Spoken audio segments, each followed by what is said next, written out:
Welcome, guys. Welcome to the Reptile Room. We're just here to hang out, talk, and just talk snakes, talk whatever.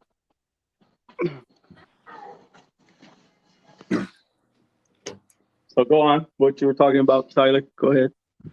Nah, just if it's a MJ, it probably came from Marcus. Marcus Shane originated the MJ line. It came out of his stuff a while ago, and so if it's MJ, it's probably from him, or especially if it's from Canova. So Jay, Like Canova got most of his stuff, at least Axanthic wise. He doesn't work with it a lot, but if it was hidden in his Pied stuff, it was from Marcus.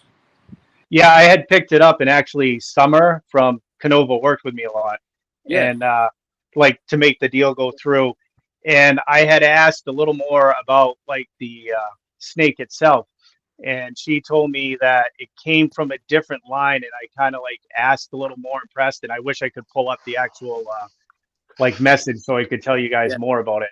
But it just seemed like from when I was talking to Emilio at Villarino Reptiles, he's definitely an inspiration, one of my mentors for sure. He would be able to come on and like tell you right away, but I know it was something to do with the Pied and something else, but he was saying it went back to like one of the big dogs in the game, and that he said I'd have to prove it out. So I'm kind of excited for that one. I was telling everybody here, I guess we were not on air, but I got some Axanthic, some Clown, a few different things in the works. Like a Super Mojave that's 100% Het Ghost. I don't know if anybody, sorry about that, if anybody's seen any of my YouTubes out there. It's, you know, I'm kind of starting out, but I've been, I guess, collecting for a couple of years now.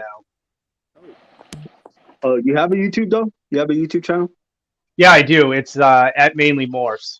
Okay. I guess, but like my YouTube channel is like, if you looked up Mainly Morphs, you'd find it, but like the actual like link is like WXZF, I don't know, you know, like crazy that I couldn't even remember it myself.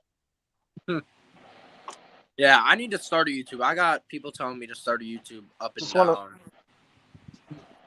Hey, I just want to say, whoever's like on here right now, send me your YouTube links, and I'll add it in the description so they can find you guys.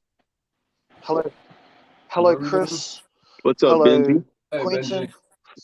Hello, What's Tyler. up, Benji? Hello, Patrick. Hey, from New Zealand, everybody. What's Good up? to be here. Hey, from Texas, brother. I might have to switch phones here in a minute. This one's being dumb and it's tweaking. The name Mainly Morphs, are you up in Maine or? Yeah, I am actually. Nice. Absolutely Nice. in Maine. Yeah. Maine. You going to the Manchester show this weekend? Actually, no. I'm believe it or not, I'm have some plans in the work. I just kind of mentioned it to Emilio. I'm hoping to be able to pull it off. I'm gonna actually make my first reptile show, hopefully Tinley in March. So in March. All right. Oh, okay. yeah. So I figured hopefully enough time to plan ahead and save a little for. Yeah. I think, Hutch, where are you out of? I don't know where you're out of. New Hampshire. Yo, You're close. I'm doing a couple of shows in New Hampshire, New England, like all of them in the next 3-4 weeks. Yeah, there's Anybody one here going coming to up, I Sydney? think, this Sunday, and then yeah, It's the I one think Sunday it's show, right? Yeah, yep. I'm doing that one. You're- I'm doing that one. You're gonna be there in Anybody- Manchester, New Hampshire? Anybody Yeah, here I'm doing bending. I'm Sydney bending. Nice. Hell yeah. Nice. Hell Actually, I picked my next week? I want to say my You- Super you're going to Mojave Tinley from next- Manchester. Oh, And nice. I'm trying to get to Tinley for sure. I want to be there Friday so I can be at Derek's house. Yeah. Yeah, I'll be at- I hit that show Sunday and then fly out Thursday to go to Tinley. Nice. Yeah, I'll be at Tinley. I wish I was vending, but I can't vend. It's like everybody's going. Oh, I'm not going to be vending, obviously. I haven't even bred yet. I'm just going to be going to check stuff out. I'm hoping to be able to breed maybe next year. Bro, I Tinley haven't is decided if I'm going to Tinley yet. Tinley's the best and worst show at the same time because it's the best because all the big guys are there. You got hundreds, like thousands of options to choose from. but then you go in and you're like, shit, bro, I don't have like any money, or I don't have enough money to buy like the stuff you want. That's the craziest stuff. Like, it seems like everything is way more expensive or way too cheap at all of them big shows. yeah, Like it's the Hell normal yeah! Hey, is just not there. They either jack the I price got up. I got that rental car already, Pat. Oh, do you? Nice. Yeah, actually, I have the rental car lined up. I've actually got like everything almost lined up, but it's just a matter of making it happen right now. So that's why I gotta like. I'm trying to be careful. I've walked away from a few like actual ball pythons I've wanted. Like I've tried to work out deals, and sometimes like with me, like living in Maine, thing that's worked good is like layaway plans and stuff, especially during like the off season here, like the winter, because it can get cold. So, well, you guys aren't driving. You guys are flying. I'm gonna fly. I'm not driving. Hell yeah! I'm driving, I did that bro. drive that one time, and I'm never again, man. Never fucking again. Dude, I've driven to every show we've ever done. St. Louis, Schaumburg. Yeah, all the shows we've been to and vended. Obviously, we drive. Yeah, driving to all of the shows that you're not vending would just suck. Yeah, like Tinley, we drive every time. It's like a 12-hour drive, but Yeah, I'd rather drive and like maybe be able to pick something up there than like fly and them have to like ship it, you know? yeah. I think Tinley for me is like 3 to 4 hours or something like that. 4 to 5. I don't know. yeah, I'm not going to get that much vacation time, so we're going to fly and then drive when we get there. Yeah. Yeah, it's not a super far drive for me. How old are you now, Tyler? 17.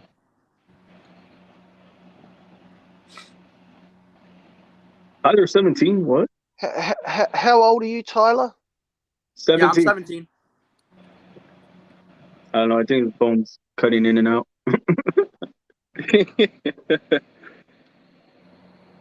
Hey, I was supposed to have F&A balls on tonight, and he was gonna jump on.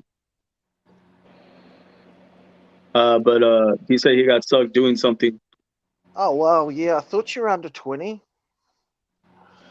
You're pretty responsible for a young man. Am I back? You're back. Oh, you're not.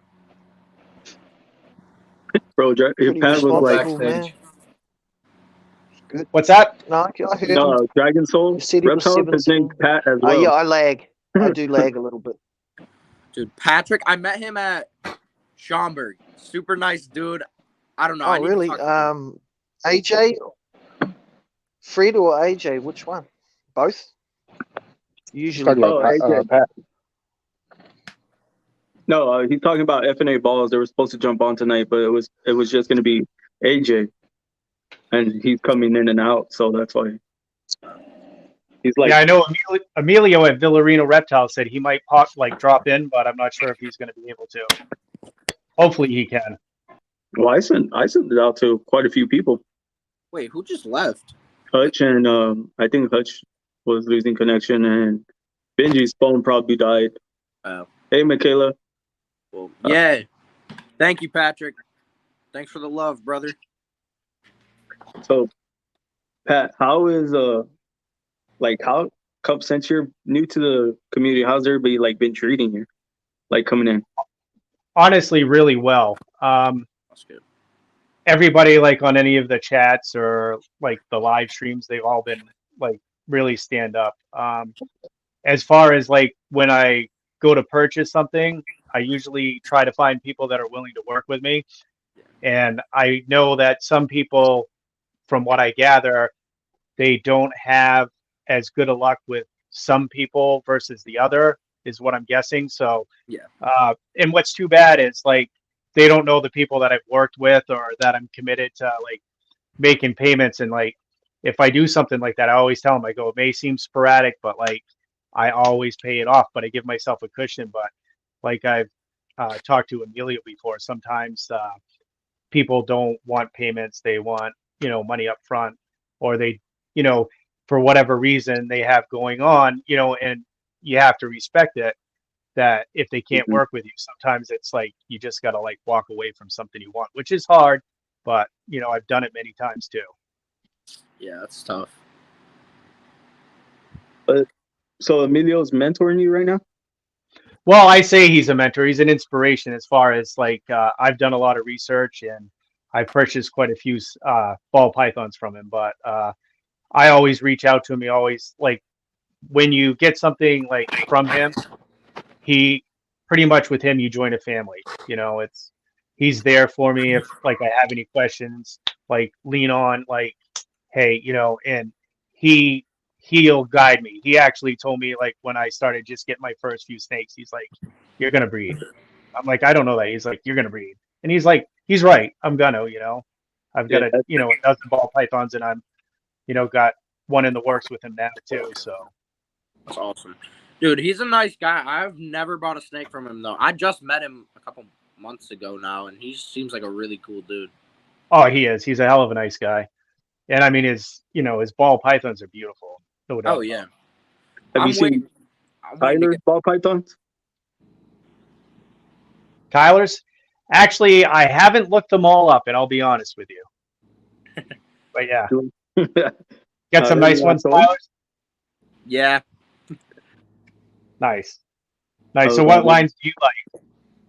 Well, oh shit. Or just say your favorite snake. I don't want you to like, give away what your future plans are, but nah, I don't care about giving away future plans. I'm not one of those guys that's like super secretive. I tell everybody what I'm doing really.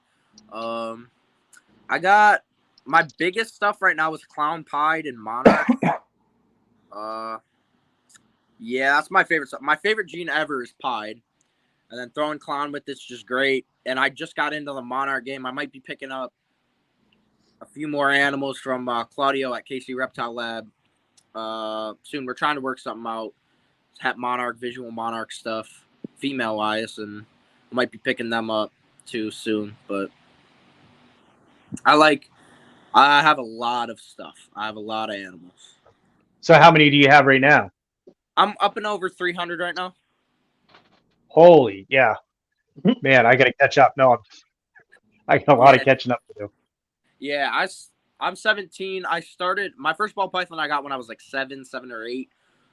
And then my first breeding season I was like 12 turning 13. Yeah. Wow. So yeah, that's pretty damn good. Yeah, I didn't really take it too serious until about a year and a half, 2 years ago, and now we exploded. We bought a lot. We bought a big collection a little over a year ago now, and I've kind of just ran with it. And hopefully this year I'll hit like 60 to 70 clutches. Damn, that's good. Yeah, That's a lot of clutches. Yeah, I'm really hoping. It's gonna be like I just want to say hey to everyone. And a baby. I may not always see the comments. I'm usually like in the chat, and I'm streaming from my phone right now, so I can't like really see all the comments. So, but if I see anything pulled up, then or someone flags me, then I'll pull up all the comments, bro. I'm trying to read them all as we go. What's good, Darian? I don't know. He has us on mute. What's up, bro? Sorry I'm late. The baby tegus were fighting, and one of the ones tore the tip of the tail off the other one. So I had to separate everybody, and then one bit me pretty good right on my knuckle. I don't know if the camera will pick it up or not. So does Crunched my freaking finger. Does that mean I get a half price Tiger now? Oh, sure. They don't knock $50 off, so you still have 300. I said half price. Yeah, they regrow tail. I might be. So I'm not too worried about it. It just won't be not half. Hey man, I was gonna charge you 6, so I mean. Damn. All right. All right. Well, it is half shit.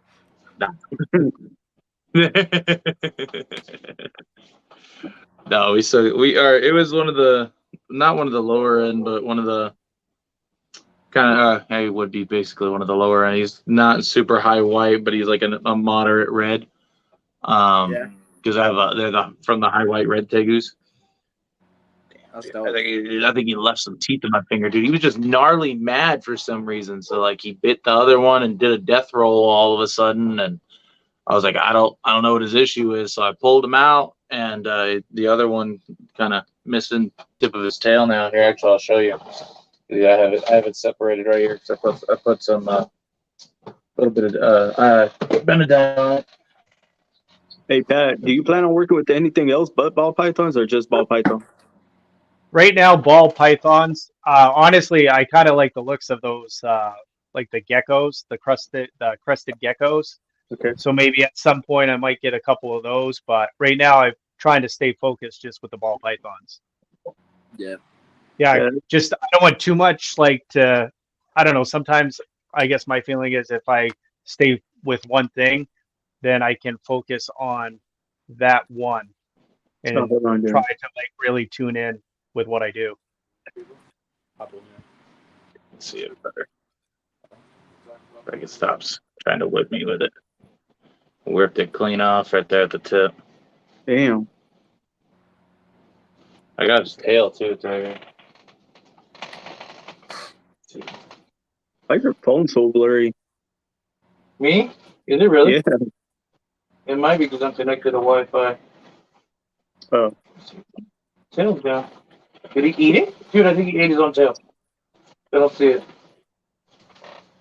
Looks good to see you on here, Pat. Oh, no, there it is. Now I've heard tegus aren't usually pretty like tame, like mellow, or it just you said he was just being temperamental tonight?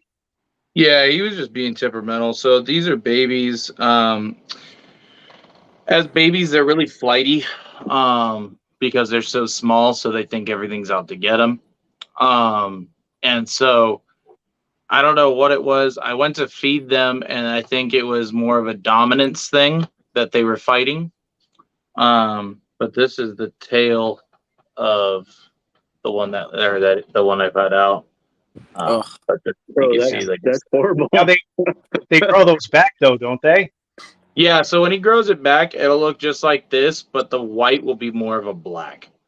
So it won't be as pretty, but you can see it actually. You can see they break off, kind of like geckos.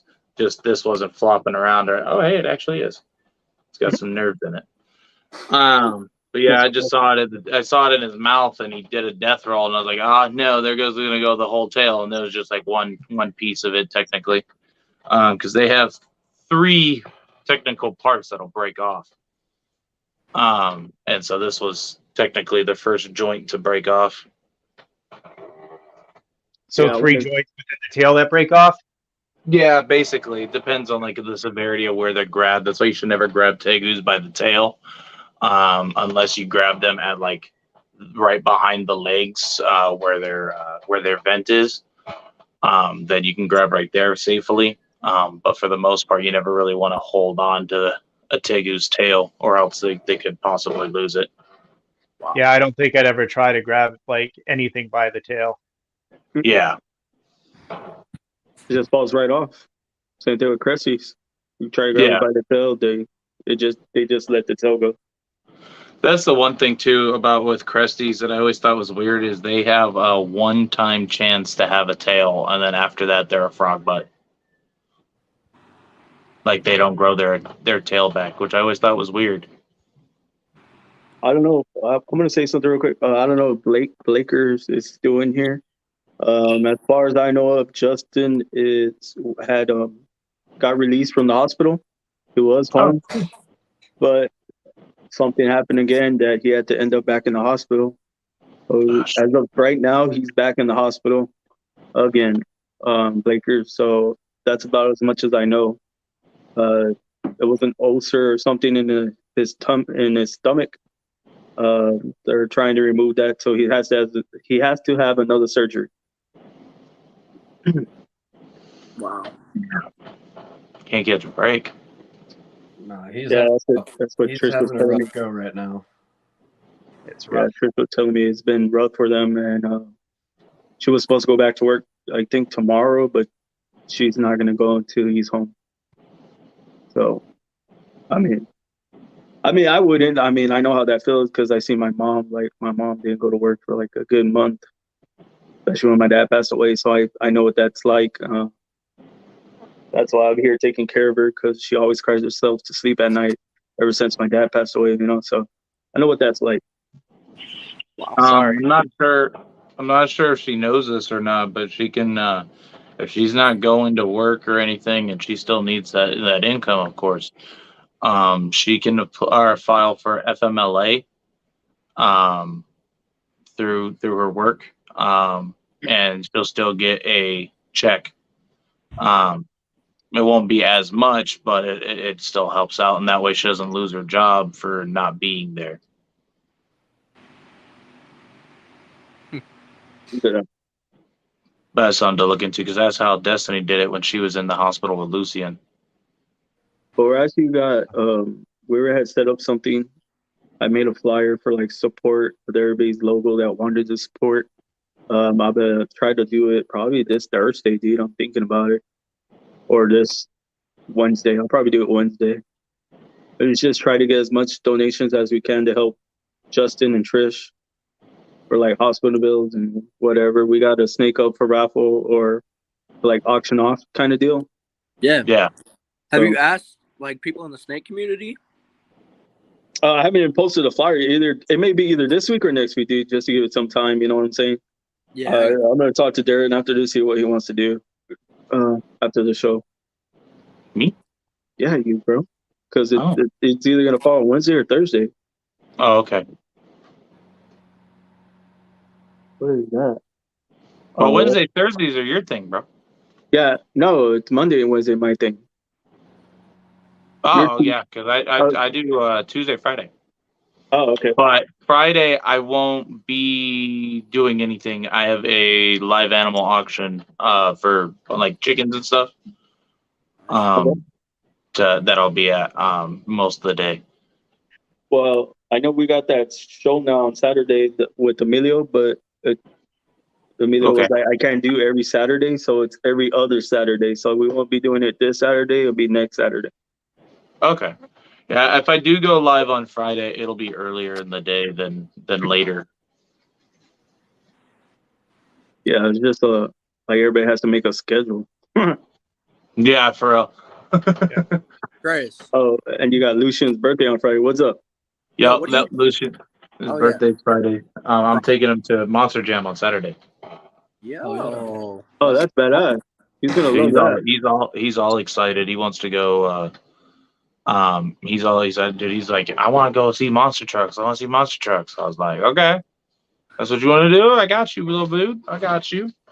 So That's we're going out with my adopted mom, my adopted dad, and then some of their friends, and then Destiny's coming along, and it's like a whole big group. I think we're taking up like 15 chairs. Bro, you're like, Destiny's coming along like she's not your wife. God. I don't know, man. She's been pushing it this week. I might have to put up wife for hire. No, I'm just kidding. I'm gonna get hit. She's outside. She's right here. Either that, you're gonna get more followers. Either that, you're gonna get more followers. Yeah. You're gonna see a chocolate fly in for the room and just. Hey, but not even that. The other day we were playing Fortnite and this guy was talking mess. I said, I'm gonna text your wife. Watch. I text Destiny. I said, hey, Darian's talking shit downstairs. And she went downstairs to the room and he's like, what do you want? Like, why are you here? He's like, I heard you were talking shit. Yeah, she's all gangster with it. She's all, heard you were talking shit. What's up? I was like, oh, fucking Chris. Like, it was like minutes or like at least like 5-10 minutes after he'd sent the text. Like, she gets up, comes out. Bro, that shit was funny. He's like, you really text her? I was like, yeah, I told you it was. He always punches me in the neck. So, like, I'm sitting here trying to play games with a freaking neck cramp. What were you gonna ask, Tyler? What are you breeding this year, ball python wise? Oh, I just got a banana ghost het pied to a calico het pied. And then I got an albino pied to an albino female. Nice. So it'll be hets. Right now, that's all about. I got one more to go, but I don't know if she's gonna go or not. Oh, What's up, Emilio? Emilio's here. Benji! What Hey, up, Emilio. dude. He said, "Look at Pat up here." Yeah, brother. See? Yeah, I made it. And Aaron's here. Where? Yep, When did both he stuff. get here? What? Ron is here. Yeah, Aaron's right there. Has Pat Yeah, got the we link? just. Oh, who, Benji? Oh, someone's in trouble. I don't know what Benji's saying. Dude, Pat, Benji's have you- lagging. Dragon Soul, has he got the link? I Dragon know. Soul, Dude. Pat, has he got the link? Oh yeah, he's got Send the him link, the but link. he's at the gym. He's working out. Yeah, Dragon like Soul, Pat, has he got the link? he's like lagging. Ah, I see. That's the New Zealand internet for you guys right there. You don't want to live over there. Yes, I am lagging. I always lag. I'm from New Zealand. It takes a while to get over here and get back. Hey, your shit's always slow. I'm halfway to Antarctica. Give me a break. See, I don't Benji, know. I don't know if we should give you a break. do you plan on breeding, Pat? Well, I'm from the future. It should be faster, right? Yeah, it should be, but it's not. Seems like the future is slower. It's 1:30 p.m. 1:30 p.m. on Tuesday. Oh yeah, he's Tuesday. Right. That's right. Around that. Yo, you guys Okay. want to see these sick ivories I just made? 1:30 Yeah, p.m. check 'em out. Tuesday afternoon here. Here we go. Come here, baby. It's daylight. Hey, Pat. So we didn't work with Sunny out vitamins. here.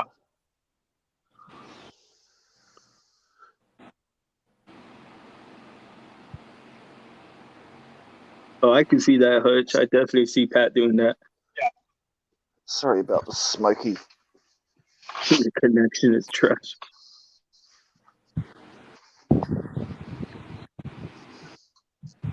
Yeah, that's a nice one, Tyler.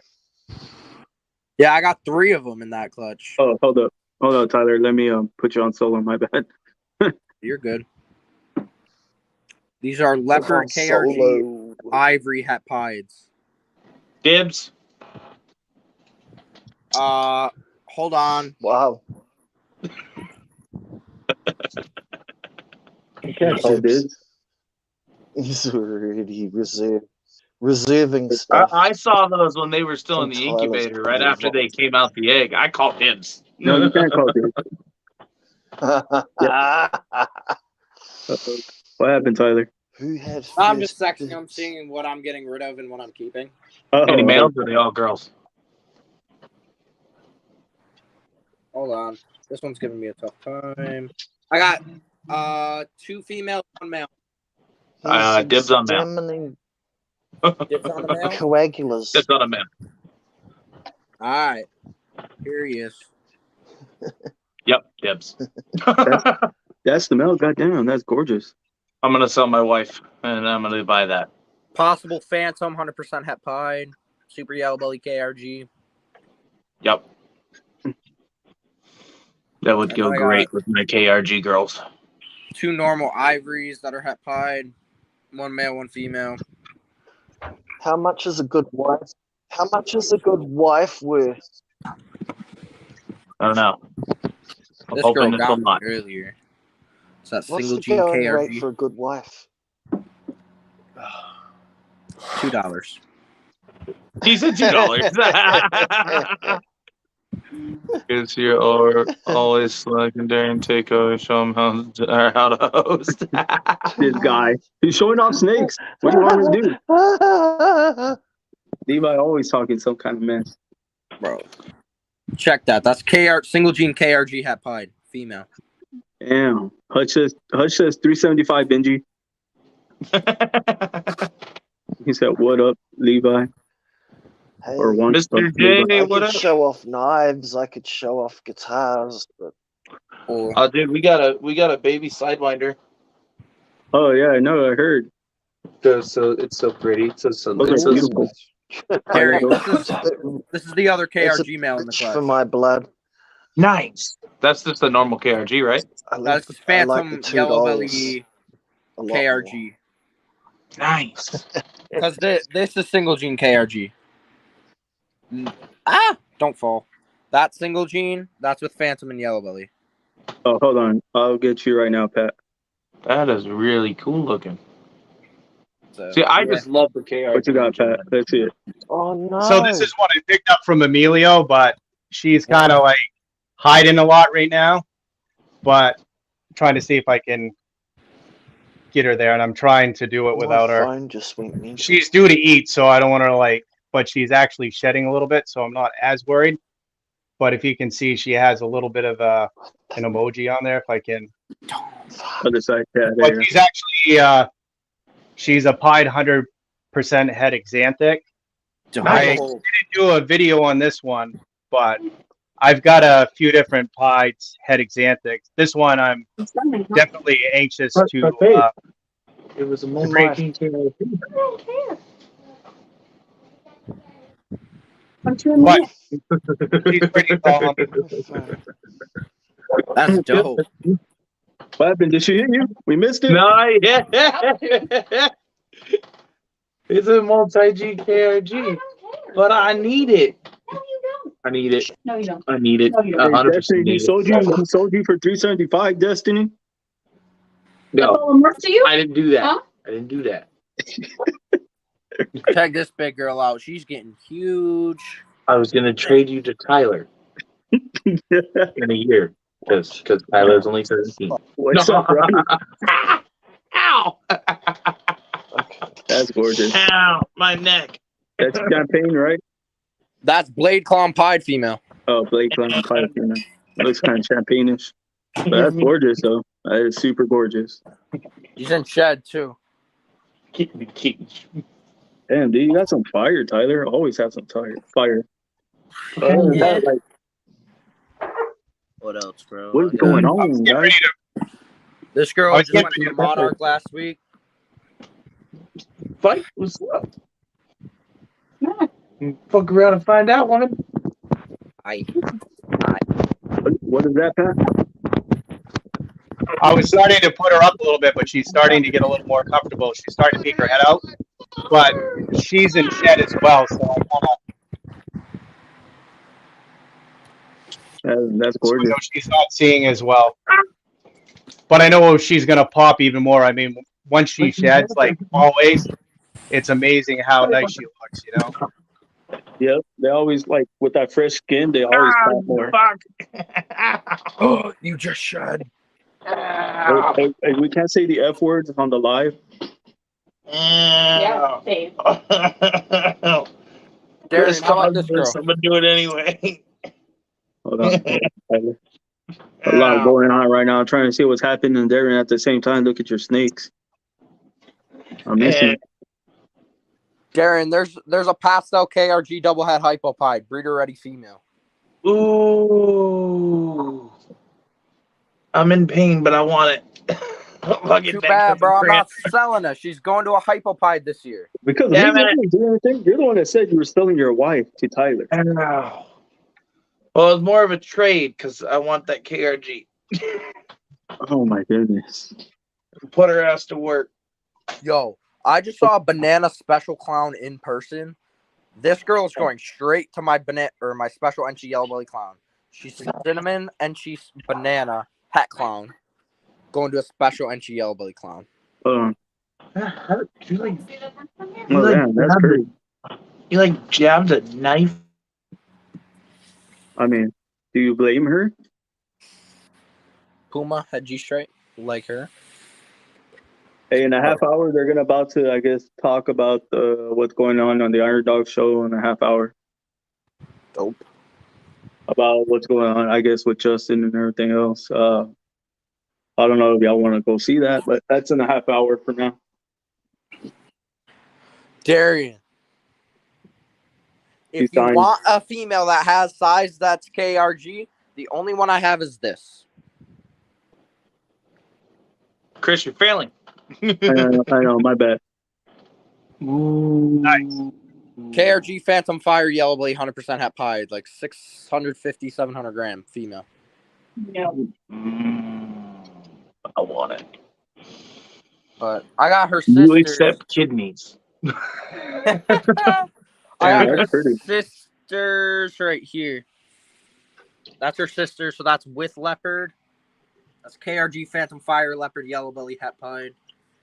That's KRG Leopard Phantom Yellow Belly het pied. No fire. Dude, I I like love the that. fire. Just like fire is night and day between those two genetics. Oh yeah, dude, she's ridiculous. Yeah, look at that one. I like that one. That one is gorgeous. I Dude, like you should have the, seen the video I did with Tyler when I did my interview with him. Dude, we saw a lot of freaking stuff in there. It was awesome. My boy over here showing off world's firsts and Leopard Enchi Firefly het pied female. I don't know what I'm pairing her to. Probably the Monarch het pied, but see, I don't know much about Monarch. bro, it's the hot gene, bro. yeah, it's the I hot know. right now, but what did we got? Everybody's into Monarch right now. I'm like, I don't know jack crap about it right now. Like, bro, it's about to blow up real soon. That's what MSB was talking about last night. That she works with also the Monarch gene. I know. I've talked to her a couple of times, and I want all of her Monarch shit. But she also works with other stuff besides Monarch. So that Yeah, looks Monarch. cool. That looks like Hat Ultra pie. to me. It's darker. It's a lot darker than Ultramel. Is it? Yeah. And I got that guy, dude. Whew, I got him going to the girl I was showing off, and I had a pretty big breeder hit me up. Like right when I released that I was doing that, a pretty big breeder hit me up and was like, "Yo, I'm gonna buy a 1.1 pair off of you once you sell them, because they'd be triple het Monarch Clown pied or pied double het Monarch Clowns." And I was like, "Bro, I don't know if I'd sell them. Like, they'd be really expensive even if I do." Obviously, he has the money, and he was like, "Bro, you'll sell them." And I was like, okay. I said, okay. hey Tyler, are you trying to make like quad visuals or? Yeah, I'm trying. I'm going Monarch Clown Pied first. I want to make the triple, and I'm in the works of getting something to make pentahets. So that's 5 het. And then Tyler's for the long game. Oh, hold on, Pat. Let me see. Oh, that's a Xantic, right? Yeah, this one actually I picked up from Archie's Balls. I picked up, like I said before, stuff from Villarino Reptiles. This one actually, she just finished shed not long ago, so I wanted to show you one that was just finished the shed. She's Xanthic VPI, 66% het pied, and she actually has a ringer on her. So when I was shopping at the Wharf Market, I saw her, and I'm like, I couldn't pass up on her at all. Yo, that's dope. It's pretty. Yeah, and I was talking to Chris and all, and he was surprised, like right off. I just picked her right up, like nothing. But I can tell. I think she wants to go back. She's kind of looking at everything. Yeah. Yo, the pentahets I'm trying to make about to be ridiculous. If I can, I'm looking to buy 2 animals. Mm-hmm. They'd be pentahet, Monarch, Clown Pied, Hypo, Desert Ghost. That's nice. That sounds nice. That's a lot. That's a lot. And I did the math. It was like, if you do, so it'd take me 2 years to make the pentahets, because the male that I'm looking at's an adult, but the female's only like 300 grams, so it might take me 18 months to raise her up and breed her, 2-3 months for incubation. So like 24 months to get her babies out, and then raise them up. So 3 years, 2.5, 3 years from then. Oh, yo, what is that? Is that an Xanthic? Yeah, it's a TSK Dope. pastel. Nice. Yeah. She stays gray though. I think she's beautiful. I got Where's her my from bamboo? Diabolical. What? I said, "Where's my bamboo?" But yeah, it for the pentas, it would take at least 5 years to go penta het to penta het. Oh, yo, bam. Dude, look at that bamboo. It is like, it reminds me of like an emerald bamboo color. Like that thing's not browned out at all yet. Ooh. It is pretty though. Look at that. I just like the pattern on the back, Oh, I love it, dude. like just going down the spine. Yeah. Yeah. And it really fades out on the belly too, like or coming down, so like it makes it more of a contrast, dude. And I really like it. Everybody's like, what else is in there? Because I see other things, but I'm like, I don't know. When I bought it from the show, it was just bamboo. That's what they had it labeled as. So I don't know. What do you think the odds are from going penta het to penta het are? Het to het. Yeah. You're 5 het looking to at 5 what? Probably a 1% chance. I would say a little, like maybe Definitely not 5%. high. I did it on a calculator, bro. It's 1 in 1,064. Yeah, so that's what I thought. 1%. That's 0.1%. Yeah, same thing. Take. No, it's not. The odds are not in your favor. I know. It would Same take thing. It will, or 1% and 0.1% still equals that you're fucked, and the only way you're gonna get it is if the odd gods smile upon you. Yeah, I don't like your Like, negativity. I it don't would like You that. gotta risk it. You gotta risk it to get the biscuit. Bro, There that's you what I'm saying. Right? Go big or go home. What's up? What's up, Chobi? What is that? Pied? Probably had xanthic. No, this is an xanthic BPI pied. Oh shoot, I couldn't tell until He's you said actually in shed. Hmm. Now I always get a little like, don't always want to pick them up when they're in shed, but it's crazy. Once Nice. they get out of shed, they like really pop. So that's awesome. I always look forward to, like, you know, when you see shed, it's like, oh, come on, because you know they're gonna like just look like so amazing once they finish the shed. So yeah, this one here I actually got from Hudson Herpetological, based out of New York. Yeah. Dope, dude. So I need to do math. How many?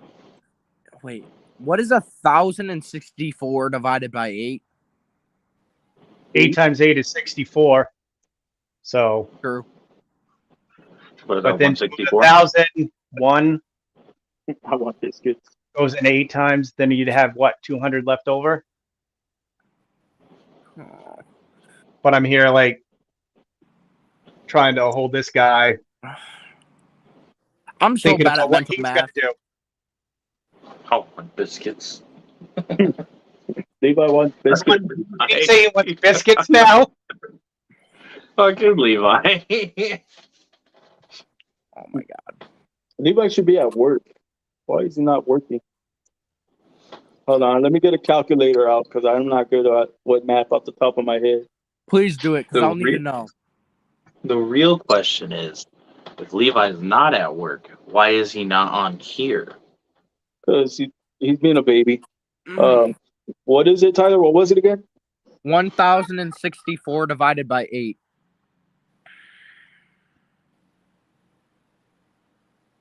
Oh, okay, hold on.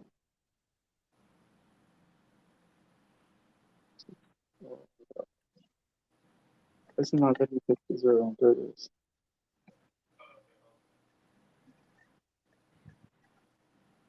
It says 133. Bro, so that means I would need 133 pentahet females to pretty much hit one a year.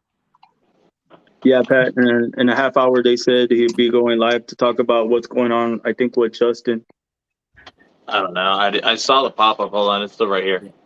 It says update on what's going on with the show and my co-host. Yeah. And it says the Iron Animal Show big update is the thumbnail. So, and that starts in 10 minutes. 10 minutes. Yeah. Or Wow. 15 minutes. 15 minutes because he's going on at 6:05 my time. So But I also got a flyer that I'll be posting out, Pat. If you want to check that out, it'll be up in my story. I think I may do it next Thursday, since we don't go live Thursday. So that would be the Thursday for the donations to help Justin and Trish out. We got a snake up for raffle. I forgot. I think it was a pewter blast or something.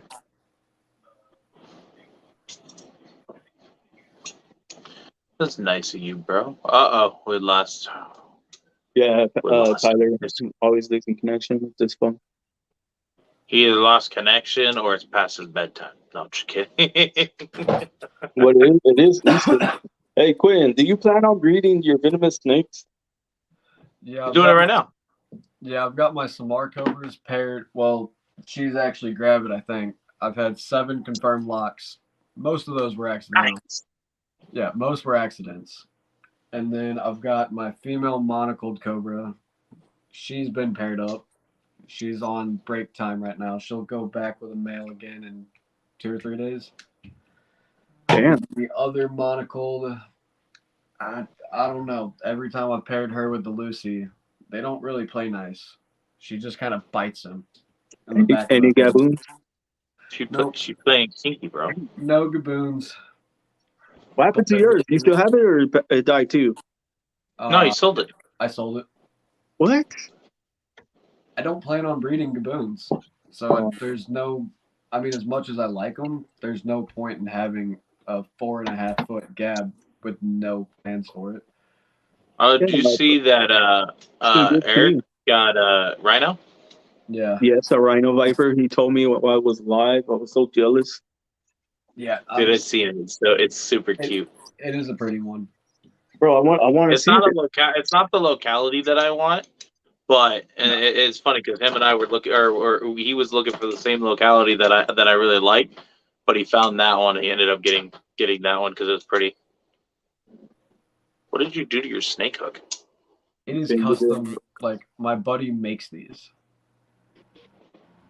It's supposed to look It looks like somebody ran it over. Yeah, I know. It actually works really well for the Cobras, though. They works. Does it really? Yeah, like the Lucy and the Hypermel works fucking great for them, and I don't understand it. So this one here, I wanted to show you one that I got from Emilio at Villarino Reptiles. She actually just finished shed. She's a pied, 50% het xanthic. Nice. And you see she's got the emojis too. She's got the smiley face, like a really nice one right there. Oh, I see it. That's cool. Yeah, and I'm trying to see all the ones that I can find. There's like a frown. See if I can try to figure out the angles of the camera there. Yeah, everything is opposite. So your left is your right, and your right's your left. Yeah, I'm trying to get used to that now. It takes a while. Yeah. On YouTube, yeah, it's backwards. Yeah, it's weird. I had to get used to it because I used to be like over here, and then it's this way. I still do that. Yeah. Yeah, he produces some really beautiful animals for sure. Great temperaments. Hey, what do you plan on doing, Pat? Do you plan on like opening a shop or something later on? Actually, I'm just gonna probably take it slow and breed. There you can see the frown. Probably do it like online.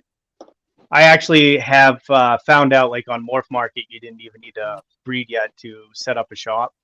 So I actually already set up a shop with the plans for the future. You know, just to be ready. Yeah, I've got a shop with Morph Market, and I haven't bred anything that they sell in 7 years. I never set up a shop. Dude, everything that I have sells too fast to set up a market. I set it up and never used it because then everything I bred just turned into king cobra food. That's messed up. But You're a- But that was the Bully. original purpose of breeding. You're It was you're literally you're just a bunch. bully, bro. It was This a one, bunch of I guess, normal. got a flipper.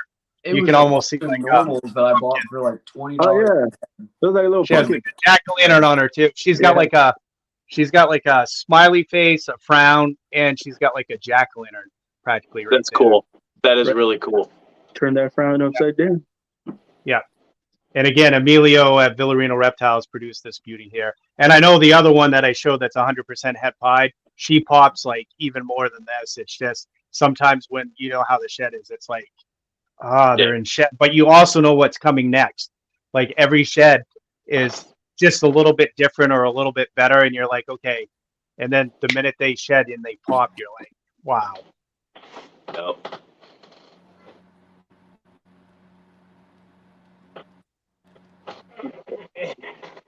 And you plan Yeah, on breeding too, Darian? You're gonna breed?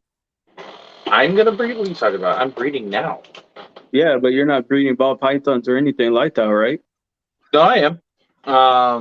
What are you Well, breeding? mine already slugged out. I just paired my Oh, no. Spider Volta bred to a pastel lesser NG het hypo. Because I have the het or the pastel lesser NG het Why does it hypo and sound like pastel y'all are lesser. talking in algebra? Huh? Why does it sound like y'all are talking in algebra? Wait, we're not. We're speaking language, English. Nah, y'all hurt my head with that shit sometimes. Yeah, no. Especially So I've got that pairing, which is it's a pastel lesser NG het hypo.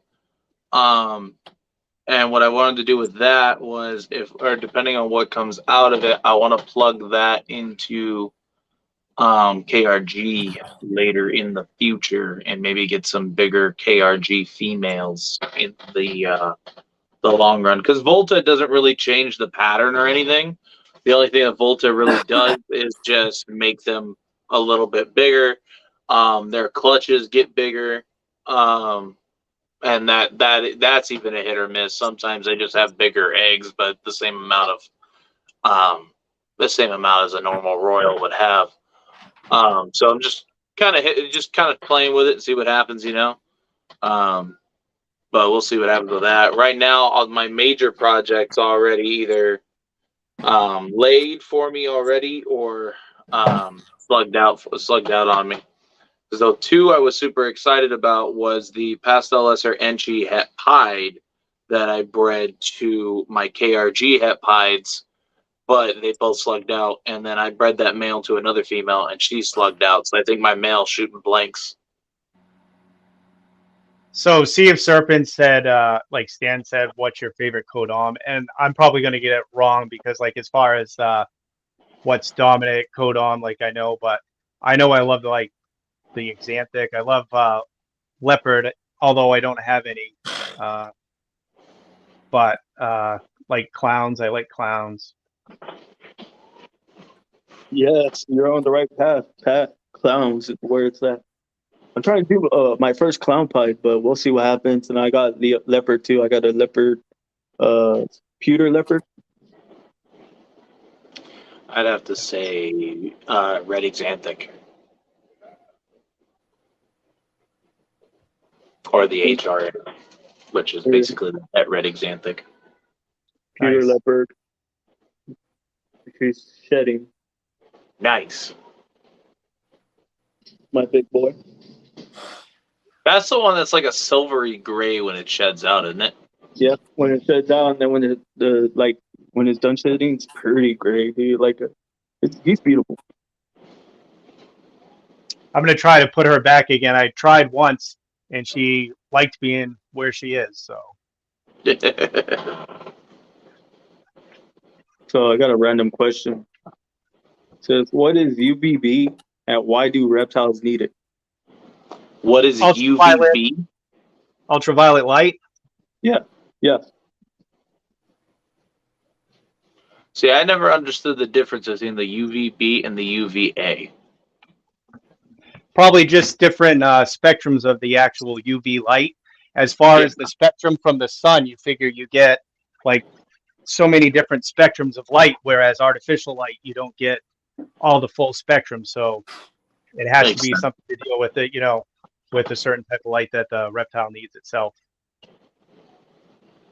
Makes sense. Yeah, it always threw me off because most of the animals that we keep here don't really need that, but our bigger lizards all live outside, so they get natural sunlight and everything like that. Yeah, I don't like keeping don't big keep reptiles anything inside. that actually requires it too bad. And I But do natural lighting all day and all night. so you like before you leave, Quentin, you open a window or something? That orange thing, Yeah. I just pull it off the nail. Um, That's a window, and I just use a blanket at night, or when I do lives, I pop it up, and because you it's know, right there.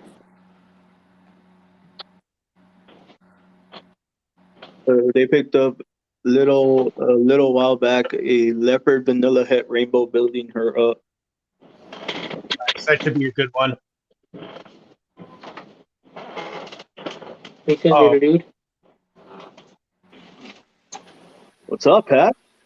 What's going on, Chris? Not much, brother. We're just talking questions. See y'all Like- showing off some fire. We're trying to. What you got? What you got, Pat? Show us something. Got some chicken, some salad. I was like, you're gonna Hold show me on, some. let me You're gonna show me some chicken salad. yeah, I got some chicken. No, separate though. Two separate dishes, bro. Chicken and Some salad. Emilio? What's up? Chicken and salad. Hey, so I jumped on because I'm really interested in hearing the venomous aspect. Oh yeah. Because homeboy got cut off by Pat showing off all the pieds, and he was nice and polite and just let it go. But man, I really want to hear about him feeding all those cobras and shit. It's really not anything special. It was just king. I had a bunch of king cobra. I had 4 king cobras at the time, and all they ate were other snakes. They didn't eat rodents. They're wild caught, huh? No, just that's their natural diet. Is 99% snakes. You can swap them over to rodents. It's just a pain in the ass.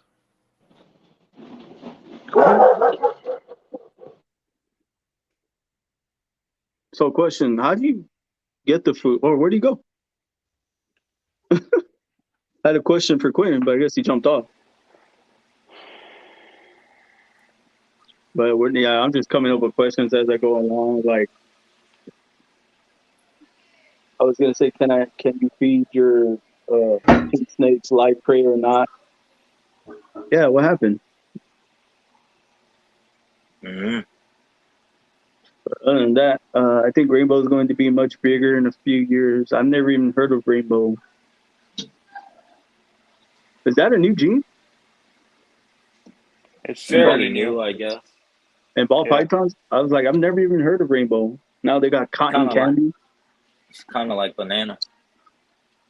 Oh, Yeah, okay. that's what it reminds me of too. They get upset though, so you gotta watch out. It's not like banana. It's like rainbow, but it's like banana. Yeah.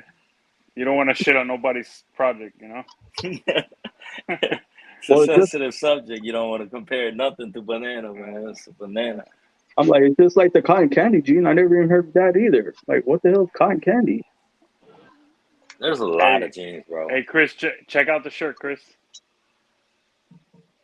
Let me see. What does it say? Spearfishing because golf is for me. That's a badass shirt. I'm not gonna lie. That's a badass shirt. That's my second hobby, spearfishing. So. Yeah, spearfishing looks so much fun, man. Bro, it's the only thing that connects you to your primitive being, and for me at least, right? Because when you're chasing a fish, bro, I mean it's incredible. Bro, I was incredible. standing on a rock in Florida trying to fish with a fishing pole, and I saw a bunch of kids over there spear fishing. I was like, Dave, I think I got the wrong tool over here, yo. Yo, That's right. fun fishing, man. Yeah, I don't want to go spear fishing, bro. That looked mad fun, man. I definitely want to try It it. is. Nice, pastel clown. Yeah, it is. This is the one I got from Fireball Pythons. You're off the camera, brother. There you go. Yeah, no, I haven't figured that out yet. There you go. Yeah, so the way I got into spearfishing was there was one day I went out on the boat, right? I'm chumming, Mm-hmm. I'm fishing with the rods, I'm doing everything the right way, and the fish just ain't biting. So I was bored. So me and my family, we jump in the water and we're snorkeling. And we see Mm-hmm. all the fish. We see all the fish all over the place. They just ain't biting, right? Yeah.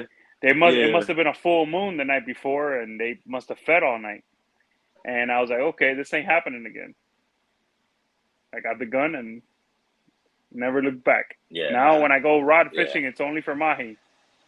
So I can't fish. To me, fishing is boring. it could be, It's not. but it's exhilarating. Well, if you're on a a boat, patience, yes, but if you're kind just of, standing it's a there and patient kind of rod thing. fishing, Okay, maybe you need to spearfish and go chase the fish. maybe because like, Yeah, man, but whatever. or go We're on find a a shark. reptile. We're on a reptile live talking about fishing. Well, it's a I know, reptile right? room, but we can talk about whatever. It's just hanging out, ask questions, whatever comes to your mind, pretty much. Yo, Pat. Yeah. My boy Pat. Look at my boy Pat on the live, yo. What's up? He's Yeah, I figured out how to do it tonight. That's cool. I sent him an invite. I was like, dude, it'd be nice to like get to meet you, get people, to get to know you. Yeah. What you got there? Yeah, thanks for having me on. Oh, that's a venomous snake. That's a All right, rattlesnake. show it. Put him on that one. All right, hold on. Oh shit. That's a rattlesnake, right? That's brave. Yeah, he got bit already. This is one of my babies. You got bit already? I've been bit a few times. I'm not worried about it. Oh shit. Bad? I have a natural antibody to their venom. What the They ain't fuck? nothing to me. Yo, Say you're lucky. I Yeah, love pygmies, bro. I hope I'm getting it right. The little pygmy ones. I went to this place in Orlando. I had a bunch of them. They're so badass. And where? What? Like, what are you talking about? There's a place in Orlando, a venomous. This guy does venomous shows and everything. I forgot the name of it right now. It was really impressive. He has a reptarium, pretty much, you could say, but he shows venom. He has a venomous show and everything. I gotta check that out. If you're ever in Florida and Orlando, go check it out. It was really good. Is it would it be at that gator, or is it like that gator? No. He does have some gators, but I forgot. I'll look it up in my story later. I have it in my story, and maybe I'll send it to you. I just got to look for it. So GP snakes. What's good? Here's another one. There's another baby. I'm checking all the babies out, so like I'm messing with them. I'll let you show them off, and so maybe I can see what you got. I got tons. I've got adults. These are babies that were born in captivity. Where are the baby sidewinders? She is in her own cage. Oh. I got her in a small cage. I was actually messing with that. This is a little female. I really like this female because she's got what is that beeping? Somebody blowing something up. What's your favorite? What's your favorite one, Rodriguez? Your favorite? That would be venomous that you have. Be my sidewinder. Oh, okay. That would be my adult sidewinders. I love watching them like go through the sand. And do you have any cobras? No. So I live in Arizona. We can't have anything that's not native to Arizona. Oh, okay. Our venomous laws are weird, so we don't even have to have worked hours. Like Florida, you have to have a certain amount of hours to be able to be considered to have that permit and everything. Arizona, we don't have to do that. All you have to have is a hunting license, and you can legally own 4 of every venomous species in Arizona, besides the protected species like the twin spotted, the Gila monster, and things like that. But you can have the Arizona black, you can have the prairies, you can have Mojaves, green Mojaves, diamondbacks, sidewinders. I mean, dude, we have so many species of rattlesnakes in Arizona. It's insane. Right here. Emilio, this is one Yeah, of yours that I got from you. that's the 66, right? Yeah, it is. Yeah. Yeah, go see, ahead. Sorry there. I know my snakes, bro. Hey, so Rodriguez, did I get it right? The pygmy is the little one that has the most venom. Technically, they rattlesnakes? pack. So they pack a lot of venom. So basically, each venom is different. So they're not all the same. So there's neurotoxic, hemotoxic, and then there's I think there's one more. Quentin, it's 2, and there's I feel like there's one more, isn't there? Hemo, neuro, cyto. That's what I thought. There's Yeah. a couple more. Well, there's actually a lot more. I mean, if you dig deeper, I mean, your Mojaves have a Mojave toxin that is localized to them. Localized to them, And right? then And then there's the Mojave green, which is the neuro and hemo. Well, the only difference between those 2 venoms are one has a Mojave toxin, one doesn't. Which Right. is type A and type B venoms. And then you've got your like lower subclasses of fucking venom that they list off, like your Atrox.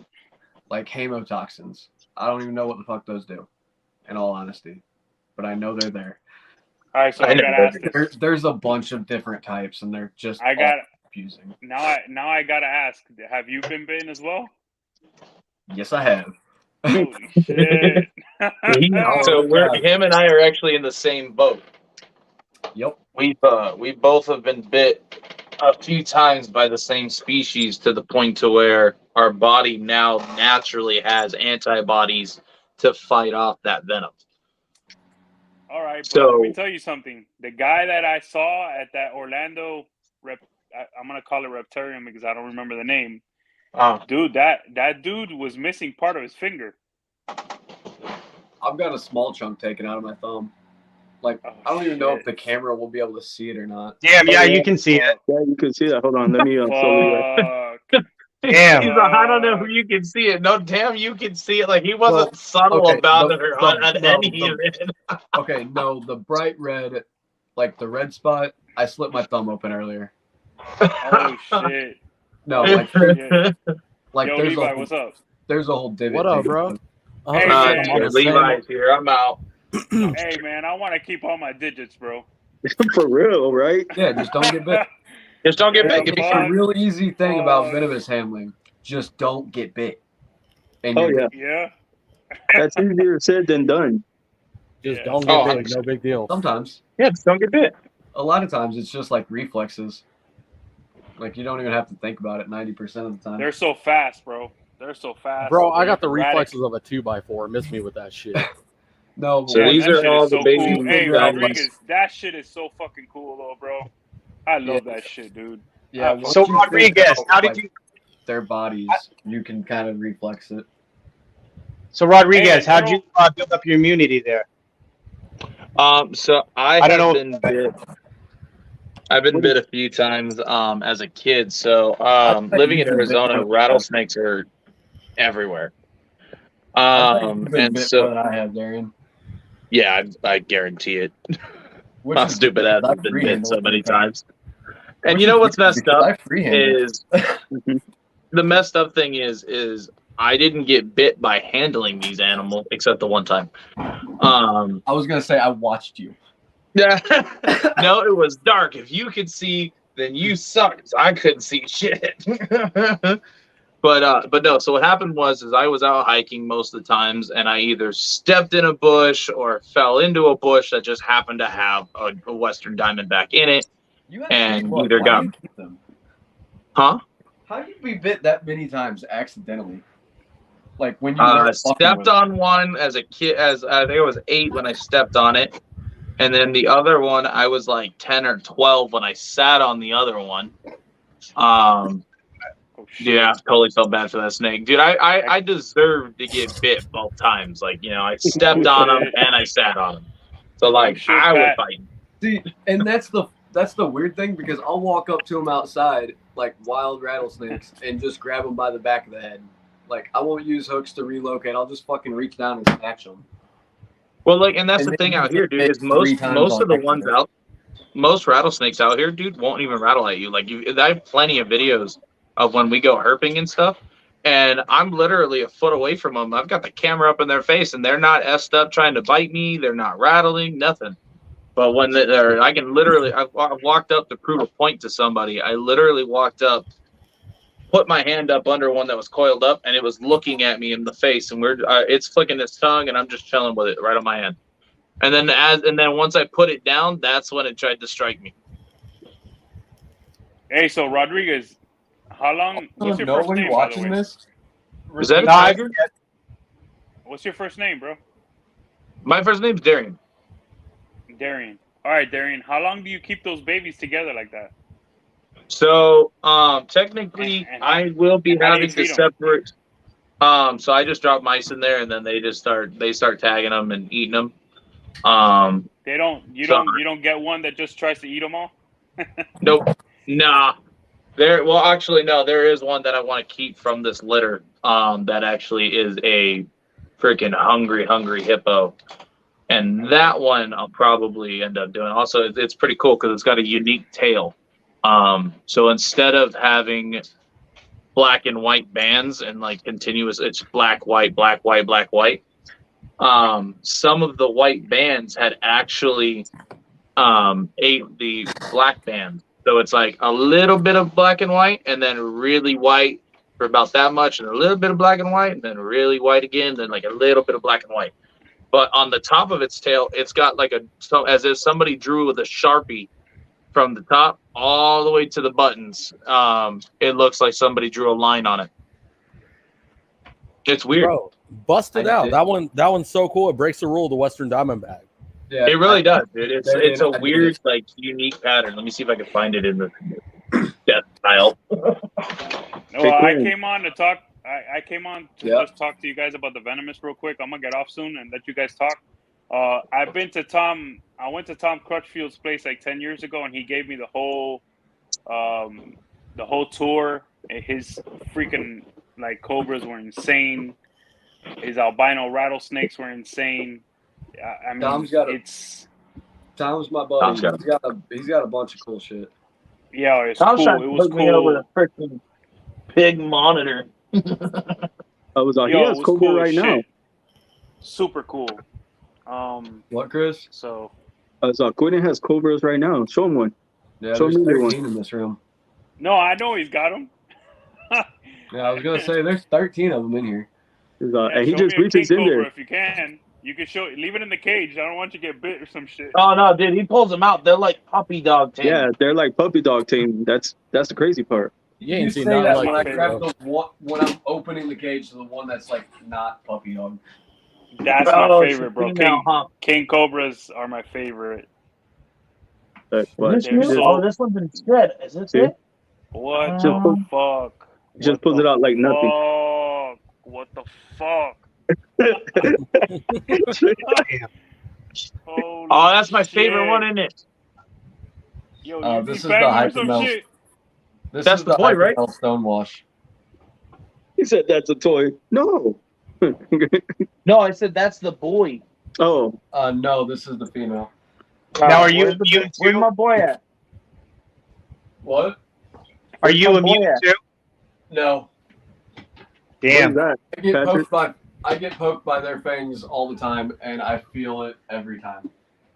Now, and when I say even though we have antibodies, it doesn't mean we're immune to it. We still get the side effects. It's just not as bad to where we got to go to the hospital, get anti-venom and stuff. Because you're building up It's your still every time you get bit. Yeah, you're building up your. But that was a monocle, right? Yeah. Okay. Yep, that was a hypermelanistic stonewash monocle. There you are. Come here. Firefly head pied. Firefly head pied. Come here, Yeah. fucker. That's And her. I actually have her mother here as well. Spicy today. Come here, you. I just love how he gets in there on his venomous snakes and just reaches out any one of them and does it like that, like just handles them like nothing. And they won't bite him. That shit fucking blows my mind, bro. Ooh. Hey, you want my finger, boy? This one's the one, Chris. The one that bit you? Nah, no. This is the one I was holding when I got bit, actually. Single that man out. Hey, put that man on single, bro. Which one? Darian. The Cobra. Okay. The Cobra. His is meaner. His is meaner. See, this is the one. Beautiful Look at too. those. That shit's beautiful too, Darren. This Look is at the I one want to see the Cobra. Oh, Chris, shit. put that Cobra, dog. Hey, we trying to see cool snakes, not your ugly ass face. Yeah, no, my Come on bad. Hold up. now. Worst. Where'd Darian go? Holy shit, bro. What the fuck? My bad, You Darren. put me in the back, you failed, bro. My bad. Look Go at that shit, bro. Whoa. I ain't never see anybody ever do that shit, bro. Nobody, dog. Wow. Dude, it's so tame. This is actually the mother of the last Cobra I had out. Say, I can't believe you've ever gotten bit after seeing the way you handle that one. Right? He's my little puppy dog. You guys might laugh Yeah. at this shit, right? You guys might laugh at this.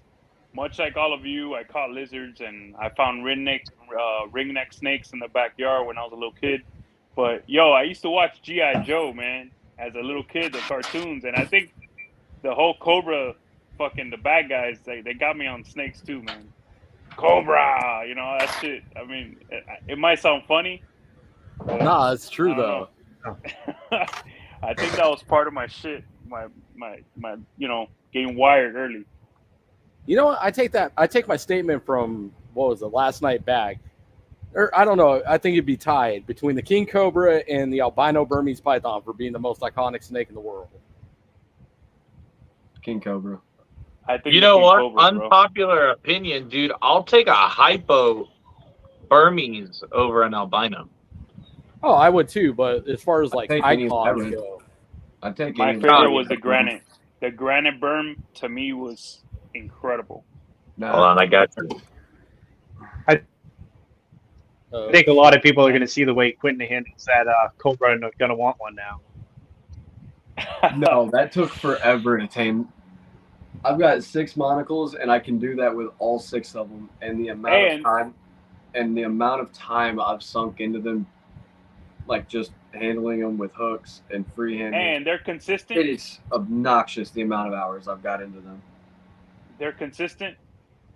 Yeah, they're all pretty well consistent. Like the 6-foot Sufan, the leucistic, the hypermel stonewash are all highly cage aggressive, but once you get them out, they're puppy dogs.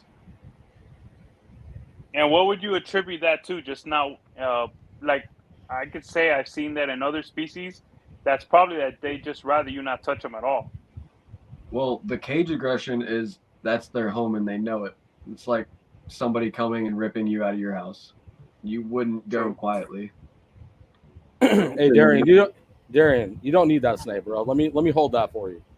That's how I be trying to get me out of my house. You guys out your mind. This one's in shed right now, though. Look at her eyes. Zombie snake. Fucking Chris. Zombie. My Chinese cobra just shed out today. No, this is a hypo granite. Yeah, Very she's nice. chill as fuck for being that deep in the shed. For real. Oh, dude, she's a sweetheart. And then She's she turned stupid, around though. like She's she ran in the bullheaded. face. Look what she did. Look what she did to her head, though. She rubs so much. Berms are fucking sweet, bro. She's a sweetheart, but she rubbed her head raw. So I gotta keep putting betadine on that. I'll pull out the albino. Give me 1 second. I'll take retakes over berms any day. In what aspect? All around. All around? Yeah, I don't know what it is, but I prefer retakes over berms. Always have. Incline. Send me a picture of that one. I don't think I've seen that combination yet. I've seen sharp, but I don't think I've seen call.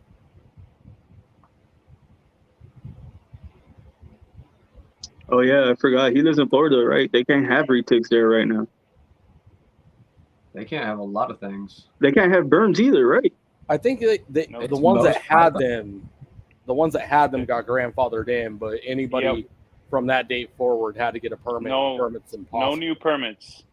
No new No? permits. None? I don't think so. Not for berms and any giants. Damn. Yeah. What if you wild catch them? Like, what if you pull them out of the wild though to help reduce the wild population? It has to You be have to kill put 'em. down. Yep. That sucks. It has to be put down. Yep. My What? albino boy. I'm like, that's horrible. dude. Bro, how are you always shed bad? Like, you never shed in one piece. There's always this spot that always gets stuck. Well, hey That was guys, me, it's been Incline. great talking to you guys about the venomous stuff. It's very interesting to me. It's definitely fun. Yeah, very interesting. It makes you learn patience and not to be complacent. Real quick. Bro, what? Like I said, I want. What's up, Big D? You I guys want to have hear the. a great rest of the live, man. All right. All right, brother. Thank you. Hey, thanks for Bro, stopping. take it easy. Good seeing you, Later, bro. Pat. Later. Ugh. Bro, you're twisting yourself in a pretzel. You know that, right? Where you going? That's a boy? There's a That boy. different one? This one right here, this one's a boy. So this is an albino het labyrinth het green. Ooh. And you're gonna So put you- that to your granny, right? I'm gonna put him to the albino granite, or sorry, the albino granite female, and then she's also het for green, and then he's gonna go to the hypo granite later on when she's ready, and then I got Robert wants to breed him too. To a couple of his girls. Fuck yeah. So we're gonna have a lot of green granite stuff and albino granite and maybe some labyrinth. I was gonna say, if you hit are you familiar with Kevin Kevin who? Pendia? Maybe. He's got some labyrinth berms he got off of what's his name? Damn it, he just got out Chavez. His last name's Chavez or Sanchez. He just got out of Big Snakes. He's on the east side. idea. He had a fucking gang of retics and berms. Dude, I don't know a lot of people. Like, Do you know Eric I Lee? know. Yeah, I know Eric Lee. He used to work with Eric Lee. Oh, okay. Yeah, Chris, I know Eric. I Chris know the Lee Sanchez. brother. Okay. Oh, it's Big D said, "What's up?" Why don't you jump in here, Derek? He said because he don't like bald people. Well, shit, Yeah. that puts you on the list too. Take your damn hat I off. was like, take your hat I off. have hair under here, bro. I don't know what you're talking about. Bro, I got more hair Let's on my see, head than let's you do see. right now. Shut up. It's funny because he's bald too, right? You right though. You are. You right. I was like, Jesus Christ. oh my god, y'all are funny. Yeah, terrible. Hey Pat, you can ask us any questions you want since you're like new here. Oh yeah, what up, Patrick? Hi. So I actually was curious. What, Quentin? What did you say you had? You were breeding right now? Samar cobras and monocled cobras. Cool. Or I'm trying anyway. The monocleds are being not playing nice. Do they stay little? Because if it stays little, I want one. If not, then no, I don't want one. They don't stay little. He said, if it stays little, I want one. Because they're cute when they're tiny, but when they get bigger, I'm just like, I don't want to work with it no more. Nah, Get a Sidewinder. they're way more fun when they're bigger. But they're Get a cute when they're Sidewinder. smaller. Like the 6-foot monocle is way more fun than the 1 foot. Sidewinder. I was gonna say I'm biased. Don't Sidewinder. listen to me. What about sidewinders? They're small. They stay small. They Get say one. they're small. I got a They're a saw small scale. species. Ooh, I'll Yeah, sell you but a saw scale. They Get stay us a- smaller. get us the Noran coral. Don't get that saw scale. That saw scale's terrible. No, he's not. Liar. So I got a question. All right. So from things I've read and everything, like, what have you guys actually known to have been like the biggest ball python ever? Because if you try to like research, it'll tell you like a reticulated or a Burmese, and it won't answer like that question. Oh, And I've seen, the you know, biggest ball females, python? yeah, that you've actually like seen 6 or foot. 6.5, 7 Six- foot. because I've like seen 6 foot. I saw one blog I think that said that there was like an 8.5 foot one in the wild once, but I'm Oh, guessing crap. that must have been an anomaly though, because from what I've read, it's like 4 to Just for 6 you, on a Darian. female. So most of the big ball pythons are the Volta ball python. Now, again, Volta is not a genetic for a lot of people that are, before anybody jumps my crap for it. To comment wise, not on here. I was about But to jump your shit. I bet you were. You don't know shit about Volta. But no, Volta is actually, it's still a normal royal. But they're found in a different locality than where most of the ball pythons are pulled from. They're actually found off of the Volta River out there in Africa. Now, back in the day, people used to import them all the time. There was tons of them. And because of that, they banned anybody taking Voltas off of the side of the river, because people were just collecting them because their clutches, everything is bigger about them. Their heads, their size, the breeding of them, it could put your collection so much farther with one clutch. So you're feeding one female, and this female could lay to the amount between 2 and 3 females. Right. I heard Now, like some, granted, sorry, I Okay, heard go ahead. some this can do like what, 13 eggs or something. I've like read the before. most I personally have ever gotten was 16 viable eggs and 2 slugs. I was gonna say, isn't the And that record was off for of my Volta Volta. 22?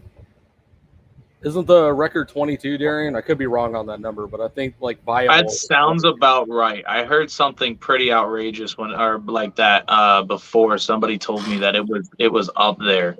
No, I don't know if it was ever confirmed or not, or if it was just somebody just trying to one up everybody. With when it came to, my clutch is bigger than yours type thing. But again, that is Voltas. If you can get a pure Volta, the babies are bigger. Like it's just part of the genetics, I guess, from the region that they were in. They had more food and things like that. So I think it's more of like a genetic mutation. It's just never really been looked into enough and proven out. And like I said, it's a hit or miss if you breed a normal Volta to anything else. Like I actually made, out of curiosity, my Volta female hits and eats like a retic. Like she slams her food. Even though it's frozen thawed, she slams it as if she was like a retic or something like a bigger snake would. And so what I wanted to see is if Volta would mask spider wobble. And I ended up getting a bunch of them, and a couple of them had wobble, and the majority of them didn't.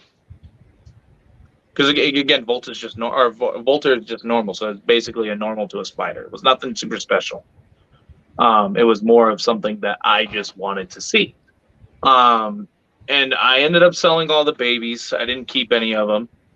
And one of the big females came back, and she is only 3 years old, and this thing is pushing almost 5,000 grams. Damn. She is huge. Here, I'll grab her real quick so you can see her. Like the size of a fucking boa. Now from my research that I've been doing, I found that like people actually have bred Volta into like certain like lines, and you may never know like which ones.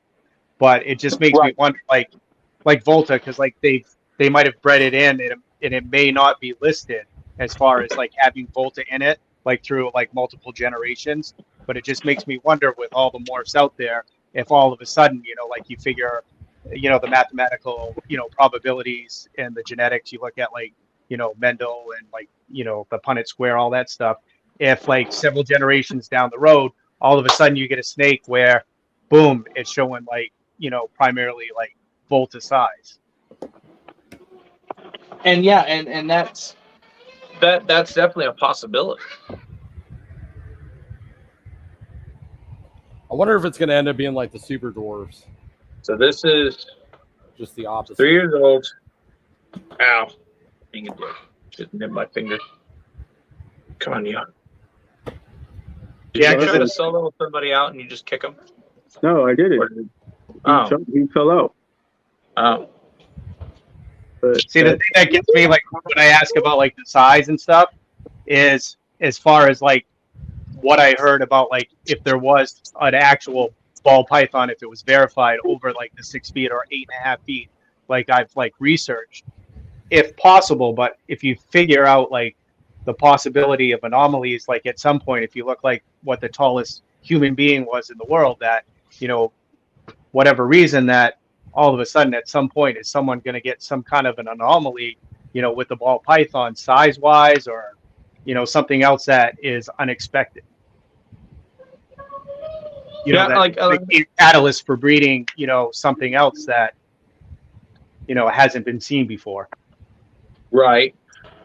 Yeah, no, like with pure Voltas, I've seen them get huge. Now when you breed a Volta to just a morph royal, like like Spider or anything else, they're not as huge as they would be if they were pure. So at one point in time, my goal was actually to try and get multiple genetics into a project, and what I wanted to try to do was continuously breed it back into a pure Volta. So that way you would still have the morphs, but you would have a higher lineage or a higher percentage of Volta in it. So kind of like how they did with super dwarfs, but to make ball pythons bigger. If that was kind of my goal. But this is the female. She is a Volta Spider. She's fucking thick. Mind you, I'm a big dude. Like Levi has seen me in person. I've got giant hands, so she doesn't look as big as she really is because I can grip a basketball. Here's a good size comparison. I mean, our hands aren't the same, but it's a small boa. He seems nice. Yeah, all but one of my boas are super tame. So how big do you think that one's going to get? This one?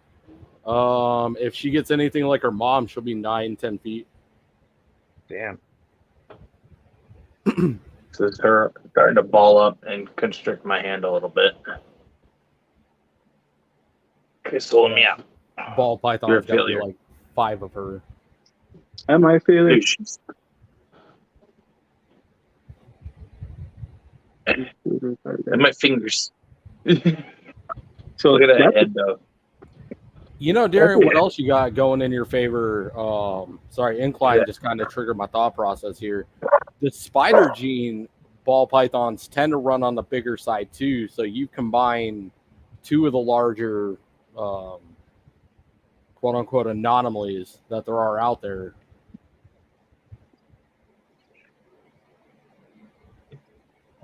What are we talking about? Look at the belly scale. Look how thick her belly is. She thick. She's a big girl. And then I'll stretch her all the way out. So, she's trying to come back.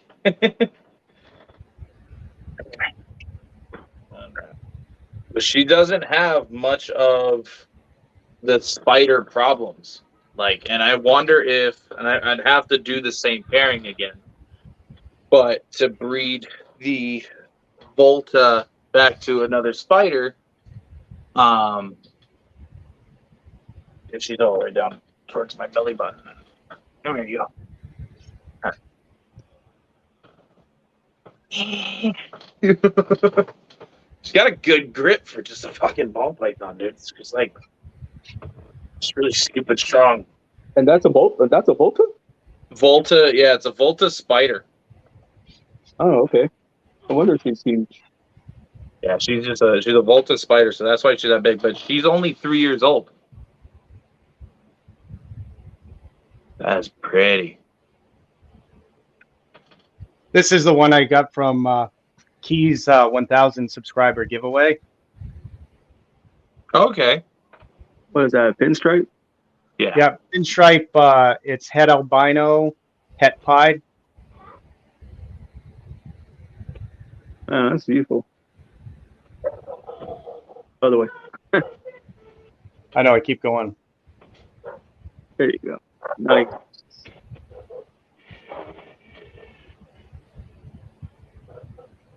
And he's big. He's just being shy right now.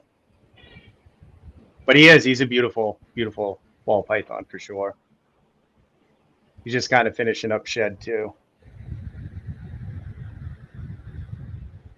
So Quinn is trying to get back in, but he's having problems with his phone. He says it won't let him get back in. So I don't know what's going on. So I don't know. Freaking Quentin. He always leaves in the good times, right? Yeah. Here's the better size comparison. You guys all have soda. I know there's a can somewhere. I don't drink soda. All right, you got a can of something. You know what, somewhere. Darian? There you go. Yeah, that'll give a great size comparison. There you go.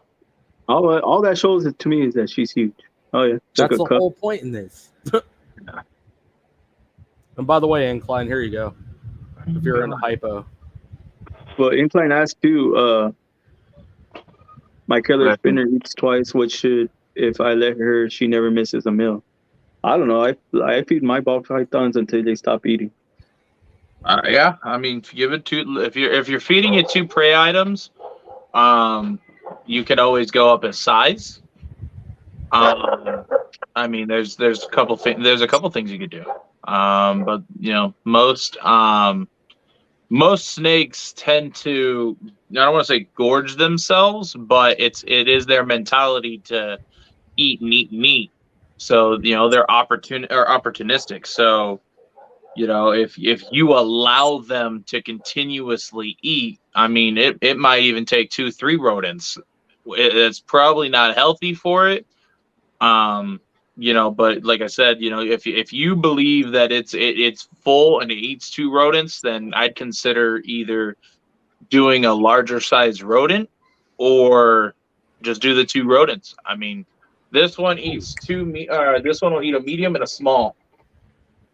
Okay, Darian. I won't give her 2 medium. You just but she could. You just popped the can of worms open because. Here we go. All right, so one of the hottest topics right now is actually feeding, right? Overfeeding. I don't know if you've seen them. Hey, you better chill the fuck out. I don't like your goddamn attitude, whoever just did that. Oh, hey, where's the moderator on that, man? I say, fuck, you yelled at me. He's over here about to beat up a snake. I'll kick him. Hold on. Let me kick him out. Anyways, wait a minute. have you seen it's a really hot thing on Facebook and Instagram. I've seen, like, I don't know, probably it's got to be up towards like 15 posts about it, but this guy is doing narcropsies on pet snakes, and the biggest thing that he sees is these fat pockets, right? Yep. So would you say the opinion that is coming to light is that it's better to feed these animals multiple smaller meals than it is to feed them one large meal? Because it's I would easier do for them. one large meal. Okay. And why? Now, the only reason for that is you think of it this way. Hold on, my camera's off. Okay. So rodents are pretty lean protein. They're not super fatty. As to where when you go to smaller sizes, they're more fat than they are protein. So like pinkies, fuzzies, they're more fat. And that's what makes is what's good for smaller snakes. You want to bulk them up, make sure they're healthy. So my suggestion would be a larger rodent, one prey item, you're good, instead of multiple prey items. Now, it also depends how often you're feeding them. So if you're giving a larger prey item, you want to wait a longer period before you feed that animal again. So like Lucy eats a fetal pig or a large chicken or a 5-pound rabbit. She'll eat one 5-pound rabbit. And now when I say Lucy, for those that don't know who Lucy is my reticulated python. Still won't let me fucking hold. She's a dick. She's a pain in my. I will not bring her out. I hate Lucy. She's a dick. But my wife refuses to let me get rid of her. Hashtag ball gang. Lucy is giant. Hey, it's the pastel possible. Yeah, this is it took me 15 minutes to figure out how to get on here. But yeah, this is that pastel possible Volta boy that's about 2,500 grams and 2.5 years old. He's a bad boy. And he's got length as well. I mean, he just doesn't like to do it, but he's probably 4.5 feet. The size of a fucking male boa. Oh, real quick, hold on. While we're on the Volta subject again, Patrick, I meant to reply to you. If you look it up on Google, there was a viral Reddit post. This guy posted his ball python, and it was an innocent post. And other Reddit being fucking Reddit, everybody fact checked the picture basically to make sure it wasn't photoshopped. This guy wasn't full of crap, but it was an innocent picture. He was just showing off his ball python. This thing was as long as a goddamn lawn chair. Like, everybody in the comments was like, bro, you have to post that somewhere, verify it, and measure your snake. Because he honestly like replied to 15 different people. I've never measured my animal. I have no idea how long she really is, but she was as long as like one of those like full lawn chairs, like where you lay out on them and sunbathe or whatever. That's the longest one I think I've seen to date. Because those lawn chairs are what, 7.5, 8 feet long? Yeah, they're pretty long. That's what I'm saying. Like, I think, just from the research I've done, it just seems like, size actually could be a little bit larger than, people actually expect, or could push the envelope, Absolutely. Then real quick, Emilio, how do we change that? What? In the comments, he was like, we all overfeed. How do we change that? Everybody on the panel, how do we change that? Darian, you start. Don't overfeed. I don't know, man. Like I said, as long as I don't see it as overfeeding. That's just me, though. I mean, granted, your snake shouldn't be super fat. I mean, like this. You want a slender snake, just like most commonly what you see it in is boas. Boas, you tell right off the rip if it's obese, if it's lean, if it's good. Rectangular, good. If it's bowing out a little bit, it's a little chunky. If it's fucking round, you got a big obesity problem. Just like retics, most common obese animal, retics and Burmese, because everybody power feeds them. Like I said, when the opportunistic, so they will continuously eat. Lucy will eat 2 5-pound rabbits. Yeah. And in one sitting, and then she will want to eat 2 more 5-pound rabbits in 2 weeks. Now, I don't give her 2 more rabbits in that 2 weeks. I'll wait it out, and she's normally a pain in my ass because every time I walk by that cage, pow! But retic, she's just a dick. But it's not her fault. She was abused. She was abused and she was neglected when I got her. So she's got a bit of a backstory. So she has a reason to be a dick, but still a dick. I'll say like with my ball pythons, like they usually seem to they're going to eat when they want to eat, and then they don't eat when they don't want to. When I don't force them, I don't push them. I actually have a bell, like a Super Mojave that I have, and the last meal he had was like a large rat, and he ate it. And like for a while there, I mean, I've heard like from people who know more than me that they've had him go 9 months or longer, without food. And then digging more on research, I found like a large meal or something could take a ball python up to 3 months just to digest. And I, being new and all, I'm like sitting back and it's hard not to worry. When you see them not eating. I don't know. I kept hearing like the crackling too. Yeah, who's phone doing that? I've been muted this whole time just to see if it was me. Yeah, you saw me. I was like, Ronnie, unmute. Now mute again. What are you? It's Ronnie. I don't know. You have to fix your setting. Check your settings. So go to settings. Yeah, even when I'm muted, I can still hear it. Can you mute? Do you have like a Bluetooth on? Come on, everybody say something. Everybody say something. So like Patrick, say something. What's up? Yeah, what's up? oh, I'm here. Yeah, I don't hear it no more. No, it's you, Ronnie. I was still muted the entire time y'all were talking. Not us. Yeah, it's your phone, bro. It's your speaker. I think your speaker's going out. White Or noise. something. White noise. Yeah, that's what it sounds like. I'll leave.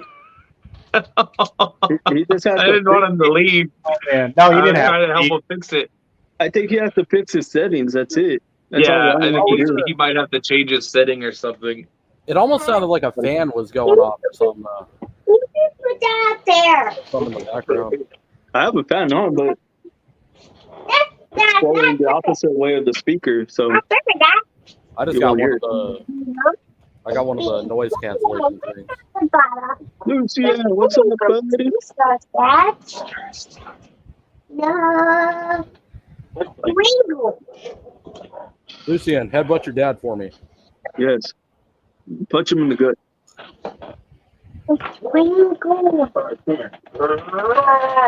Lucian,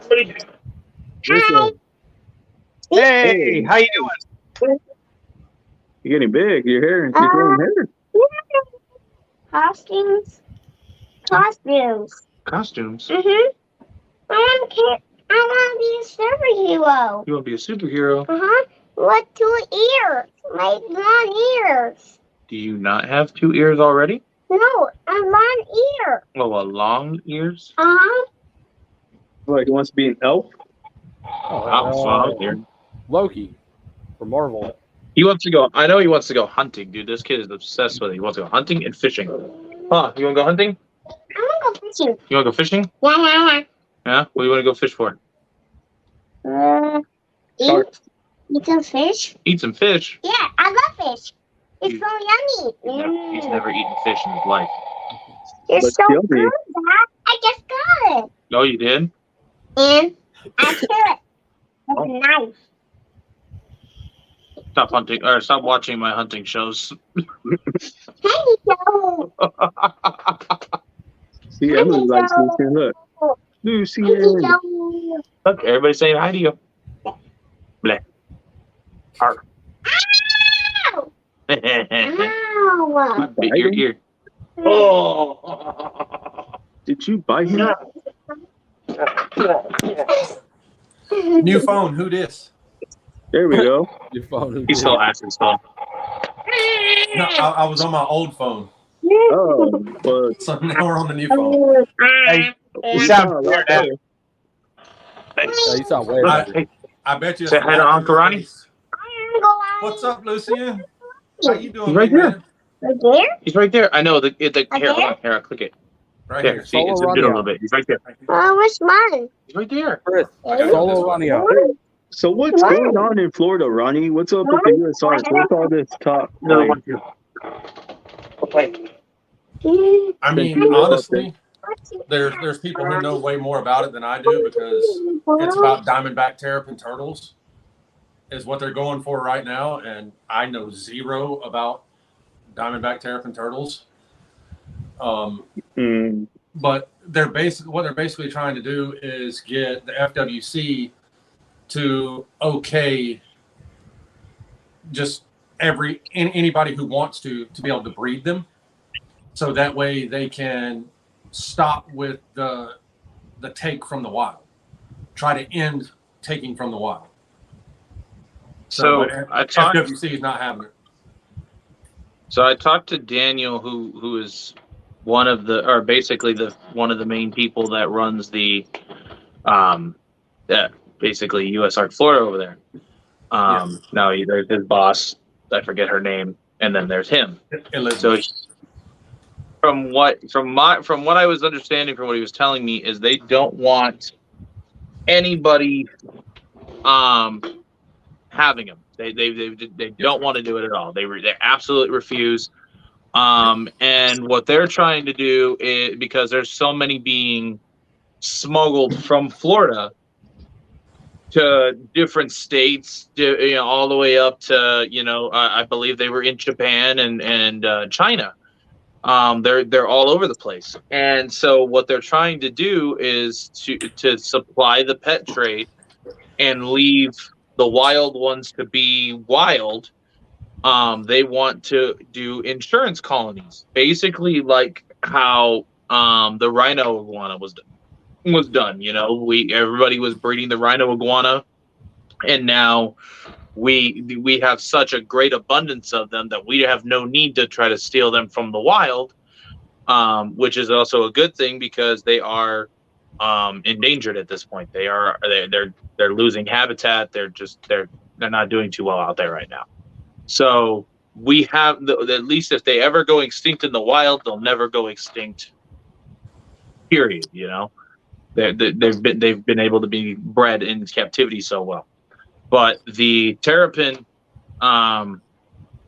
there's not really much people breeding them, but they're just more in the pet trade. There's a ton of people that have them. I know people in Arizona that have them, people in California that have them, and I don't know a lot of them that are actually trying to breed them other than the one guy in Arizona. But there's so many being smuggled out of there that it's an issue. So they're trying to get the permits, and FWC is telling them no, it's not happening. They're also trying to push for a type of mechanism to be put on lobster traps, because a lot of turtles are going into the lobster traps and drowning because they can't get out. You get bit? No, I had my finger wrapped and was jamming my finger in my palm. But no, so they just FWC doesn't want to budge. That's basically what it comes down to, is they do not want to budge. And so they had a meeting that was supposed to take place on the 28th or the 29th or both. But due to Florida's weather right now, they're looking at a hurricane. And so because of that, they canceled it last minute. They canceled it. So it sucks for Florida, and it sucks for what they're going through. That the terrapin needs help. They need help out there. And so people that already have them, they're just like, oh yeah, no, you shouldn't have them. Like they're not like really wanting to give permits to anybody. And like as somebody asked earlier, can you get permits for new Burmese or anything out there? The permits are done. Like you had a small window to apply for those permits to be grandfathered in for whether you wanted retics, Burmese, whatever. If you already had those in your possession and you wanted to be grandfathered in with that animal, they were trying to get people to chip them or microchip them and all this other stuff. And then you would have to get the permit, of course. But now you can't have any of that. There is no getting a permit. There's none of it.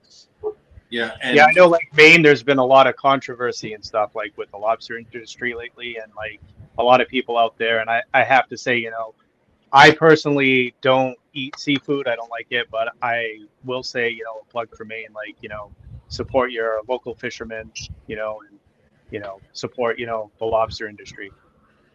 Right, and that was one thing too. Like they made it clear they're not out to get like try to shut down lobster people or anything like that. Like they support them 100%. But the issue that they were having is people were like threatening them on their page, like you're trying to shut my business down. Like it was nuts, and they're like, we're not trying to do that. We're trying to make They're it trying to to make it better. where you can do what you're doing, but you're also not killing animals that you're not after. So And it's hard because you've got people where that's their bread and butter, that's their livelihood, and right, it's kind of like you got to understand both sides. And I'm sure you look at how inflation's hit, and everybody, a lot of people now live paycheck to paycheck or just struggle to make ends meet. And then here you are, and you got to understand from their point of view. Here it is. It's like, hey, you're taking my income away. And a lot of fishermen, like right, clamor stuff, they deal with like red tide. You deal with the red tide. You deal with trying to preserve, and help the bluefin population. And there's different times when there's, just out of the blue, it's like, this is going to stop this and that's going to stop that. And honestly, we've had family that have been in the lobster industry, and it's like, there's little bumps in the road, and sometimes those bumps are really hard and they hurt people, Yep. Just like an unexpected, like thing. And it's hard because, a lot of them, do want to do what's, right and what's best.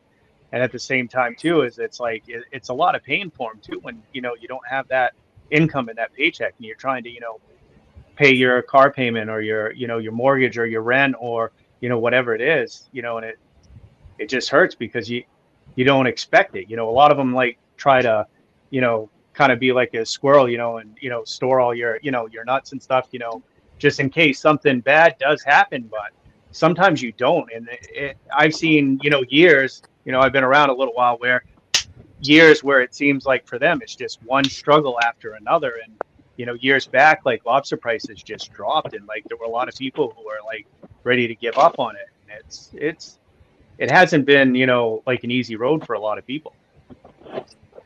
Yep. And it's true. Like, that's why I was asking, like, what's going on with Florida? It feels like y'all are getting under attack with your animals, and it's just wow. It's like a lot of shit going on over there. And Now, y'all they're need starting to look into a lot of animals, and these are even one of them that they're wanting to look into. The ball pythons. why though? Yeah. It's a ball python. It can live here. Oh, Year so they're round. trying to take everything that can cohabitate where y'all live? Pretty much. Oh wow, I didn't know that.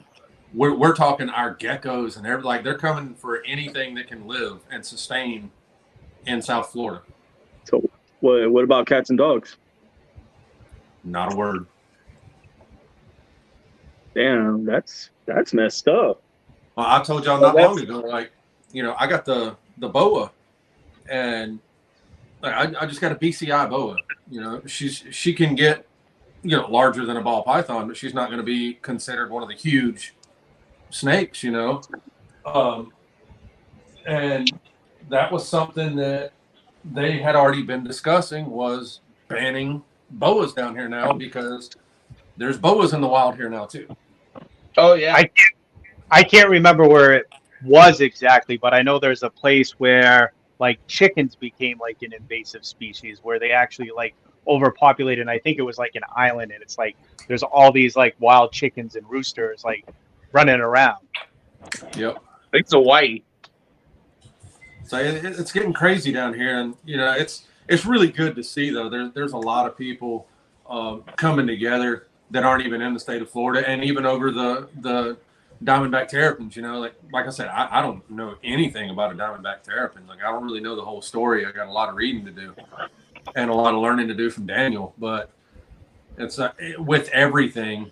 There, a lot of people are starting to come together now, you know, and try to help hit Florida and come strong in numbers, because this is what every other state is going to start basing their stuff off of, is us down here in South Florida. Yep. Yeah, I think that's I think that's Yeah. something that people don't account for. I mean, like, we watched what happened in North Carolina and South Carolina with the Tegus. Yep. We're watching what's happening in Florida. I mean, Florida's ground zero for all of this. For everything that we're facing today, it started in Florida. Then it made its way to the Carolinas. Yeah. And look at Alabama and the king snakes. Yeah. Like, it's literally just moving from here, and it's going up and starting to spread. And it's one species here, one species there, and then all of a sudden it's an entire family. It's a snowball effect, and we need to cut it out. We need to cut it out now. And ultimately, I think a lot of it comes down to us holding ourselves accountable and being responsible keepers. You know, when people were taking tegus up to the north, to the Carolinas, nobody thought the tegu was going to survive out there. Nobody thought it was possible, and then all of a sudden, well, guess what? It is possible. Nobody thought a Nile. Nobody thought a Nile monitor. They adapt. That's what it is. Yep, they adapt. Look at the alligator, man. It can go up in here in Florida where it goes down into the 30s, sometimes the 20s, and an alligator can live no problem. Like, from what I understand too, long ago there was like gators pretty much were isolated to what, like the Everglades, and then when they built like the roads and they put like all the culverts and stuff in, that pretty much when there was like a rain or it flooded, it pretty much made a super highway for like the gators to like start like, you know, moving around. And now they've spread all the way to what, like the Carolinas now, and like they're everywhere. And they can like survive like certain temperatures in winter they never thought were possible. But like in the middle of like a frozen lake, I've seen pictures where their snouts are like sticking right up out of the water, and they breathe through their nose and like harsh frozen in the water with their snout out, so they can breathe. Now they do. Yeah, I'm gonna say I've seen that. But you gotta think like they gotta be able to like adapt, you know, evolve, you know. So you look at where they came from, Florida, and now you look at them in like colder temperatures. Yeah, those gators that are taking the colder temperatures, are they adapting even more and actually going to be able to withstand even colder temperatures? Like, how far will they migrate? Well, that's I mean, that's the animal kingdom. That's us. That's birds. That's crocodiles, alligators, insects. I mean, that's like like they want to talk invasive species. I mean, insects are like probably one of the like top, you know, right up in the top, like probably 5 easily, maybe even the top. Here's a big one local to me in Darien, the fucking Africanized honeybees. We have problems with those every freaking year here, and it's because somebody brought them in either. I think it was on accident, right, Darien? They were brought over in a shipping container here in Arizona. They were brought over in a shipping container, and the shipping container held like just random supplies. And they had made a beehive in the container, and so when they opened it, they fucked up. Right. And here's another one, Darien. I don't know if you've heard about this, but one of the biggest things I've heard about like Niles and the bigger lizards here is that it gets too hot for them to survive on their own. They need us to be able to keep them cooler and keep them alive, right? So my Nile monitors almost died before I got rid of them. They almost died due to our hottest day during the summer. And so because they could not handle the heat. Now, it's not like they couldn't get away from the heat or anything. There was shade. It was just so hot ambient wise that they couldn't adapt. Because I mean, in Arizona, it's average 110. Almost, even our winter is a mild summer. You know, it's in the 90s. Depending on where you are in Arizona, you know. Then if you go up north, it's cooler. But if you stay where we're at, it's always hot. It's hell. Here's one for you. Did you know there's a Nile still on the loose out in Tucson, even through this summer? It survived. So I have heard somebody say they've seen a Nile monitor out there There's- I think for the past 3 years. There's pictures and videos now. And Yeah, we've I feel sent like it it's for a the while same. there. I feel it's like the same one that they've they literally have seen it multiple times 1 year, and then they just Yeah. keep posting it. Yeah, but 'Cause that's I don't know if it. Oh, sorry, I didn't mean to cut you off. Go ahead. Oh, I was like, I don't know if they would actually be able to survive out in the wild. You got to think dogs. You got to think people. What's it eating? I mean, they could easily take down a rabbit or two. I mean, we're fucking abundance with jackrabbits and cottontails. So I mean, there's plenty of things they could actually get, especially Niles. On that real quick, the abundance of rabbits is actually becoming an issue for us, according to Game and Fish. So anybody watching this live and anybody local to Arizona, help support the stopping in the deaths of our venomous snakes.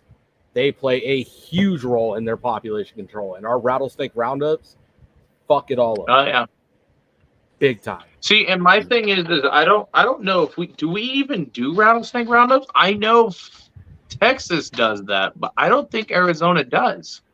Arizona doesn't do it like Texas does, where it's like a huge event. But if you get into some of like the more blacklisted groups and the extremists, it still happens here. There was one that happened out of White Tank not too either right before or right after Rattlesnake Solutions was out there doing that study.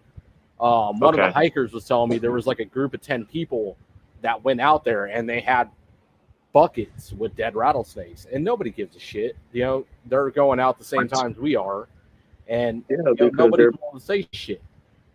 Yeah, because they're venomous. That's why. And a lot of people don't like venomous. But you know, the craziest thing about it, I mean, Darian will attest to this. I mean, Darian just attested to it fucking 20 minutes ago. These snakes aren't these evil creatures that people make them out to be. I mean, we walk by. If people knew how many rattlesnakes they walk by on a trail on a day-to-day basis while they're out walking their dog, they're out on their morning run, their afternoon run, their evening run, or if they're out with the family, if they knew the actual amount of hidden rattlesnakes that are literally inches from their ankles, we would have more dead people than we would have rattlesnakes. Because you'd have less people taking walks. Exactly. But when they see one, they freak out. To prove a point on that, I took Levi out hunting. And if I'm lying, Levi could step in. Did I not take you down one road and we find 20 rattlesnakes on that single road? Absolutely. That's not exaggerated. Nothing. Even Melissa, like when we went home that night, she was freaking the hell out. She was like, oh my God, we found 20 of them tonight. I was like, yeah, that shit's sick. And that's 10 minutes outside of suburbia. That's right outside of the city. Nope. They're right there. And I find them in a major metropolitan area right up the road from me. I walk by 4, 5, 6 of them on one night. Nope. Yeah, but then again, it goes back to it all comes back on us because we're the ones portraying them like they're these vicious animals.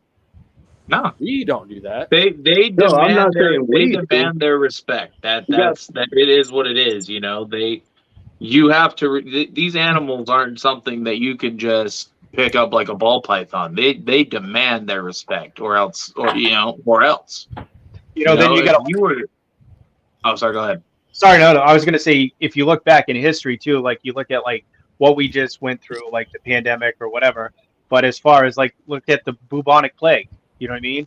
How many more like rodents would there be around? You know, would there be more diseases if we didn't have snakes out there, like to help control the rodent population either? Oh no, for sure, I 100% agree with that. And one thing that it always blows people's mind is there is actually venom that is used in medicine. So for a lot of people that don't know, copperhead venom is one of the main ingredients that is used to battle breast cancer. As well as there's it's either the Mojave or Atrox, but one of their venom, I think it's the Atrox actually. I am eating. It's Western Diamondback. Their venom is actually used for certain pain reliever medication. Fuck yeah! Oh, thank you for bringing that up. But like you need what the venom for like being able to fight somebody who's had a snake bite. But the other thing is too is like, and I know it can be a touchy subject, but then you look at like the rainforest. How much of the rainforest or species that have been in the rainforest have been destroyed that could have had some kind of cure for some disease or something, but because of it not being preserved, we've lost that. You know what I mean? 100%. And okay, so to add on to yours, Darian, sorry, you just fucking lit a fire. What's up, Gage? First of all, first and foremost, shout out ASU for leading that study, for being the forefront, and the herpetologists that are leading that program. You're 100% spot on. It is the Western Diamondback, and its venom's being used in multiple medicines, but they're on the verge of being able to use it to fight and cure cancer, and multiple cancers. Yep. And then, Patrick, to follow up with you, hold on. To follow up with you on that one, it's not just the Amazon. That's like that's ground zero for all of this. The wildfires that happen out there, us deforesting the grounds, destroying the habitats, but local fires too. Darian, you can attest to this. How many animals have we lost in recent years due to our wildfires? And then I don't even want to open the door on California, Colorado, Oregon, Washington. Fucking gender reveal gone wrong. Exactly. But then When I tell people that, nobody believes me. That's how that recent fire that California had, that huge one that took like 100, almost 200 something acres. That was literally done by a group of people trying to do a gender reveal in tannerite. Really? Yes. Yep, they went to shoot the tannerite, and it had color powdered in the tannerite. So when they blew it up, it was either a boy or a girl, blue or pink. And when they blew it up, it was in a fucking dried out field. They didn't clear it out, nothing. They just put it in a bunch of dead brush, and boom! Hey, look, fire! Gone. Everybody's fucking dipped out. Nobody even tried to put it out. They just dipped. Another one. Now, one thing I don't like. Oh, go ahead. Oh no, I was gonna say one thing as far as like, it's horrible about like fires that happen, wildfires, whatever. But coming from Maine, I know like blueberry farmers long ago, they used to actually burn their crops. So actually, it would like release nitrogen and stuff, or like it make the crops better. And then like a couple of years later or something, they get a better season. At least that's what I've heard used to happen. Oh yeah, controlled burns. Yep. Yeah, I'm sure like the fires are devastating, but at some point, it's going to have some kind of regrowth.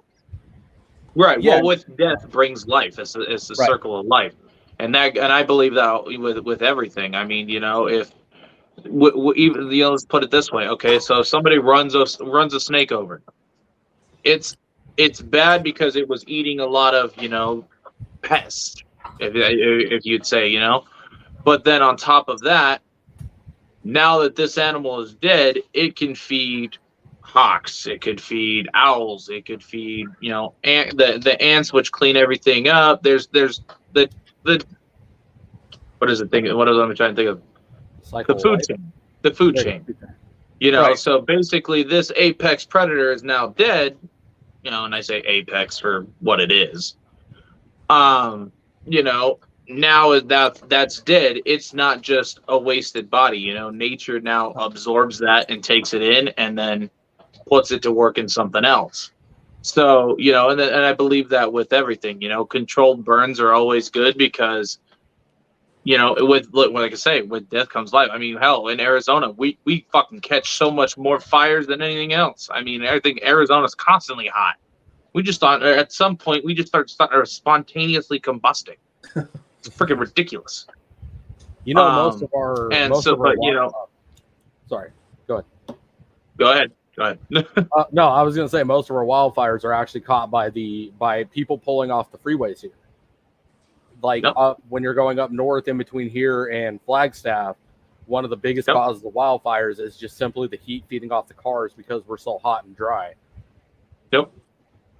I remember. And then, oh, go ahead. Sorry, I remember years back, I actually visited Florida, and they had like such a drought. And on the radio, they were warning people not to mow their lawns just because from mowing your lawn, a spark could cause like a fire. And they were having problems with forest fires, like, everything like going around. And it's like literally you'd be listening to the radio and it'd be like constantly, like every like half hour, like warning people, don't mow your lawn. That's fucking Arizona every damn summer, dude. For real. Dude, it was a video and it was nuts. So dude was detailing his car and he had all of his doors open and the sun was just coming up and he was, it was early in the morning. The sun had hit the window just right enough to where it was like a magnifying glass effect. And it caught the dry brush on fire. Wow. I caught it all on his security cam. And it was just enough from a window, a car window, started a big ass fire.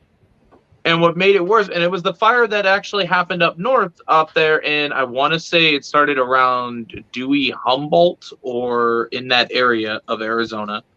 And it ended up spreading almost all the way through, Camp Verde.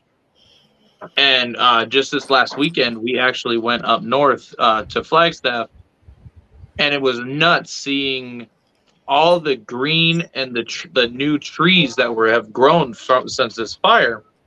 You can still see, like the black on the ground. You can still see the burned dead trees, but in the dead tree, you can see a nice growing green tree coming out through it or right around it, like right next to it or through it. Like it's nuts. But I guess the desert bounces back. But it was just it's cool to see that. Well, look at Hawaii, right? Didn't they say like Hawaii was all formed from like volcanoes? Yeah, right. I think every island has like its own Hawaii's like or something. And Hawaii's like constantly producing land if you look at it that way. Cool. Yeah, it's like a perfect self-sustaining habitat or something like that. Bro, that's where my kids are right now in Hawaii, so that's awesome to know. Yeah, probably that's. Go ahead. Oh, sorry. I was going to say the scariest fact I ever heard about Hawaii was always stay on marked beaches. That I want to say every year there's tourists that don't realize and they'll say, "Oh, this would be a beautiful place to swim," and there's underground lava tubes, and literally people will be boiled to death. So I haven't been to Hawaii. My wife has, but if you go, definitely stay with marked beaches. I would. No shit. Did not know that. Interesting. I gotta go see this boiling tubes. Yeah, they're underground lava tubes flow right into the water, and you can see steam coming up in places just because it instantly you figure boils the water.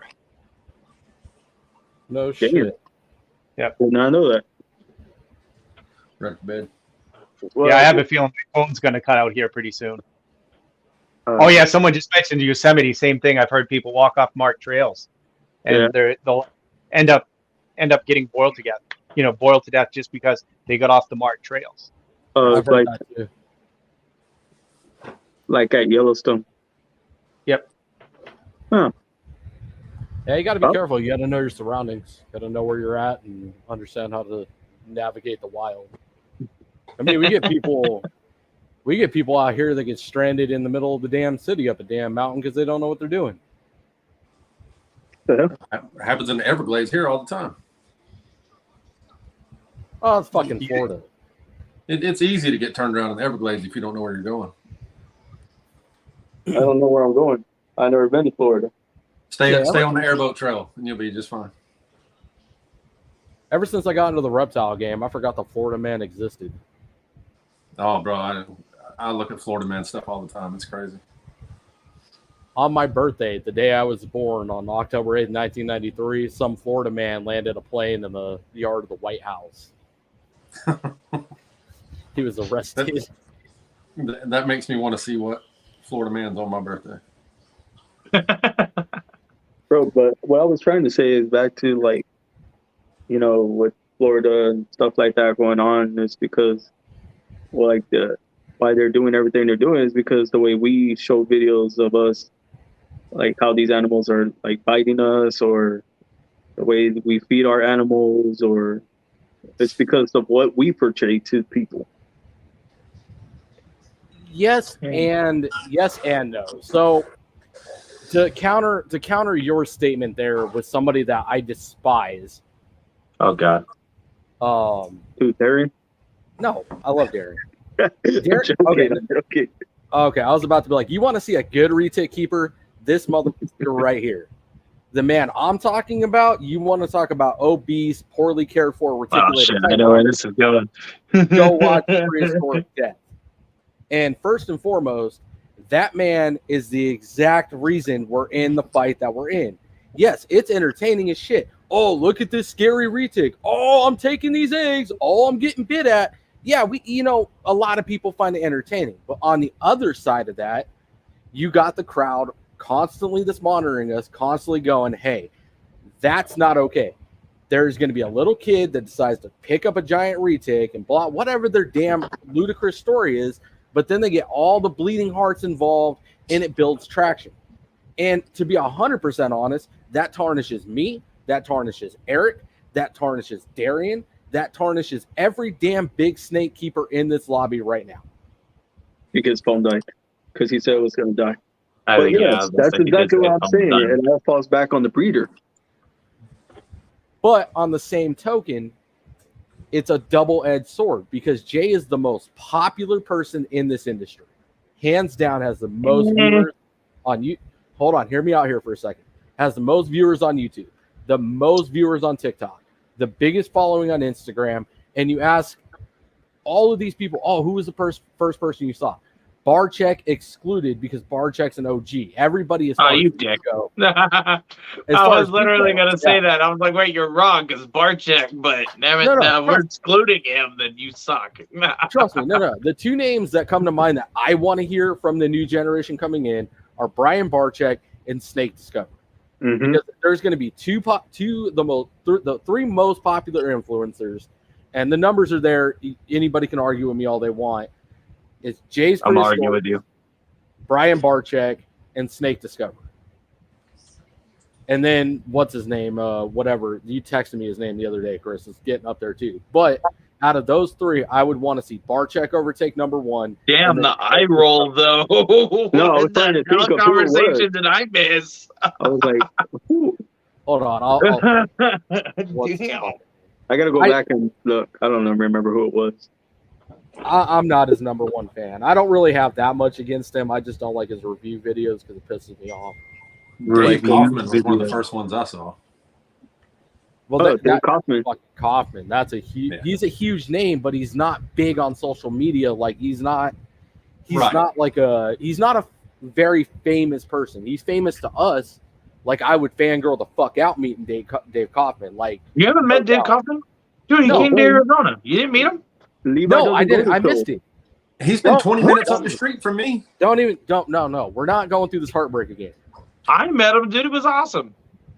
Okay, cool. You guys have met all the people I want to meet. Fuck you guys. I didn't get to meet him. I made Snake Discovery. I met.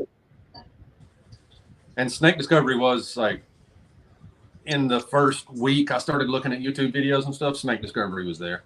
Wiccan's Wicked Reptiles. Wicked Reptiles, yeah. Adam up there in Canada. But is it mean to say that bald guys went out or looked after bald guys, or is it just no? I'm just kidding. Hashtag bald gang. Why not? Bald gang. Bald gang. You wish you had a head this pretty. Right? We should start that, right? Bald gang. Oh my God. Okay. Eden brought up. Well, there goes Thursdays. No. Eden, you met us right now. What are you talking about? Yeah, I mean, you got us. What are you talking about? That's all you need. Me, Chris, Darian. Now you got bald gang. RKA. Yeah. Except Darian. He's not cool. He's still got his hair. Dude, I will shave my head bald, and within a week, it'll look like this. It really does, because when you shaved it down for Lucian, man, it was like 4 days later, and you Where'd already you stay at, Eden? That's what I want to know. For real, dude. I just had a haircut, and this is already getting too long. But Eden brought up the other hot subject that tethers yours, Chris. The feeding Oh video. god, here we go. Yeah. The feeding video, The feeding videos. Period. like live feedings or Live Feedings, feedings. Any kind well, of feed. okay. And I'm here- not nitpicking, but I want to be clear on what we're talking about. So future reference, you know. Okay. So we'll go feeding videos, period. Snake eating live, frozen thawed, it doesn't matter. Just Go. feeding in general. Now, here's the main argument, and I am kind of partial to this argument because I That's a lot of understand. people buy you. What's the last time, Darian, you posted a video of your dog eating food? Chris, what's the last time you posted a video of your cat eating food? Never. Yes, Why would Arnie, I post what's a the video last of my time cat eating food? Who Why? posts pictures of their hamsters eating food? I don't post pictures of my rabbits. I eating do. Wait, My hamster's cute as shit, dude.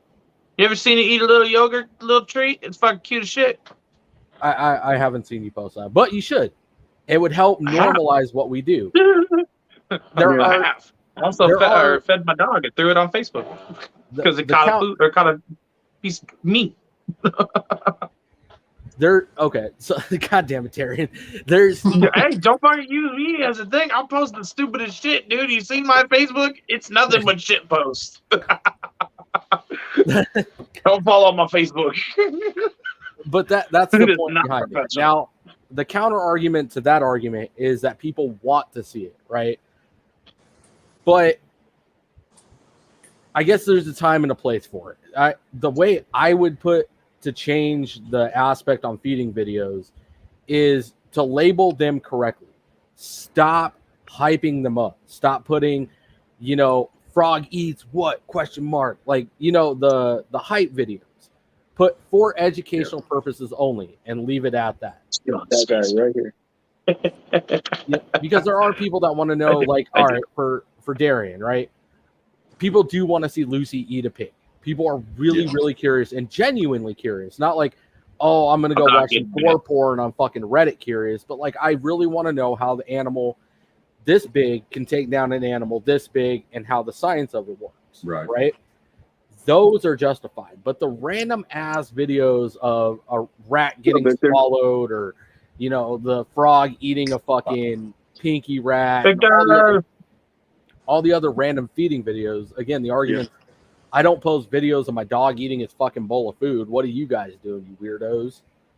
And then PETA comes in there too. Fuck PETA.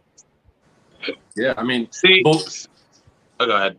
Before you came in, and we started following each other and everything, Darian can tell you, Chris probably can too. Dude, every Saturday night, I used to do a Saturday night feeding live. So, and that was my Saturday night. Like, I mean, the whole process, thawing the rats, coming in here with my phone, going up to the snake tub with the phone and showing the entire feeding. Like, I would do my entire collection right there on an Instagram Live. And then when all the stuff started with USARK and everything and the Lacey Act,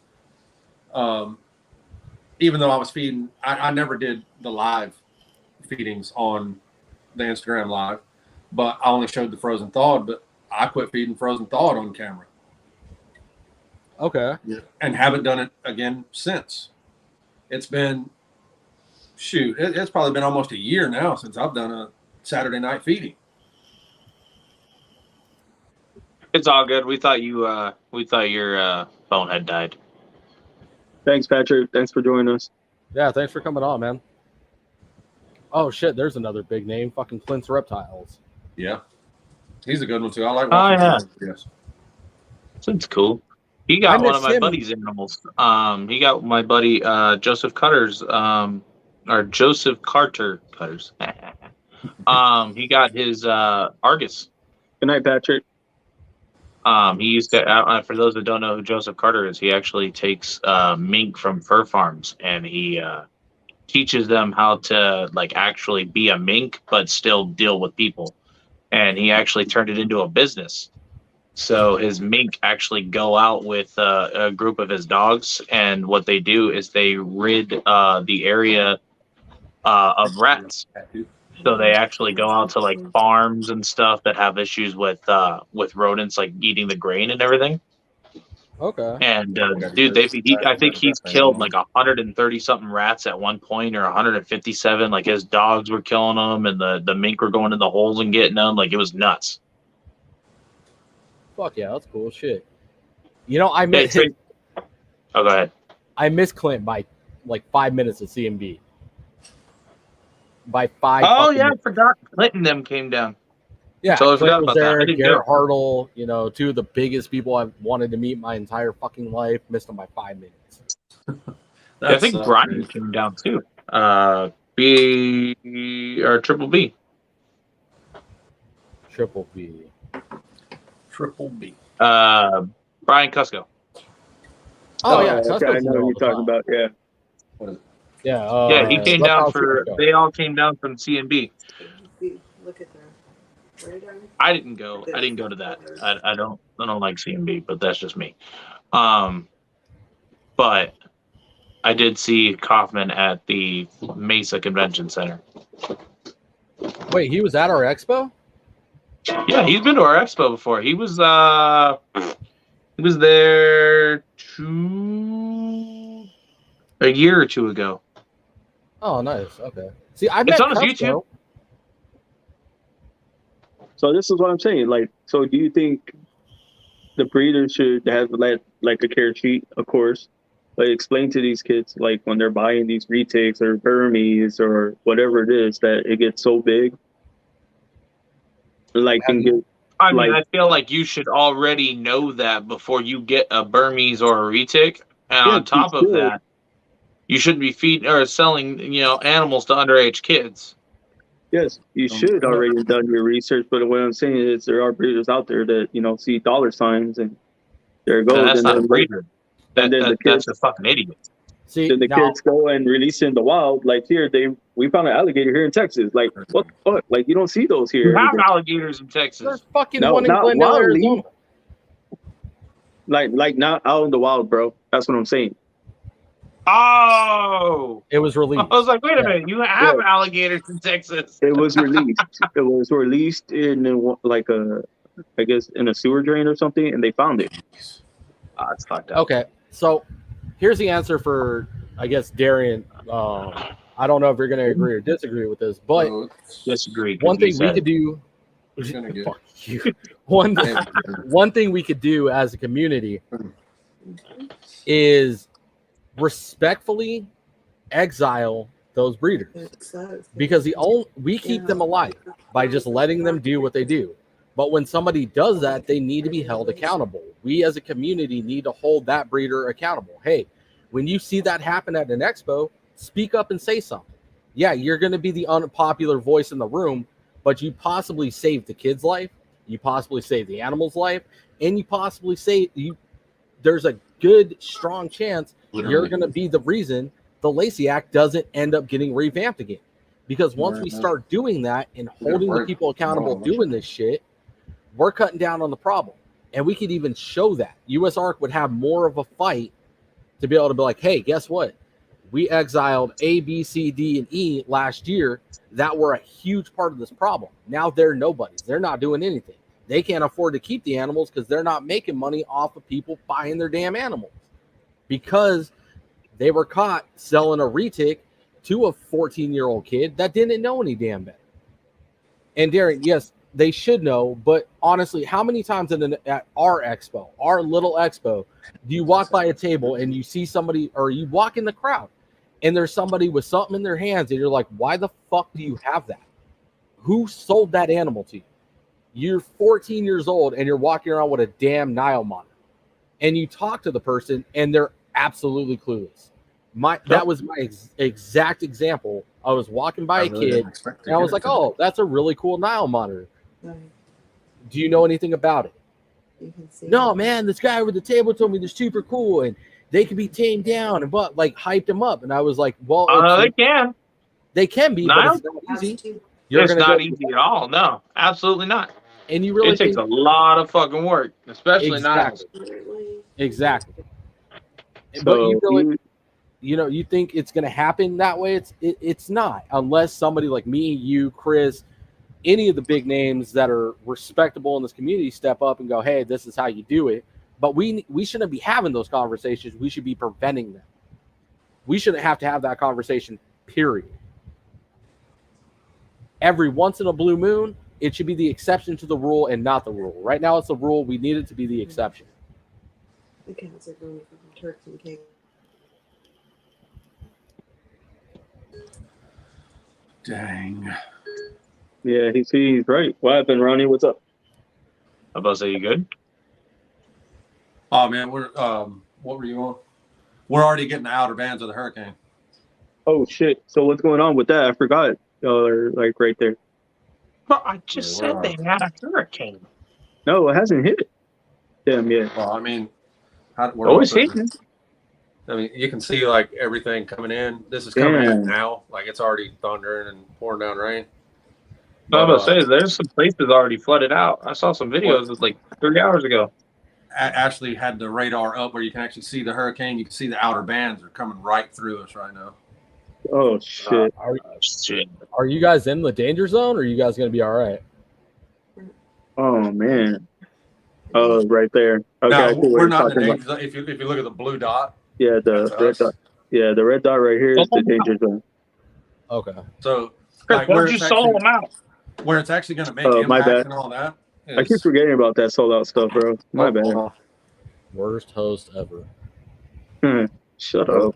We're the blue dot. I mean, we're getting outer bands like right on us right now, but okay. Where it's actually going to make landfall is obviously way away from us, but we're still going to get the outer bit of it all. And honestly, just right here in front of my front door, just on a normal rain, we get 6 inches of water out front. God damn. With all the rain that's going to come, if it pushes all the way up, like we'll have water coming the front door. But what the heck? Y'all need. I hope y'all are safe, bro. I hope y'all stay safe. Y'all need to get the hell out of Florida. Yeah. We'll be good. We'll be good during it. I mean, On that note, I'm going to bed. like what Ashley was just talking about too is that we had some bad. Or that was that wasn't hurricane. That was just rain. Just rain. We just Yeah, flooded everywhere. the road right outside of the complex right here was like, I had a lifted F-250. It was like a 4-inch lift with 35s on it, and we had water at the bottom of the truck. Oh shit! Just out in the street, like that's just during the normal rain, so it's going to flood out here pretty bad. But I mean, other than that, you know, I'm in my dining room right now. My front door is right over there. If I have to, I'll just take the racks apart and take them upstairs. Okay. Damn, bro. So when you move in Arizona, that's the question of the hour. No, Texas. Don't get hurricane. When my fuck fight Texas. is done, when my fight is done in Florida, I was about to say, dude, I might go to Texas, man. Their laws are just as lenient with reptiles, if not better, and they have the same gun laws as we do, and they No, can they have don't. fucking suppressors. They can't conceal carry without a permit. without a They still need a permit. Yeah, we can. No, we don't. You can't. Yeah, they don't need a permit as long as they're a resident. The same thing as Arizona. but with the suppressors, you can have one in Texas without a stamp. Yeah, You can have that here in Arizona too. They can make them. bro. Texas. No, you is the can't. best. You gotta tell Come out here. Sam, Ashley said goodnight. Damn. Night, Ashley. Good night, Ashley. Right. I'll be going in just a minute. too. Everybody's trying to figure out who's saying this. But I think Darian was trying to figure out who Sam was. Here, we got better gun laws. Look at No, that. I'm lagging a little bit. Everybody else was like, Darian and Sam. Yeah, Darian. But Yeah, dude. hey, but like Eden was saying that we should weed them out, like all these other breeders. But if we do that, it makes us look like we're the bad guys. You know what I'm saying? How? How are we the bad guys? Because we're Respectfully. weeding them out. So? We're throwing them under the bus. Okay. And I'm just saying. that makes me. If that No, makes me no, the bad guy. we've had this conversation before where I explained before. Who, you know, and I see it like this, okay? I'm not against live feeding for educational purposes, okay? I'll say it that way. So like Everybody knows I feed frozen thawed. Mm-hmm. I do live for some of my animals, but not all. So like baby chickens, when I feed them to my tegus and stuff, when I get like a ton of baby chickens, you don't see me videotaping my tegus or my monitors eating them. You know, that's not what I do. But for like the wild caught, you know, I've got the wild caught venomous. They eat live.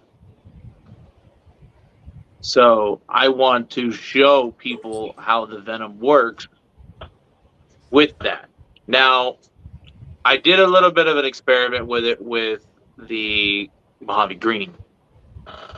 And I didn't show that the Mojave Green had, you know, the first initial bite. I didn't show that. I just wanted to show how fast the venom actually worked. Yeah, but you're using it for educational purposes, though, right? Exactly. That's Yeah, that was what it was for. It's an educational purpose. But even if it was even if I say it's educational purpose, there's still people that are gonna be like, oh well, like let's put it this way. I've been doing this for 17, 18 years. Somebody just gets into the hobby, starts breeding, say they only have a year, 2 years under their belt.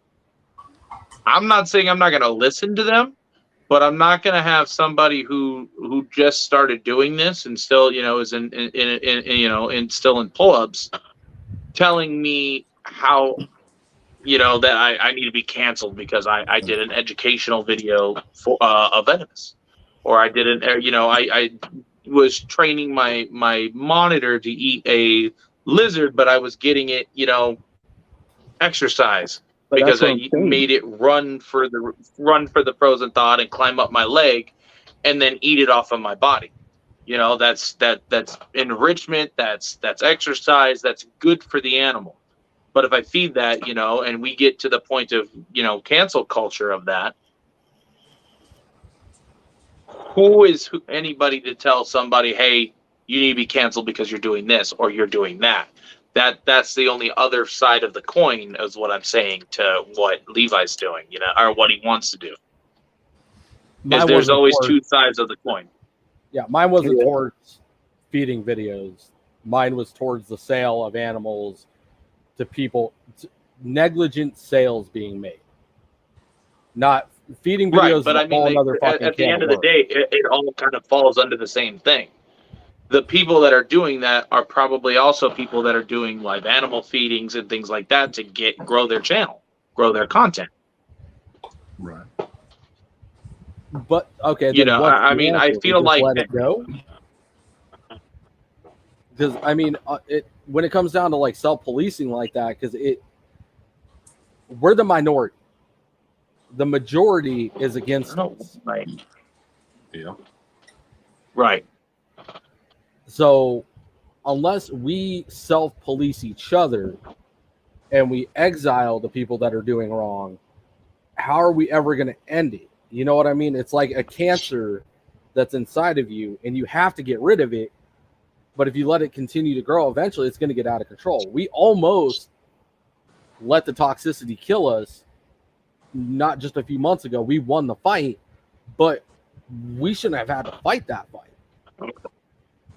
Yeah, but it was also a hard struggle just to get everybody united.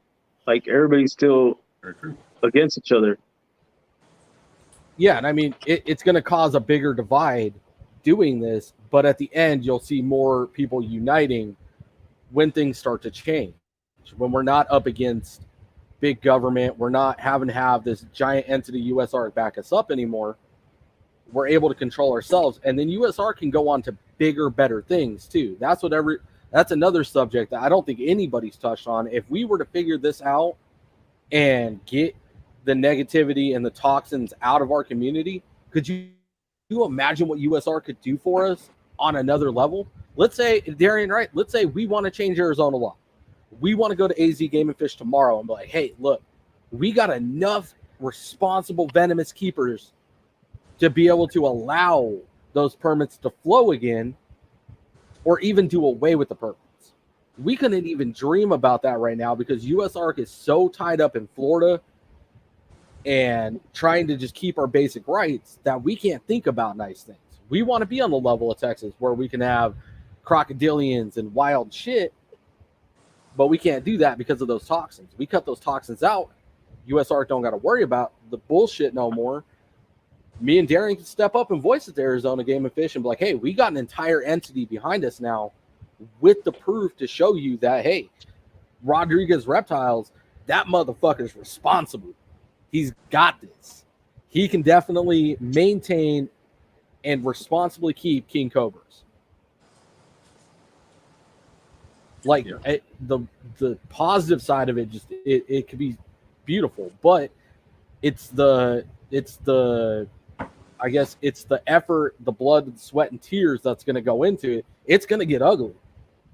Like, no doubt, because you are going to have the fucking clown that bought a fucking bearded dragon from Petco.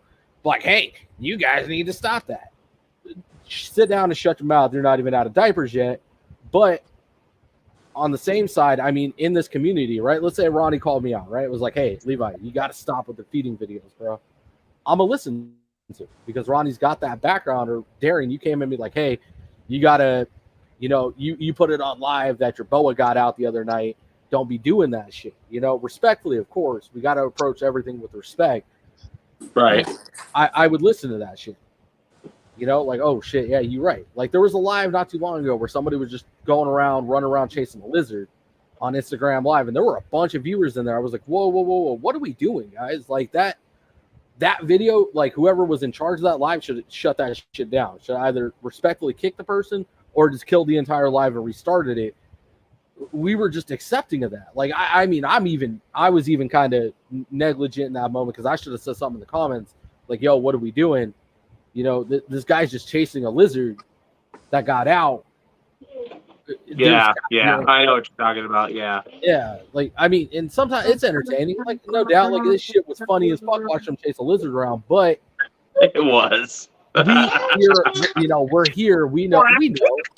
We gonna catch a lizard. We gonna take care of it. But somebody on the PETA side of things is watching that, and they're like, "Yo, that lizard could fucking hurt somebody," or "Oh, that lizard's invasive," or "Hey, that lizard can do a lot of damage." And then all of a sudden, all the bleeding heart fucking PETA folks are coming out in full drove. And when the PETA folks come out, it's not just. I know we're not. I know people aren't a huge fan of them, but MJ put it best. It's not just the reptiles that they're after. Again, we're the minority against the majority. These are the same people that have been fighting this bullshit, tree-hugging fucking hippie fucks. Oh, let go of Shamu, and you guys are fucking pieces of shit for this and that. They've been fighting on it. They don't even want us to own our fucking dogs. Like, seriously. Like, they have so many damn videos out there. Oh, it's cruel the way you keep your dog. It's cruel the way you keep your cat. Look here, bitch. If you don't sit down... I can't even think of dogs right now, dude. Did you guys see? You see the post that's going around right now? No. The Rose whatever lady that supposedly went hunting for a bear and then thought she shot a wolf and it was actually a husky. Oh no, did not see that. Ah, dude, she legitimately went hunting for a bear apparently, and she thought that it was a fucking wolf running through the woods, and she fucking shot a husky and took like 30 fucking pictures of it, and she was seriously just posting them all over the place and like hunting groups and everything. And then now she deleted her Facebook. Like it's nuts, dude. But not before everybody took pictures. Like, yeah, look it up. All it is type in Rose. I think it was Rose or hunts husky or kills husky, and it'll pop up, dude. It's right. That is true, Victor. You're he does a absolutely right. joke. They do more harm than good, and evil, and oh yeah. Did you guys see? Yeah, I'm blocked from PETA's page on Instagram. Actually, a few of us are. But they actually blocked me because I was one of the main people with military morphs and a few other people, and we were like killing them with knowledge type thing, like because they posted pictures from an expo stating that this is how we keep our animals in tiny little deli cups and all this other crap, dude. Like that we were all explaining, like they're like, oh, that's so awful. Why would you do that? Blah blah blah. They can't have no room to move. And the one picture, dude, was of a Burmese in a vision cage at an expo. Like it had a ton of fucking room. But Yeah. they were complaining about it, and they were stating like, oh, the deli cups and all this other stuff, and everybody was like, no, they don't live in those things. This is just for easy transport. They're fine. They have room to move. Like it's not like they're put in a tiny little like tarantula cube.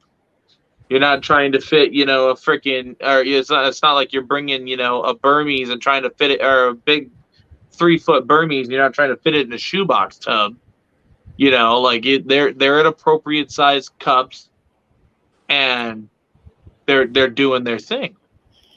And on top of that, they feel more comfortable during transport in tighter enclosures. Their lack of knowledge about the animal in general is disgusting. Well, that's what we got into. Is so I had said that on multiple comments, and you know, of course, I get the backlash of the PETA supporters. And the people were like, "Oh my God, you're a monster for doing this," and you know, it kind of got bad because they were trying to egg me on, you know, and it was funny because they can sit there and try to like some of them watch my videos and they saw I'm a fat dude, and so like one people were like, "Oh, you're a fat piece of shit," blah blah blah. Like, dude, they went off.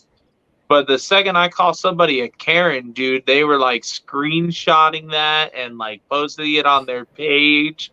Like, dude, it was nuts. And I was like, okay. And anyway, PETA ended up blocking me off of their page, so I can't see it anymore. Oh, good shit. Congratulations. Not only did this woman kill this husky, she skinned it too. Oh yeah, she skinned it. Yeah. That's messed up, bro. I fucking told you she thought it was a wolf. She put up a post. She put up a post on Facebook saying that she did make a mistake. She thought it was a hybrid wolf puppy, and turns out it was one of a dozen dogs that had been dropped off in this location or whatever. And she's like, you know, people are giving her shit, and she's like, you know, don't come at me, take your post down, you're wrong. I had my wolf tag, and even if I would have known it was just the dog, I still would have shot it because it was aggressive. But that's messed up. Why would you shoot the dog anyway? What did you? She said it was aggressive. She said it was aggressive. It was coming towards her, growling. Husky, aggressive. I've actually had to shoot a husky before because it tried to bite or come after my kids. But in my yard. You killed and skinned a husky without noticing it was a husky? Yeah, for real, dude. Like that was everybody's big thing, though, is that she hunted a husky, like legitimately hunted a husky. That's the thing. Like killed and skinned it, and never once thought, "Oh, this is a husky." Wow, I think you need to learn your animals before you go into the woods hunting. For real. That's like killing a rat snake and saying you thought it was a cobra. Exactly. Oh my God, Levi might know about this. There are people that will literally fight you over believing that Arizona has Estrella mountain cobras. That's what they call them. They say there are Estrella mountain cobras. It's a specific mountain, a specific area, and they believe wholeheartedly that there are fucking cobras in Arizona. Dude, I had to jump in. Okay, so I don't know if you're a part of the big camping website in Arizona, right? The Facebook group. I might be. I'm into a lot of stuff. Along with fucking, I don't know, every goddamn snake keeper that's willing to jump in there is constantly on that page helping people ID, because there are a lot of families that go camping that have no idea what they're up against out there. This one chick posted a picture of a gopher snake, and the amount of just disturbing comments that were coming out of these people that had no idea what they were looking at. Oh, it's got a diamond head. It's venomous. Oh, it's got this. It's venomous. It's venomous. Kill it. It's venomous. Kill it. It's venomous. Kill it. I had to PM her And I was like, no. I keep that species. I was like, I will send you a picture of that exact head flare. It mimics the rattlesnake. Look towards the tail. If it has black and white, leave it alone. If it has no black and white, it's a gopher snake, and it's a really good thing to have around, especially around a campsite. You ain't going to have rats bugging you. Leave it alone. Thank God she heard the word of reason and listened to me, and they didn't do anything to it. They ended up actually, her husband relocated the animal. But just the amount of people that were just eating the cake was like, oh, it's venomous. Oh, it's venomous. One person said it was venomous, and all of a sudden, 99% of the comments was, oh, it's venomous. No, come on. I'm sure it's the same damn crowd going, oh, there's fucking cobras in Arizona. Oh, Patrick, I'm just seeing your. Oh. Didn't recognize him with all that beard, man. No, I was. I saw he messaged me on Facebook. It just popped up for me. Well, that sucks, bro. I'm sorry, Fry, about that. Yeah, he did. If Fry got a tattoo of his dog, he's got he has like remains and big old placard. It's pretty cool how he put a shrine for his dog. I like how he did it. That's Sorry about that, bro. Even if it was venomous, if you wouldn't kill a dog or a cat or a fucking bird, why kill a snake? Because people are scared of snakes more than they are dogs. But they're also now the main dog people are scared of is pit bull. Yeah, that is a thing. And I mean,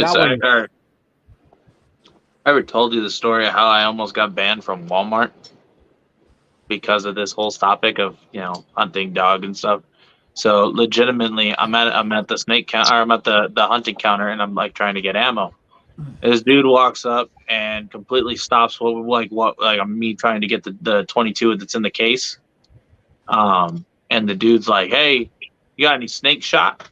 And he's talking about like going to shoot this, shoot that, and he saw that I'm wearing Rodriguez Reptiles, and he is like, he's like, "I hate snakes. I'll fucking shoot them." I was like, "Oh, that's cool. I don't care. Do you, dude?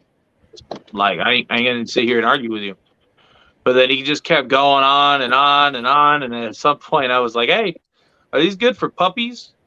And this fucking dude behind the counter, he knows me, so he knew like something was gonna happen. And so he was like, "Wait, what?" Like I even caught him off guard. And this guy fucking over here, he's like talking about his dog, or talking about killing snakes, and then he just stopped and looked at me. He's like, "That's fucking wrong." I was like, "Hey, dude, I don't know what kind of dog it is. It could be poisonous, venomous. I don't even know. I don't know dogs. Safe and sorry, right?" And dude got all pissed off and then like started causing a scene. So I was like, I gotta go before I start a fight up at Walmart. It was bad, dude. Real quick, Eden. So one thing we could do as a community better too is getting to know other communities. The same community that pushes for pit bulls, we could educate in rattlesnakes and venomous animals in general, or our animals overall, and unite as one to work together like we did against Lacey. The pit bull community is huge in supporting us. I know plenty of pit keepers that are more than willing to go to war with us because they've been through this same exact fight. Apartment complexes still in Arizona don't let pit bulls in. They don't let German Shepherds, Belgian Malinois. Not just Arizona. They don't let them here in Texas either. Because they're so aggressive. Yes. But the nicest dogs that I've ever owned have been purebred pit bulls. Yep. I trust my life behind a pit bull quicker than I trust my life behind a human. I trust picking up a rattlesnake more than I trust humans. But anyway, that's why I follow a lot of pit bull like people on Instagram too as well. They also follow me back. I love pit bulls. And guess where pit bulls are banned at? Florida. Florida banned pit bulls for real? They're banned in Miami-Dade County and Broward County. Exactly. And you can't get mad at the dog because it's the way people treat the dog as well. Yeah. I got caught with a pit bull in one of the old apartment complexes I lived in. We got evicted, man. I don't understand it, man. I really don't. I understand, having raised pit bulls. I understand the problem behind them is caused by things out of our control. But to label all of them, to label a minority a majority is just, it's so unfair. Yeah, I agree. I forgot whose live was I on going off about pit bulls. shit. I just went off not too long ago. About Probably mine. Yeah, I think it was me, you, and who else was on there? Was Chucky on there? Probably. Man, speaking Oh, no, of Chucky, we've had this discussion a couple times. Look, and then it goes all back to the owner. Exactly, that's what I'm saying. It all goes back to the breeder. And one thing I like having these babies is, look, dude, he's not really wanting to bite me. Like he's thinking about it, but he didn't want to. And he jumps onto his arm. yeah, but look at the size. But like, look, dude, he's super chilled out. He's not even trying to rattle. He's just curious. Yeah, look at the size comparison too. And this is, I've actually broken through to a couple of people I haven't been able to break through to in the cup. Show me out, Chris. Oh, all right, hold up, brother. There you go. Like, look, dude, he's just curious. He's not. Let's see. I'll even show you his tail. His tail's not even rattling. He's right in my hand. They're adorable, bro. Pit bulls are adorable. Keep you on the hook there because I don't want you to fall. But look, he's curious on my hand, and he's not even trying to bite me. He's just seeing what's going on. It's just like a normal snake. Just if he bites you, it could be fucked up. True. But that's about it, dude. Like he's not. You can see he's not trying to like whip around to get me. Nothing. So this whole misconception of rattlesnakes or anything like that is bad. It just wants to bite you. You know how much energy and time it takes for them to actually make their venom? A lot. It cuts years off of their life if they do it too much. Yep, they do not want to waste that. All right, so I'm going to switch the subject. We've been on this a while. What is your guys' take on the Mexican market for reptiles? Everybody in the comments too. Let's fucking go on this one. Emilio touched on it, and I wanted it. Why does it got to be Mexican? Racist? No, I'm just kidding. I'm okay with Darian having reptiles. Me too. I'm excited. I'm super excited. I mean, I've been following Miguel for a while, and I knew it was coming. But I mean, so does everyone know what Miguel did? No, I think it's pretty cool myself. Expanding down there into Mexico and stuff. Yeah, he expanded. Yeah. Do you know how he did it though? How? No. He did it legally. He went through a tunnel underground. Anyways. Fucking no, that's how Darian got here. I mean, he's not wrong. What Miguel No way did, I was getting over the fence. Miguel went back to Mexico, and he's been chilling there for weeks at a time and working on developing relationships and communications and fighting for Mexico's rights the same way we fought for ours. Mexico had to fight for theirs. They have their own versions of the Lacey Act and PETA fuckers down there. So Miguel went down there and he went to war, and he opened up. He leveled the playing field. He has opened up restrictions and laws and importation and exportation. Miguel basically went down there and just he ruled the place. Like he took over. Coming from us, he had, US ARC and all these other things to base his knowledge off of. And Miguel isn't just some guy that came in throwing money around. He's very, very well educated on the animals. He knows a lot about venomous. He knows a lot about the ball pythons, knows a lot about the bigger species. So he went down there, he took all that and opened up, basically just knocked down boundaries, opened up borders, importation and exportation inside of Mexico. Then he took it to the next level. He went to the Mexican government and the United States government. So like two big fucking entities he went into and was like, look, what's it going to take for us to be able to import and export and open up the market to each other? And here's all the benefits. He was like, yeah, there are some negatives. Here they are. But here are the bigger benefits that outweigh all of the negatives. He did it. Like, it's absolutely incredible what he did. He accomplished it. So Morph Market has different countries that you're able to look at, and now Mexico's there. We're able to import and export out of Mexico. So that opens up a brand new market to us and a brand new market to them. And from what Miguel has shown and said, they have some heat down there, bro. They've been doing this for a minute. They got rattlesnakes, they got ball pythons, they got Burmese, they got retics, they got all kinds of things we haven't seen yet.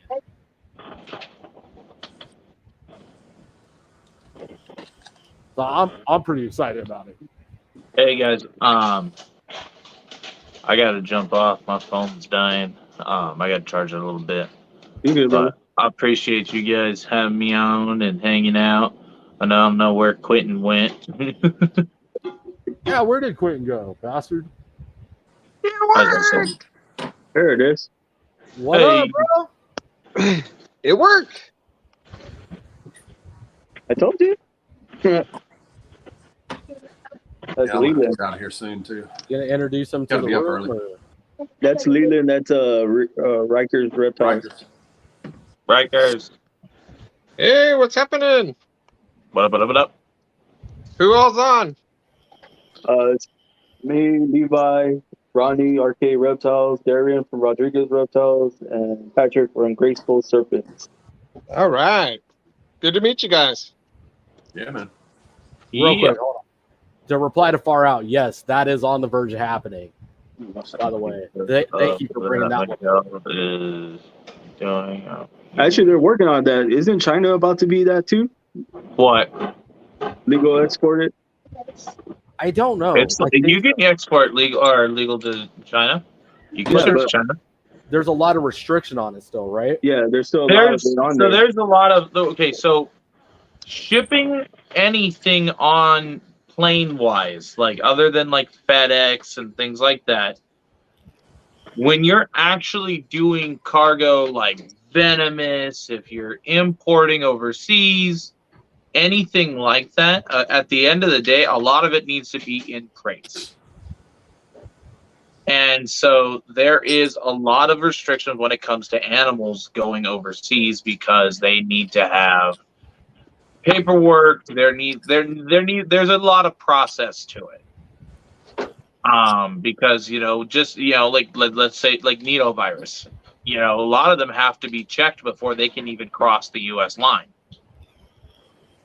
So, if Arizona or say if the U.S. is plagued with nitovirus, they don't want us shipping to UK and then plaguing them with it as well.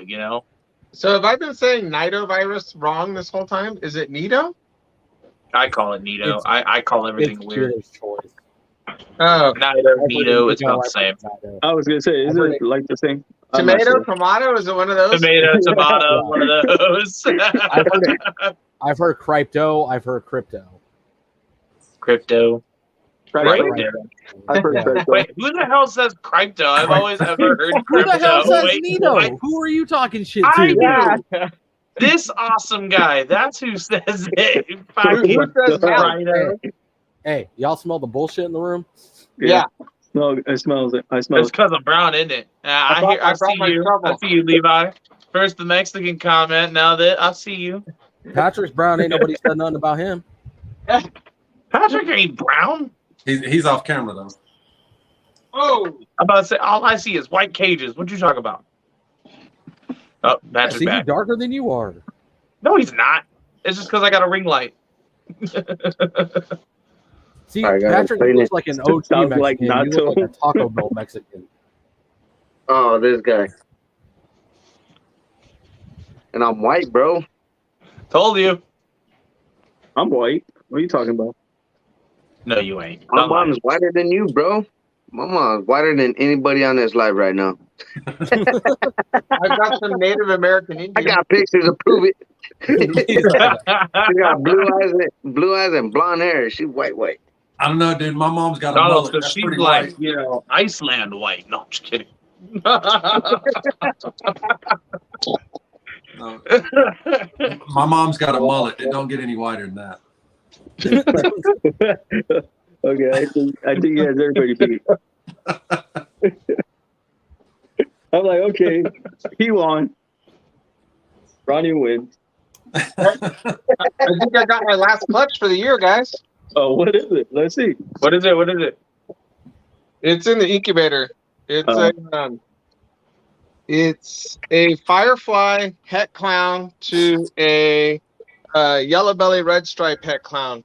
So remember, I don't know if you've seen them on my page, the red stripe sulfur clown that we made. Baby. Maybe. I'm trying for more of those, and maybe get some fire in there. I love fire clowns. Fire clowns are dope. It's crazy what fire does with like certain genetics. It's like night and day. Right. Yeah. Where's Tyler Because at? it Where'd was he true. go? Because there was a 3-gene animal, and one had fire, and one didn't. So okay, 4-gene animal, and it was literally a completely different looking snake. It was black, and then the one with fire was literally yellow and bright, like literally. Yeah, I love fire too. You have to make a. I got fire in maybe 3 snakes, maybe 4 snakes in here. Hey, Solo Darian, now you're about to get his ass whooped. All right, hold on. She's scared. She won't. We're waiting for the chocolate, Dustin. Go ahead, smack him. She ain't gonna do nothing. I'm the It's your man in this destiny. house. It's your destiny. All right, I'm Oh, it's a waiting. dog. No, nothing. All I right. slightly got scared, but it was a dog. Yeah, you know why? She ain't gonna do nothing. I'm the man. I'm the man. I wear the pants in this relationship. She First, you gotta scared send me. out another text, bro. What? I bet he is too. Watch, you're gonna see him start typing. Oh, you want me to text her? Okay, hold on. Welcome to the comedy show, Leland. Yeah. Well, actually, we were talking about the U.S. Ark and everything else, and then we got Hey, off did any of topic. you guys go to Arlington? No, Nobody went. I don't. I didn't, Wait, you live in Texas. Why didn't you go? bro. I didn't get to go this time. I wanted to. I was gonna go see ENT, and I didn't know. What's her name was going too? Mary. Who? Oh, Miss Mary. Mary. Yeah, she went. Yeah. She was saying on Yeah, the show because last I night was that gonna she go went. hang out with LSR, not LSR, Lone Star. I know that's where everybody went to. Everybody went to his house because he posted up pictures with Royal Black Balls and everybody else at his Yeah, house. yeah, he does like He a did the big party egg cutting. every year. Yeah. Well, didn't he do a mahogany pied egg cutting or something? I don't I remember. don't remember. Not sure. And so I see. I talk to too many people. It's hard to keep up on everything. Hey, Darren, look. What? I just noticed Rodriguez don't need glasses. He looks just over it. I do a lot, and that's why I'm blind. I have a fire yellow belly, possible cypress male, and a female pastel yellow belly head clown. House fire. I'm not sure of it. Nice. I've Right? only got fire in one snake. That's it. I like I have cypress. I have a super firefly pastel, but that's about it. I got a couple fires. Edith says he's a fake. Hey, hold on, real quick. I want to shout out Fry. He just sent a reel over of his first albino carpets clutch. Oh yeah, he did. Congratulations! I got it right now too. Big congrats over to Fries. Fries, you can quit bullshit and move to America, bro. And just illegally bring your snakes over. It's okay. Do that. To illegally, but yeah, let's just put that out on live. Throw his name Okay, not out there directly and to all. Why America. don't Use the you? bypass. Oh, he lives in he lives in Australia. He ain't moving here. This fucking guy. Where's Patrick? All going? right, boys. I'm gonna jump Oh, off. where is Patrick? Later, bro. Later. Later, guys. Hey, All right, Darian. bro. Hey, when you got What? a chance, bro, here in a little bit, hit me up. Why? What's up? What I missed? What? What's up? Yeah. How long Sorry, did guys, I'm on cleaning the crib right Jesus, now. Chris, when did you have time to suck and send a message? Bro, Single him out, bro. I got magic fingers. I fucking see that now. The fuck? You know, I started shit like, I don't know, 5-10 minutes ago. I don't know, where you literally walked out with ice cream. And then I was talking shit, and then you just kept walking. And I was like, damn right, keep walking. Bro, it's telekinesis, actually. Biggest fucking snitch I know, I swear to God. I only did it because Levi said to do it. So. Dang, before the night's over with, bro, hit me up. Yeah, I saw your text. I mean, I'm open to talk about it now, but I mean, it's up to you. Yeah, no, I mean, just trying to figure out what, you know. I'm gonna hit those guys up individually, dude. I'm not sure if they're what happened with that group or whatever. Go ahead, but Patrick. Talk about what you're doing. Go ahead. all of a sudden, everybody. Yeah, why did you try to eat your camera when you say that?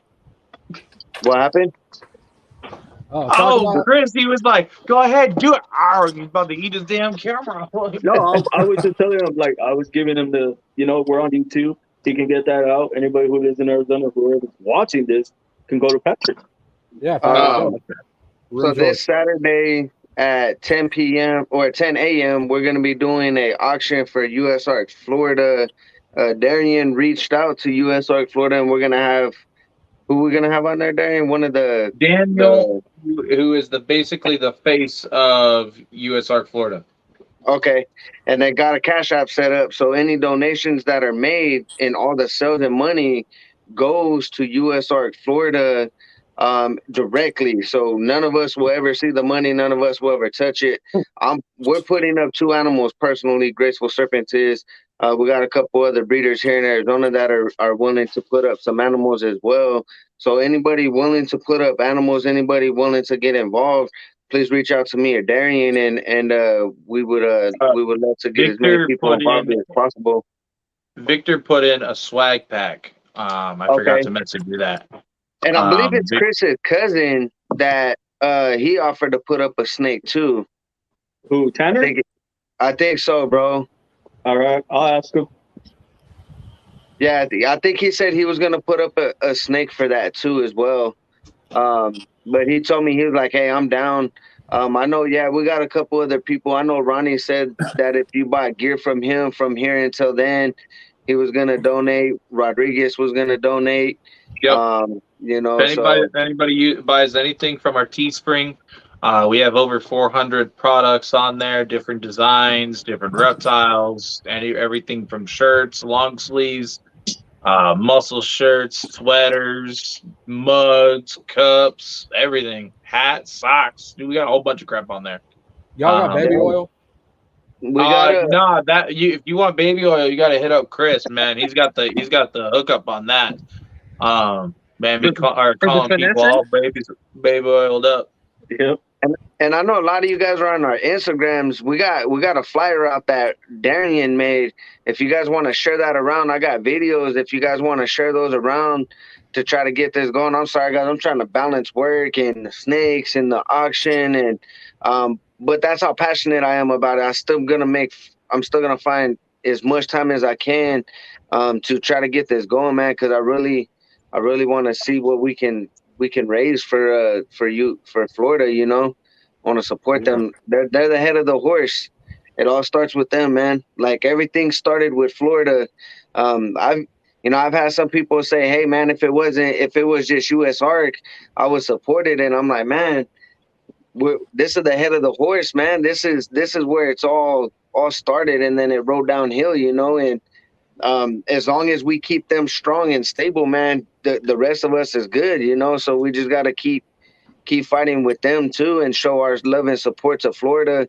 Some people are saying, "Hey, Florida's already got deep pockets."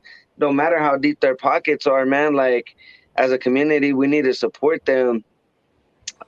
Because as long as they're doing good and as long as they're winning the fight, we're winning the fight, the whole United States, you know. So I think it's very crucial, and to show Florida, hey, you got all these other states willing to back you. You guys ain't alone. Like you got states all the way to the West Coast willing to stand up and say, hey, we got your back, man. Like we're here fighting this fight with you. I know that's what US Arc is for, but why not do it? Why not show Florida US Arc that, hey, we got your back too. You guys don't have to be a solo state fighting this, or surrounding states. Like you got people all the way as far as the West Coast.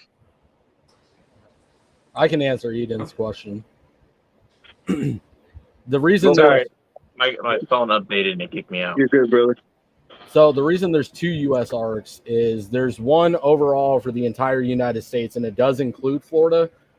But the reason there's a U.S. ARC Florida is that's ground zero. That's where all of this started, and it's where the Lacey Act has actually taken full effect.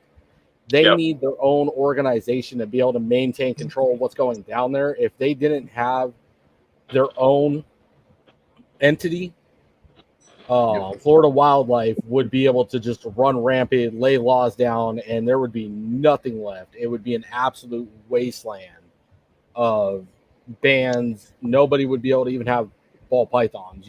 It would be a ginormous snowball. And go ahead. U.S. ARC Florida doing what they do is leading the way for the rest of the country. It should be U.S. ARC Florida, then U.S. ARC, and then everything else that goes with it. What happens in Florida mirrors to the rest of the country. If something happens in Florida, we're going to see it through the other 49 states. If U.S. ARC Florida doesn't exist, we lose control. No, there's only 2. There's the U.S. ARC Florida and then the U.S. ARC for everybody else. Yeah. But that should just go to show how crucial it is, though. If Florida's got to have their own U.S. or they got to have their own U.S. ARC, that just goes to show how serious it is with the fight over there, man. Like, if we already got a U.S. ARC defending the whole United States, but then one state's got to have their own particular U.S. ARC just to keep things afloat, that should just go to show the seriousness of the things Florida is dealing with and how serious it is over there, and how serious it is for us as a country to come together and support them. It shouldn't just be Florida. It shouldn't be just the surrounding states, man. We should be all of us all the way, to the West Coast, from the East, North, South, West. So, just standing up and saying, hey, we got your back. We're willing to, stand up and fight this fight with you guys, and not just with U.S. ARC, but Florida to have their back specifically. So yeah, especially right now, plus Florida, like we were talking about earlier, Florida is getting hit hard. Mm-hmm. Right, and that's what stopped their meeting for everything with the Diamondback Terrapin. And it's because of that. But the reason that Florida's getting hit so hard with all those laws and everything is the 2 main people that were pushing and backing the Lacey Act came from Florida. Well, Marco Rubio, everything. They were pushing for that. Can I add a third name into that one? Go ahead. Kristen Cinema here in Arizona. Yep. Oh yeah, no, dude, I was fucking blowing them up. That shit pissed me off when I saw that. He helped fund the original one with Mark Rubio. Oh yeah, I know. But fucking that is how bad it is. They were pushing for that. And then they are also helping, back the courts and everything that are literally in charge of approving or denying whether or not these laws pass through. Good. And so that's how bad it is. And for those that are like, that just think, oh, well, I'm in Arizona, I'm in California, I'm here, I'm there, wherever, but I'm everywhere but Florida. This has nothing to do with me. This doesn't affect me. And to that, I say you're wrong, 100%. Because as a person who is known for largely keeping and rapidly producing tegus, when something happens to a tegu, I know about it. And when Florida fucking banned tegus, it wasn't just Florida. It went to Alabama, South Carolina, Arizona tried to ban them. There was a few states that went after trying to ban tegus, and the only 2 that really stuck was Alabama and South Carolina. And because they were just mimicking it. Every state tried to ban something. They went on the bandwagon of, hey, well, if Florida can get away with it and Florida can do it, then I'm going to try to do it. Yeah, but they also don't understand, like, the animal. That's just the thing. So they're just gonna go ahead and ban everything because they don't understand these animals like we do. Oh, correct. 100%. I mean, and think of it this way: what is the worst that an iguana is doing out there? Eating Karen's tulips? Like, there's plenty of other things that they could be going after. Feral cats. One feral cat eats how many birds, snakes, and fucking other reptiles? Nice, Leland. Try to go to sleep. Right? I'm glad they didn't do it in California. Come on, life. Right? I didn't even have a tegu. Before they banned tegus here in Texas, I better have one before they do that shit. I got you. Come on, baby. Or you just prevent it from happening in the first place. There we go. Yeah, That's exactly. Why it's so huge That's to why support Florida, man. And I'm gonna share this banner that this banner that Darian made. I just shared Yeah, it's made as a several YouTube thumbnail, so if you want to throw it up anywhere, it'll take up the entire screen. Yeah, I know. Just like it did right now. Yo, told you. There it is. Dude, I'm on point when it comes to making stuff like this. Like, that literally took me how long, Patrick? Like 5 minutes? 5 minutes. Yeah, bro. I was talking to you while you made it. And it went there I like do 2 that minutes. too. I was like, Jared, hey, what make it road like is that? this. And he sent it to me. He's like this. I was like, let's do this one. And then he sent it back. I'm like, dang, bro. Like, he sent me like 5 of them within 10 minutes. I was like, this dude, man. I was like, well, now I got to find one to pick. But now it's a great cause. It's for a good thing. Anybody that knows us knows we didn't have the best season. It was a pretty rough season. If we're willing to give up 2 animals, just to show our support and show how serious this is to us, man. Like, when you're trying to, breed, and we're LLC, so we're legit business. Like, we got our license to do this, and it costs money to take care of these animals. So when you don't have that many animals as it is to sell to feed your animals, we're gonna have to come out of pocket to help support our business this year. But we're willing to sacrifice 2 animals. You know what I mean? That's crucial to us right now, bro. That's like rats for 2 weeks or something, man. You can look at it anyway, but if we're willing to make that sacrifice, man, to show what this means to us, man, and what our love and support, and just wanting to stand up and fight for what we believe in, man. We're just hoping that shows our character as what we're trying to do, and what we're showing, and our love for this industry, man, and our love for Florida, and to back them, man, because it's huge to support something like that, man. And thank God for the people that are coming together and saying, hey, I'll donate this and I'll donate that. God bless your guys' souls. Because it's for a good cause. It's not, money ain't going to me, it ain't going to Darian. It's going straight to USR Florida, man, to help with lawyer fees or whatever. So Daniel explained to me how much, because they have a legal team. They it's not just one lawyer, it's multiple lawyers. And it's not, their service isn't cheap. Like they have a track record of winning cases against the state. So when you have, it's not like you're like with reptiles. If you buy a albino ball python from me, you're paying market price. But if you buy an albino from, let's say, Cabelka, you're paying $100 more, if not about that market. Say about $100. But you're paying for the name at that point. You're paying exactly. You're paying for the name. And so, because he's produced so much, he's done so much, he has a track record of good. So therefore, his prices are a little higher because you're paying for the name. It's the same thing with legal cases.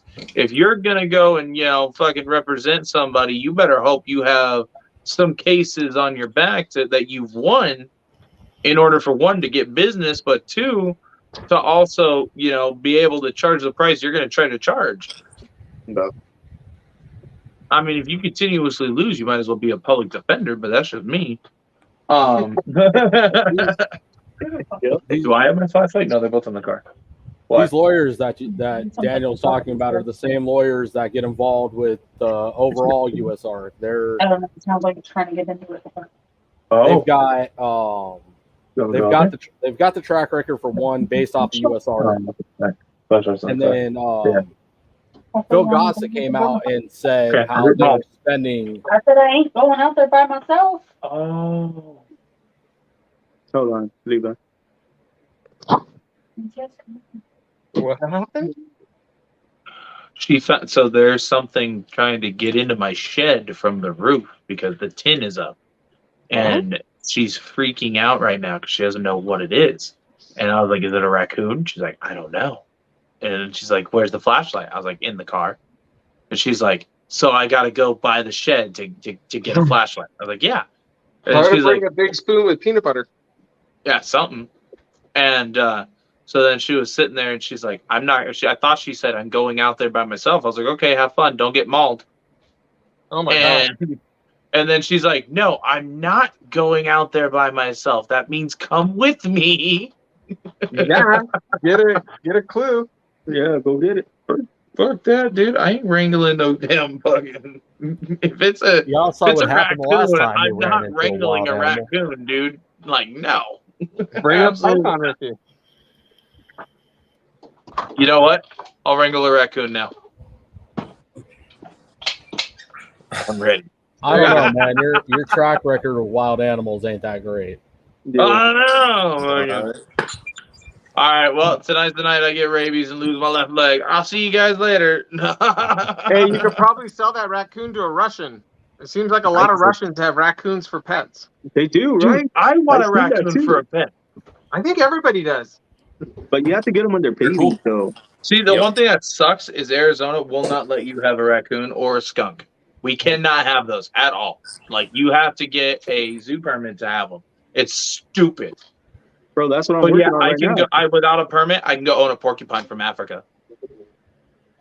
But that's what I'm working on right now, so I can open my reptarium, is so I can have all these reptiles and teach people about these reptiles.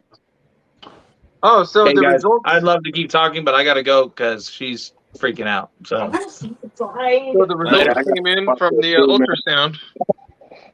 Oh, what happened? Not good. Yeah, so we ultrasound like. Hold on, I got it right here. What's up, guys? 1, 2, 3, 4, Yeah, I got 5, some stuff 6, to do, bro. 7, 8, 9, Later, 10, I got 11. No, We no. ultrasound 11 females. And out of the 11, only 2 of them were at 12. Everything else was 6 and 7s. Oh, no, one was 13. No, 2 were 13 and 2 were 12. And everything else was 6s and 7s. Wow. It's Damn. horrible. So I think that's it. I think my season's over. Oh, that sucks. Yeah. So it's just going to be pairing now. I got my my spot nose clown, my firefly spot nose clown with my firefly right now.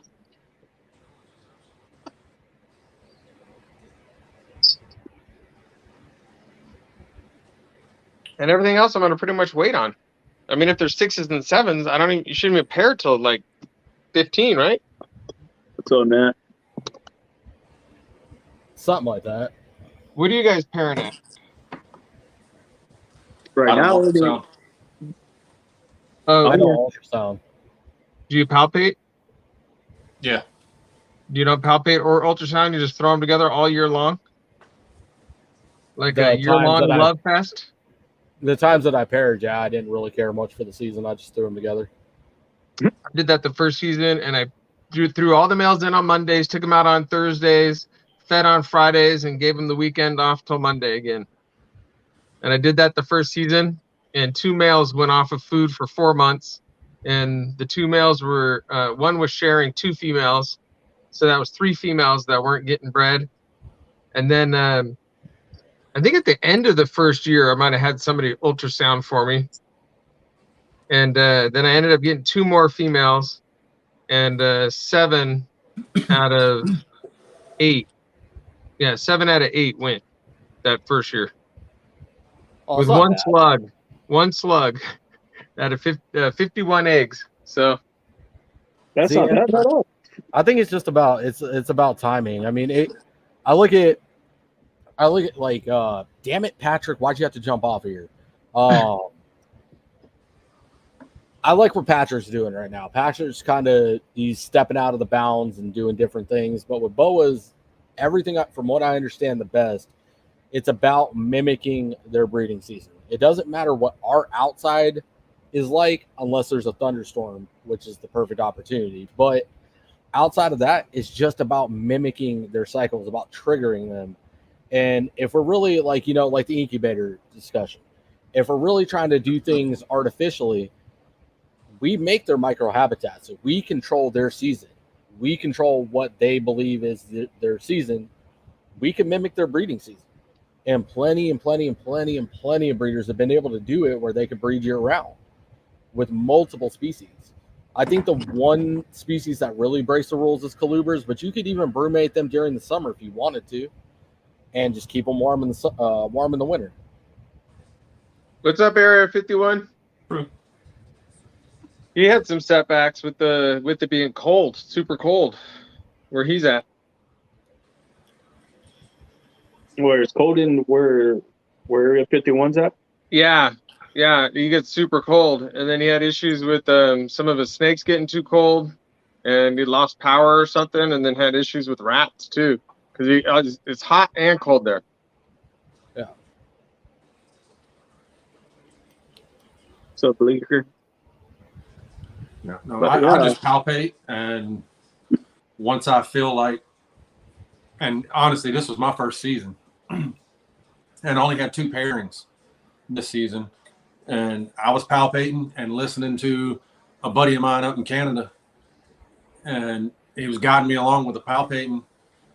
And once I told him what I felt like I felt, and he's like, "Go for it, pair him up," and started doing it. Did the same thing with the second female, which I don't think she's going to go for us this year. She might, I don't know. But yeah, with palpating and just pairing up, basically like the same schedule you were talking about, pair them up. I was pairing up on Mondays, pulling them out on Thursday, like usually Thursday morning before work, and then let them do their thing, feed on Saturday, and then they were back in on Monday night. And yeah, so that's almost the same schedule. I got that from Chris Hardwick. Yeah, but Nice. that's where I got it from too. Basically. Yeah, and it was like way too much. Did I watch so many Chris Hardwick videos in the beginning? Oh my gosh! So did I think I. I watched every single one of them. I did too. So did I. And the stupid motorcycle one, when he was trying to get his motorcycle, I would log on to a bunch of computers for him and watch him at work. Yep. He's a funny guy. I watched a lot of him, and until I just couldn't take. I don't know what Bobby's doing, and his other little sayings, like he started repeating it way too much, and I was like, all right, Chris, I got to find somebody else. Yeah, he had a little giggle. He's got like a nervous tick or like giggle. Yeah. I would always call him Giggles. What was that? I forget what the one saying is now that he says all the time. As a matter of fact. Yeah. Yep. So when do you guys throw in the towel? When do you say, okay, I don't think she's going to go this season? Well, I watched what they're doing, and then like all of a sudden this one started eating again. So when that one started to eat again, that's what made me think that something's going on. It's probably not happening for her. And sure enough, she was up bull wrapping again, and then she ate the next week. So then I just got the ultrasound a couple days ago, and she was only at like 6. So I don't know if it was a really, really good ultrasound. He's kind of new at it, and it's not the best machine. So some of these readings could actually be bad. So we'll see. I'm gonna have it done again in a couple months. So you're not going to throw in the towel? No. Well, I'll just wait. So they were growing at like 9 to 10 millimeters a month over the last years. So I can go back to the cards and check the ultrasounds over the last, whatever, and I can see the growth. So I'll just probably wait a month and a half, and then put them back in, because I probably won't do the other ultrasound for till right. I want to get a picture at the very end of the year, so I'll do it right around December. Okay. Sometime in December. So I'll just all these ones that are just like really, really low or zero, I won't do anything. Month and a half to 2 months, and then I'll just start throwing in once like every other week. And then I'll get that ultrasound in December, and then I'll go hard for the beginning of the year. Hell yeah. Okay. Because I mean, You know? like, to bring to light, Patrick. I really wish he didn't jump off of here. Patrick's got a boa that's ready to give birth if she hasn't already. That's almost unheard of because we're coming up on the opening of their season. But he never gave up on her and kept pairing her and giving faith into her, and he broke that fourth wall, the forbidden rule or whatever, and he's got a litter coming at the beginning of the season that was paired in last season. Was supposed to be paired last season. He never What's gave the up forbidden rule? pairing out a season. Like pairing out a season. Like I've heard so much flack about people pairing out a season. Oh, I okay. don't. So I have a couple of breeder friends that purposely pair for a season, and that is just tied around their sales schedule and their work schedule. But they actually force a season, and they'll actually just breed by the season. So they won't like stick with an animal if it's not getting gravid in the time frame that they want to gravid with. They'll stop pairings. So they do it for that reason, and they actually create a season. But I don't like that. I'd rather just have it be a steady flow all year round instead of getting an onslaught of like 25 to 30 hatchlings at once. Okay. You know, because it's just easier to manage for me for feeding and for the size that I want to retain. You know, I'm not looking to get giant. I don't want to have more than 30 breed ready females at any time. Hell yeah, Cade. Welcome to the party. What's up, Kate? I can't do too much more because I'm breeding out of my dining room. So yeah, then there's a size issue, or definitely a size issue, huh? Yeah, like I got these racks behind me. You know, I can still stack another one here, but I mean, across over here on my bar and my dining room, splitting my kitchen. I've got crested geckos, my incubators back there. I got boas and leopard geckos across in the living room. Like, I've got a bearded dragon on my dining room table. Hey, you live in the dream, bro. What are you talking about? Right. You read my mind. You got fucking reptiles everywhere, bro. So they're all over down here. I got a buddy, Bradley, right? And I used to buy rats from him. I walked in, he showed me his collection. He had his rack in the kitchen. He had a rack in the bedroom. He had a rack in the living room. Well, racks in the living room. And he bought a display case, right? Like a glass display case, sealed it up, did all the changes to it, and turned it into an enclosure. And he uses it for his TV stand. He got inside of it and put a surround sound on top of it and had the kids hit play. You can't hear nothing inside this bitch. That glass is so thick, bro. So he literally built everything around this reptile enclosure. Has continued to do it. What the fuck? How did the host drop out? Yeah, I don't know. You're fired, Chris. Bro, I don't know what happened. He continued to build upon it, and now his entire setup is based around his reptiles. Like his reptile storage became his furniture. Oh wow. Yeah, I was thinking about that for like a big snake for like the bottom of your bed. That'd be a logical place. But then they take a giant piss in the night and it stinks up your whole room. I've also heard those enclosures, if the snake gets big enough, they can push out of it because it's so compressed and so thin. Like berms and retakes just push and break it. Which enclosure? Garrett Hartle has a story about that. Really? Yeah. Them glass enclosures and big, heavy-bodied animals is not the move. Oh yeah, definitely not. Like for retics, no. Because they will expand and they'll push their bodies out and break the glass. They don't give a shit. I really just want a jellyfish tank. Yeah, that would be cool. Tube in the corner that's all like black lit with jellyfish floating around it. That'd be dope. Hell yeah. Have the man of war in there. Any kind of jellyfish, I don't care. It could be a man of war. Those are tiny though, right? Aren't those really small? Some of them. The man of war? Yeah. They're decent. They're not huge, but they're decent. See, I want a jellyfish tank only because you can put that nice little glow of the black lights on them, change it different colors. Hell I yeah. would like to have that like a wall splitting the kitchen Yeah. and dining area or something like that. Like that's your wall. Hell Well, yeah. let's make a pact right now.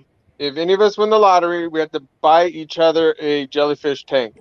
I'm down. I'm so Yeah, down. I'm down Okay. for that. All right. Yeah. Done. I'll give you a jellyfish Man. floor, bro. I win the fucking lottery. We all hit. Hey, And I don't want a Canoga floor. I Bowl got a bad tonight. neck. I'd have to like look down. Right. I I thought used to about. have a car buddy of mine, and we'd go in and we'd get everybody in the dealership to throw in, and we'd end up with like $300, sometimes $400, and we go down and get the tickets once it goes over 100 million, and then we'd all go down and then get it for the weekend, and then pass it out. And this one dude that worked across the hall from me, we always said we'd get each other a yacht, and we'd park them the yachts next to each other in the harbor, but nothing smaller than 50 foot. Nothing smaller. That was the deal. He's at 50 foot. A 50-foot yacht. Yeah. It's going to be like, 15, 20 mil. I used to work on yachts, bro. I wouldn't own one of those if you gave it to me. Okay, hold on. Time out. God damn it. I meant to ask Emilio this, and we were on together, and I haven't been able to. There's an MJ line of Xanthic. Who the hell is MJ? Yeah. Who's MJ? I don't remember his name, but it's Yeah, actually great. it's actually the guy's line of Xanthic, and that's the true lightning pied, Oh Okay. yeah, that's what it was. Yeah, it's the lightning pipe. And Yeah. I don't remember his name, but he's the one that came out with the MJ, and that's everybody tries. He's got some respect in the community, I'll tell you that, but I just don't remember what his name is. I think they said Marcus and Jane. I'm not 100%. That's what Far Out Exotic says. Those Marcus are the and Jane, real. okay. Those are the real lightning pipes.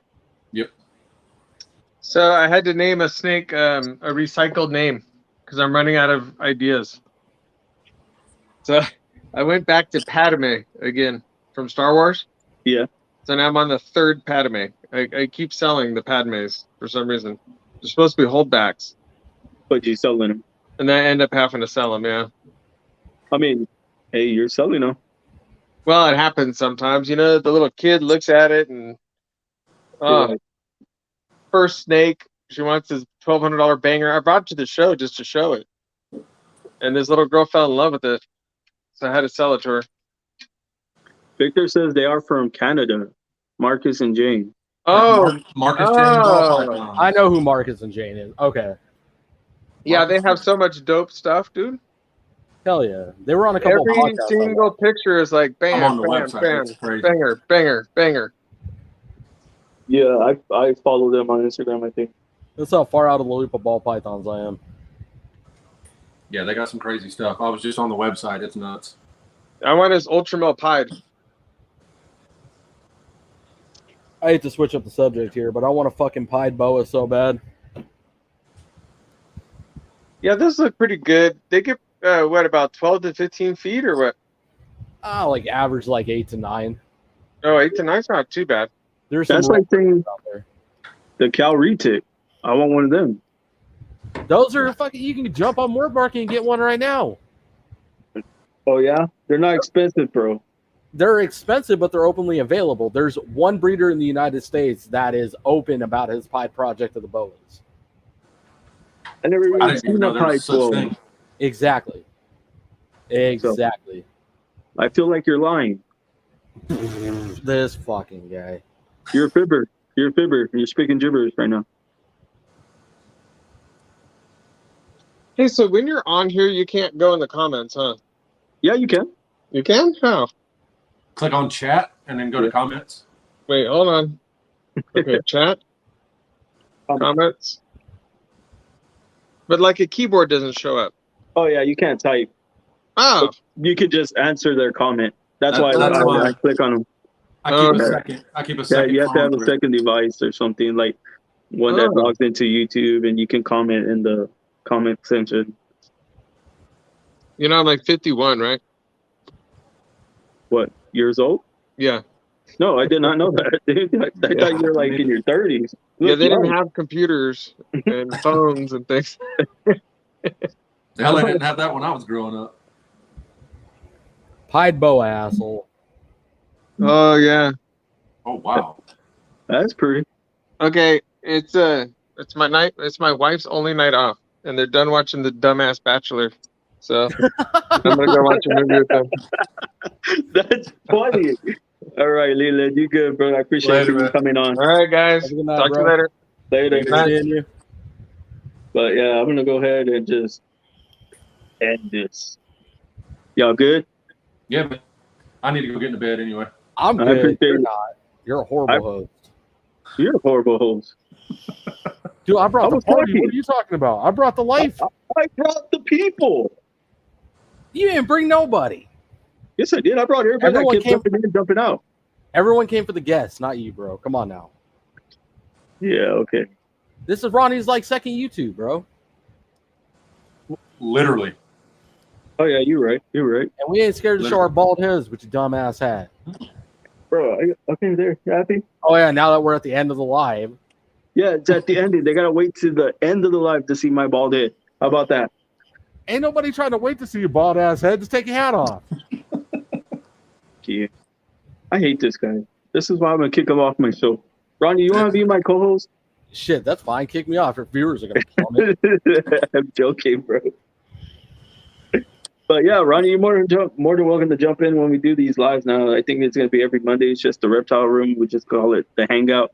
Talk about whatever's going on in the reptile community. Bring it up. Yeah. You know. I'll start joining a little bit more because it seems like, I mean, I guess for lack of a better term, and everybody else is saying it, Instagram's kind of dying, bro. Well, it's just the same people on Instagram. If you haven't noticed lately. Yeah, and every time, even when I come into comments, I meet somebody new here on YouTube. You know. Yeah, because there's a lot more people on YouTube, and that's why I kind of like YouTube too. Because when you make the moderators, they get to kick in, and like if people say something dumb, they kick them out. You know, that's why I have so many moderators in here. And honestly, bro, I started posting my TikTok videos to YouTube Shorts. I'm pushing almost 3,000 views already on YouTube just off of that. Like, you know, Like, I get more on YouTube than I get on Instagram now. And then it's like, I posted pictures of our babies after we did our egg cutting. I posted pictures of the babies still in the eggs, and I got flagged for sexual content on Instagram. What the fuck? Yeah. For your babies? Yeah, for the baby snake still in the egg. That's stupid. I got hit for nudity and sexual content. But Instagram is doing stupid shit like that anyway. Because I hear a lot of people saying they're posting up, like trying to sell their snakes, but trying to reward it, and they still get kicked out or banned. Like, what was it? Blind Strikes. Remember, he said his page got banned. Yeah, I saw somebody, I think today, posted like 4 or 5 baby bearded dragons in one picture, and their post got taken down for sexual content and nudity. What the fuck? Goddamn. Right, it's getting crazy. Like, and he said, you know, he's about to leave Instagram. He's going over to the Vero and calling it a day. On that note, So- fuck you, Zuckerberg, piece of shit. It's like you can post anything on Vero right now until Mark Zuckerberg decides to buy that too. But Oh shit! Yeah, that's why everybody's on Vero, though. That's why they made that other social media Vero. Like, you can You post know- whatever you want on Vero. that's been around since 2015. Yeah, I know, but people barely just started like migrating there, and people were like, "I'm gonna get rid of Instagram," and everybody's like, "No, don't get rid of Instagram yet because you don't know about Vero." Well, yeah, Vero, they just did the a big update in late 21 or early 22, and it started catching on now because you can actually make better posts and things like that on there. Where before it was kind of like having MySpace, you know, you just couldn't really do a whole lot. See, look, Yeah, even you can Victor do a gang saying of shit on MySpace. What are you talking about? MySpace was only good for meeting girls. I don't even know what you're talking about. Yeah, like compared to the social medias of today, like I mean, your profile on MySpace was Bro, you're lit, fucking, bro. okay. That's like saying you're comparing a fucking PlayStation 1 to a PS5. Come on now. I am. PS1 was way better.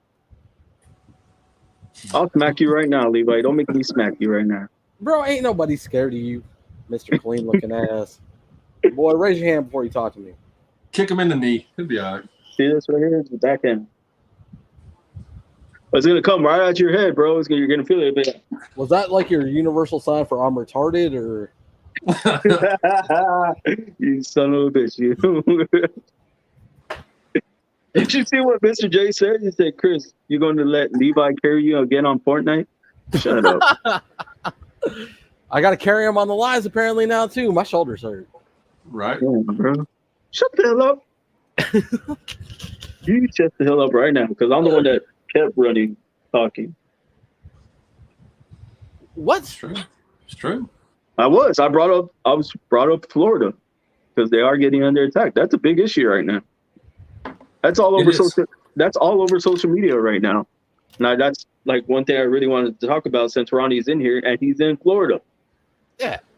I mean, it's I guess one of the biggest things what a lot of people don't understand is everything that's happening in another state is because of here. 5 moments.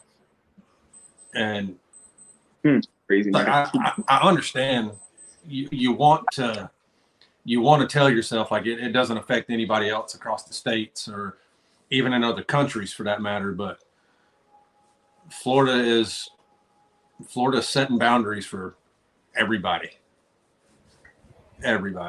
And just like Levi and Darian were talking about, Marco Rubio in Florida wasn't the only one that was gung-ho on the Lacey Act.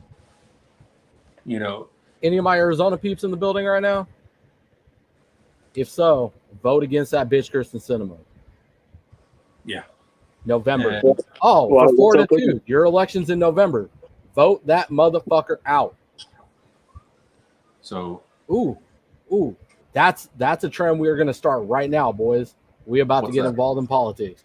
Vote them out. We want to make our voices heard and back up USR Florida. It bigger than any donation is going to be to vote the powers out of government that are against us. Yes, Mr. J. Florida is the launch pad for all of this stuff. Like the Tegu bands that are spreading, that came from Florida. You know, Florida banned Tegus, people start following suit. I'm surprised. I'm glad it hasn't happened yet, but I'm surprised more places haven't started banning what they consider giant snakes. That's where all of this started. So way back, there was a hurricane in somebody's facility, and there wasn't a contingency plan in place, and these snakes got out. It destroyed the whole facility, and all of them got out. Nobody considered what the drastic consequences at that time were. And what facility was this? What facility was this? I don't want to mention the person's name because he has tried to his reputation was ruined unjustifiably. All right, so let's go way back in time. And I could be misunderstanding this. I really wish Eric was in the comments because he's really, really fucking good with this. To back me up and fill in the blanks here. So way back when somebody's facility was destroyed in a hurricane. Snakes got out, but let's stop right there. We're going to go back and forth in time. Let's go to present day. What this opens up a huge doorway for, and anybody in the viewing section right now, this is the most important thing we can do. Fucking education. And I'm not talking about, hey, Ronnie, this ball python, this is how you breed it. Hey, Ronnie, this is a ball python. It could potentially become invasive. We have to lock these animals down. Hey, Chris, that Nile monitor that you have running around your apartment complex, no more. We can't do that because that species can become invasive here. And this is how, and this is the major danger and threat that it presents to the ecosystem here. Hey, dipshit in Tucson that let your Nile monitor out. You didn't think it was going to live, but guess what? Based on what Darian was saying, it's been there for approximately 3 years. It found a microhabitat, and if another female finds it, we don't know what's going to happen. Right. We haven't released Niles intentionally. Back then, now let's flash back to the past. When that facility was blown apart and the berms and the retics and everything got out, nobody knew that the Burmese python was going to become invasive. Nobody thought, hey, this microhabitat right here is good enough for them to breed, reproduce, and become invasive. We know better now, But as our industry grows, we bring in new animals, right? Let's say, big one, right? I let out 2 carpet pythons because, hey, you know, they're not going to survive here in Arizona. In 10 years, guess what? Now we have a new epidemic, just like Florida. Are you serious right now? Okay, all right, go ahead. My bad. We have a new epidemic on our hands of carpet pythons being invasive in Arizona. Right. Guess what? Now we have U.S. ARC Arizona. Basically, backtracking to my conversation earlier, let's make U.S. ARC Florida U.S. ARC's job easier by educating one another and holding each other responsible and accountable. Yep. And one thing I want to touch on while you're on the subject of invasive, a good conversation that was had with Daniel from U.S. ARC Florida is non-native and invasive.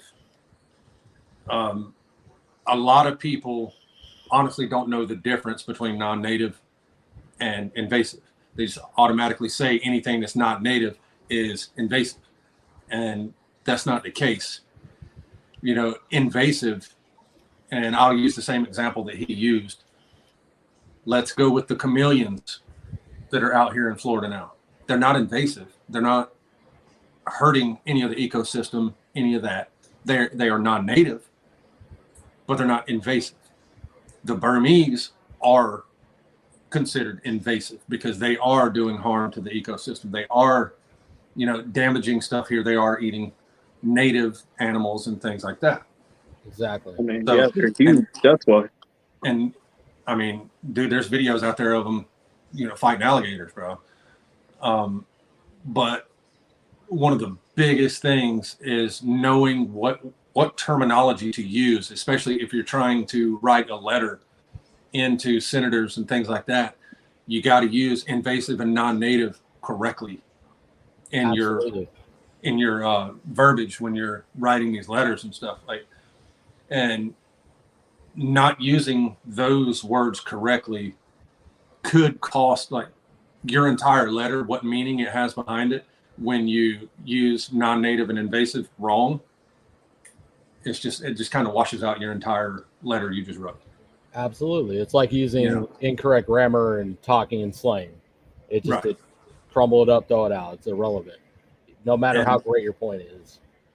Yeah, and like Daniel said too, he's like, you know, if you're unsure, especially when we're dealing with Florida, if you're unsure if it's invasive or non-native, which terminology to use, message US ARC Florida on Instagram, Facebook, wherever, send them an email, you know, off the website, whatever, and just ask your questions about invasive and non-native species here before you send that letter in and use that wrong terminology.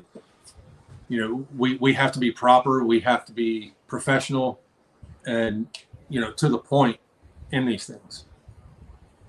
And myself personally, I wrote, when the Lacey Act stuff was going on, it was like 256 emails I wrote throughout it, and it was like 40 something handwritten letters that were mailed.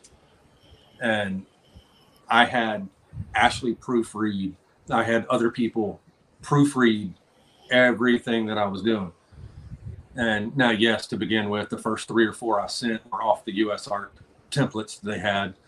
And then we started on the lives and just with people in messaging, we started talking about other things and different subjects to bring up and all this. So everything had to turn into, you know, you had to write it yourself.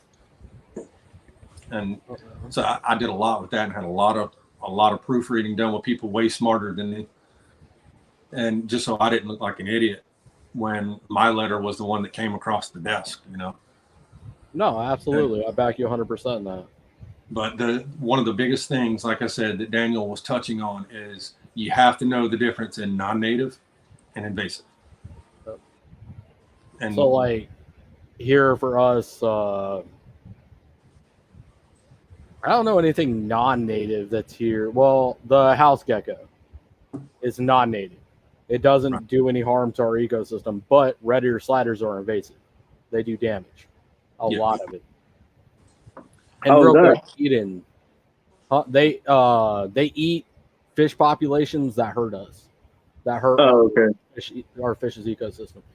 Eden, it wasn't a scientist. Well, it was technically at the time a scientist, but it was also a reptile keeper. It was retics, berms, iguanas, and like 2 or 3 other species that were released all at the same time from that facility during the hurricane. That started all of this. And then what a lot of people don't know too is, well, I mean, if you watch Swamp People, you probably know, but there's actually green anacondas in the Everglades now, and there's boas that have been let out. And believe it or not, there have been people letting out ball pythons too. Yeah, but it all goes back to us as breeders selling to these kids that don't want to take care of the animal no more, or their parents be like, "It's not my reptile; it's your reptile. Either you sell it, get rid of it, something." So the kid has no other option. Nobody buys it. They go and release it. Yep. Instead of doing the right thing, getting online, looking for these people that take in and rehome reptiles. Eden, at the time it was considered more along those lines, like for studying and learning about the species. And again, Ground Zero started from a true form of ignorance, not knowing any better. Which again is why it makes every single one of us in here right now so important, because we have all of this knowledge available to us. We can reach out to Brian Barczyk, Snake Discovery. We could reach out to actual freaking scientists at this point and get the knowledge that we need to learn whether, let's say, carpet pythons, right? Would carpet pythons be non-native or invasive to Arizona? Would they do harm to our ecosystem out here? From my knowledge of what they eat and what they can do, I believe that they would be more harmful than good to Arizona. So we shouldn't let them out. And we can mimic Australia for the most part as far as ecosystem goes. That's why Arizona doesn't let us keep non-native venomous species, because a lot of the venomous species that are out in the world could thrive here and become invasive almost overnight. Do a lot of damage. And Eden, again, yeah, but it has to be up to the parents. Some parents don't really care. They're like, oh, okay, just get it, whatever. Because I've seen that happen. I've been to shows. They're like, grab whatever you want. But as we try to explain them, they only keep some of that. So that's why I say it's as breeders, we should provide them a care sheet. But then again, like, how many people go back and read a care sheet? I got one better. I went to an expo here in Arizona, right? The first thing you saw when you walked in, it was Predator Reptiles Expo. Shout out Christian for this one. The first thing you saw when you walked in was a rescue, actually, that brought in a lot of different species. In the center of the floor was a full-size sulcata tortoise. There were sulcatas for sale. 2 tables, I remember very specifically, asked their buyers to go out to the center of the floor and look at the size of that sulcata tortoise. Are you prepared for that? Retic breeders should have a full-size retic. Shout out Eric motherfucking Lee. He is constantly posting pictures of his mainland. This is what you're buying. This is what you're in store for. 6 people holding this ginormous reticulated python.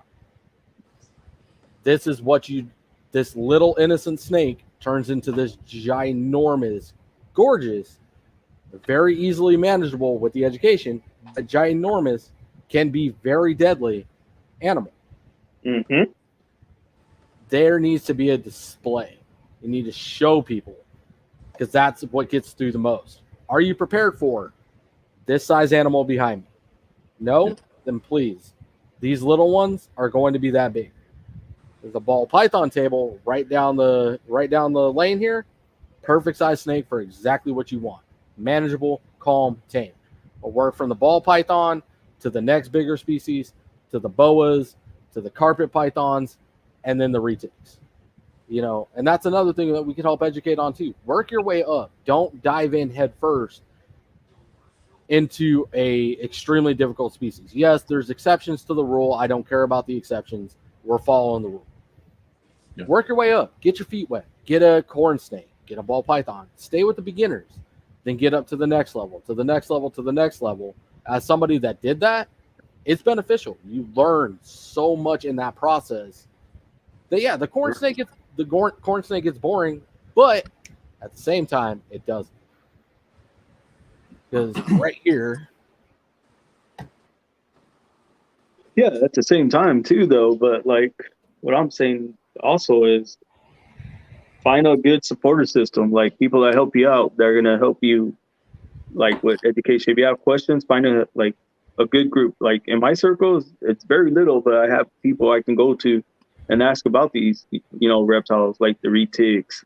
I talk to DNT retics. For boas, I talk to Boston boas. Or Matt from Military Morph. Now Patrick, because Patrick also works with boas. I mean, you just gotta find people, reach out to them, talk to them, get knowledge, do your research. I mean, it's not hard. It's all up to the breeder and the owner of the reptile. and you find and to be honest, like a lot of people talk down on snakes. I mean, I really need to quit it with the pet rock shit with the ball pythons. There's beauty in the beginners. I mean, the camera does not do this girl justice. She absolutely gorgeous corn snake. There's beauty in everything. Who was it? It was Emilio. I can give this man a hug. Basic A-male corn snake. Very line bred A-male, but single gene visual, but absolutely stunning. And she's one of my favorites. But she's a beginner animal. Oops. But there's just so much beauty in it and so much knowledge behind this species and every colubrid species and every snake species. Like shout out Fry. He's got all the way from ball pythons, I don't think he keeps. Who are you shouting out? Fry. He's in Australia. You can't have ball python. Yeah, that's right. He's got he's got carpet pythons. Yeah, he's got basic colubrids out there too, all the way up to the advanced of womas. Womas I would consider womas advanced. They're not the easiest snake to work with. They're difficult to keep alive, and they got a fucking attitude problem. Right. See, Eden, push for a podcast and live so they get an understanding of what they get into. That's why we're doing this live Mondays and Wednesdays, so we can talk about things like this. But there is podcasts out there for corn snakes. There's one for bearded dragons. There's one for, crested geckos. You just got to go and find them. Here's one. I'll plug it. That was me. Shameless plug for the for bearded dragons. Red Zone. Yep. Red Zone Reptiles. Yep, right now. Extreme Dragons. Retakes. DNT retakes. Follow his Instagram. Reach Out Reptiles. Reach Out Reptiles. If you're into super dwarfs. But if you want to learn about mainlands and the benefits of super dwarf, Reach Out Reptiles. CMB Reptile. That's a local shop. You can find them on Instagram, and they work directly with Reach Out. You want to learn about house snakes? Reach Out Reptiles, CMB Reptile, Predator Reptile. Let's see, what are some other shameless plugs I could throw out there right now? Colubrids, Snake Discovery, 10 out of freaking 10. Snake Discovery. Yep, she works with freaking lootly. She loves them out. Yep, they have some of the sickest bull snakes I've ever seen in my life, and Emily's passion for this is second to none. No, it's phenomenal. She's insane, bro. She's insane. I love her passion and the way she cares for animals. And when she gets big, I follow them. Another plug. To get her on our show, that'd be awesome, bro. That would be awesome. Oh yeah. I would bang her up, literally. Miri is awesome. Go follow Miri. She's got her hand in a little bit of everything. Last night was incredible getting to talk to her. Shout out to her and bringing her on, and I hope we bring her on again. She's a great person to talk to. She brought so much knowledge last night. super doors, yeah, T-Retex or diabolical pythons. I think has one. Is it diabolical python? Hold on, let me check. I don't remember. While Yeah, renting, yeah, it is while renting, diabolical. yeah. Super doors? Diabolical. Yeah, he has some super doors. Diabolical python stuff. Diabolical. DNT's just getting into them.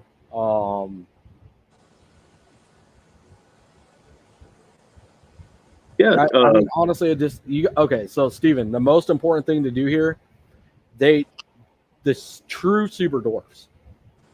You're gonna spend a small fortune on a pure super dwarf. Yep. God damn, I wish Eric was in the comments because I know he'd be going off right now. Pure. And if you're looking for a pure super dwarf, 100% locality. Like Kalatoa, do your research. Honestly, I will tell you this right now. If you want, without a shadow of a doubt, no question, the size that animal is going to stay to be able to keep it while you're renting, Garrett Hartle or Reach Out Reptiles will not let you down. 100%. You will get exactly what you're looking for, the exact size, and reaching out to him and asking him, like, hey, I need an actual 100% super dwarf reticulated python, something that's not going to get anything above, let's say, 7 to 8 foot long, manageable enclosure, all of it, 100% Reach Out Reptiles. Yes, I'm not saying that any other breeder doesn't know what they're talking about. I'm not talking down about anybody else. Just my recommendation is Garrett Hartle. I think that would be all our recommendation for super dwarfs. I don't know that. Does Eric work with super dwarf? I don't think so. I don't think he does. Okay. I was going to say somebody local to our network would be Eric. I don't know anybody in our circle that directly works with pure locality super dwarves. I only know one person that has one, and he got it from Garrett. So, well, hold on. I'm gonna answer this question. Far out, Lizard Morse does blue tongue skinks. He owns nothing but skinks and bearded dragons. So he does on how to care videos and all that as well. But I mean, I'm not saying you couldn't. You could also do it. A lot of people do it. I mean, it would just help other people find research or answers by going to your videos, you know, especially you're in the States, he's in Australia. So he does Instagram. For sure. I want to shout out one more thing. Well, two things. I'm gonna shout out Patrick and their fundraiser October 1st, 10 a.m. for the USR Florida. Go follow them. When is that? October 1st is when? Next Saturday. Next Saturday. And then we got the No One Fights Alone for Justin Animal House. We're doing a fundraiser, taking donations. It's going straight to my Animal House PayPal. It's to Trish, the wife. We're going to do that October 12th, and it's her birthday. That's what she picked, so that's when we're going to do it. And then we have this black pewter up for raffle, or we're going to do like an auction as well. We're going to auction off this snake from Jesse Coven. We're at Coven Reptiles. So come check us out on the 12th. Anyways, go on, guys. Far out. Jump on these lives. Quit playing. Bring the knowledge on blue tongue skinks. I don't think anybody in our inner circle works with blue tongue skinks. Bring something new. I love blue tongues. They're so sick. I want one. I do. I want one too. Everyone was going to give me one, but it died because it gave birth. He didn't know it was a female. Yeah, I'd love to have one, but I mean, right now I'm just trying to focus on the ball pythons, man. I don't have the room. And going back to the renting thing, see, I just got lucky because I rent too. I rent a townhouse in a complex, and in my lease, it states that there is no limit on the amount of reptiles we can keep. So I got really lucky. I rent and I gotta hide my shit. I just don't want them knowing I have it. No, we're probably gonna end it, Victor. I'll be back. I think we'll be back on Wednesday. I don't know. I gotta talk to my co-host here, and see who else is gonna jump on. I know it's supposed to be me, Darian, Quentin, And Ronnie, he said he may be jumping on again. I don't know. Yeah, I'll definitely try. But Yeah, anybody's more than welcome to jump on. Just DM me for a link, and I'll send you the link to get the on. more the merrier. Bring it. Let's go. Dude, I quit drinking, so I don't have that second wind of alcohol to keep me up all night with you guys anymore. Hell no, we're trying to keep it normal hours now. Yeah, we This tried to is keep it like exceptional. 2 hours. This was because everybody kept coming in after like somebody jump off, everybody jump back in. Well, you got to think though. For me, it's 12, almost 12:30 now. Yeah, like people leave, people go. Like we have people jumping in and out. But this is what I was trying to do. Like the Reptile Room was talk about like the WSR, trying to help you guys out. Anything like questions for reptiles on anything, retics, all pythons, because Levi loves retics. He has one, I think, right? You have one? No, I don't own a retake, Chris. Okay, he doesn't have one. Never mind. I mean, all the different stuff I've got here, dude, and the stuff I've learned over the past 4 years, you know, because I've only really been doing this hardcore for 4 years. And I just started breeding last year. Well, this year, actually. And so, but like with all the different animals I got in this house, I got ball pythons, corn snakes, boas, leopard geckos, crested geckos, bearded dragons, sulcata tortoise out front. Like, Where's your corn snakes at? Like corn snake down here. It just shed actually. Got a small. I got a small corn snake. But I tried to get it out and it bit me like 6 times. But I've got a male quad head corn snake. Quad head for what? It's sunrise, terrazzo, strawberry. Oh and, shit. Oh shit. What's the other one? It's like a male, but Okatee? No. Hey Victor, I have leopard geckos as well. I just had It is. 16 babies. Gotta check them out. I didn't put all. Damn, there with my chair again. I didn't put all his stuff on the card down there. I'd have to look into Husbandry Pro and see what it all is. But I know 3 of them. I just can't remember the other one. My the one I just had out is quad head too. I know it's het white side and then het. It's got 3 other hets in it. Yeah, like I said, I know sunrise, strawberry, terrazzo, and I can't remember. Get you a visual strawberry, bro. That strawberry line is crazy. Matter of fact, let me hit Morph Market. I bet you'll figure it out real quick. But yeah, I mean, I got a lot of different things in here, and I've worked with a lot of different animals. I used to have my venomous permit back when Florida was you only had to have 1 permit. I had it back then. Now you got to have a permit for all the different families, you know. Hell yeah.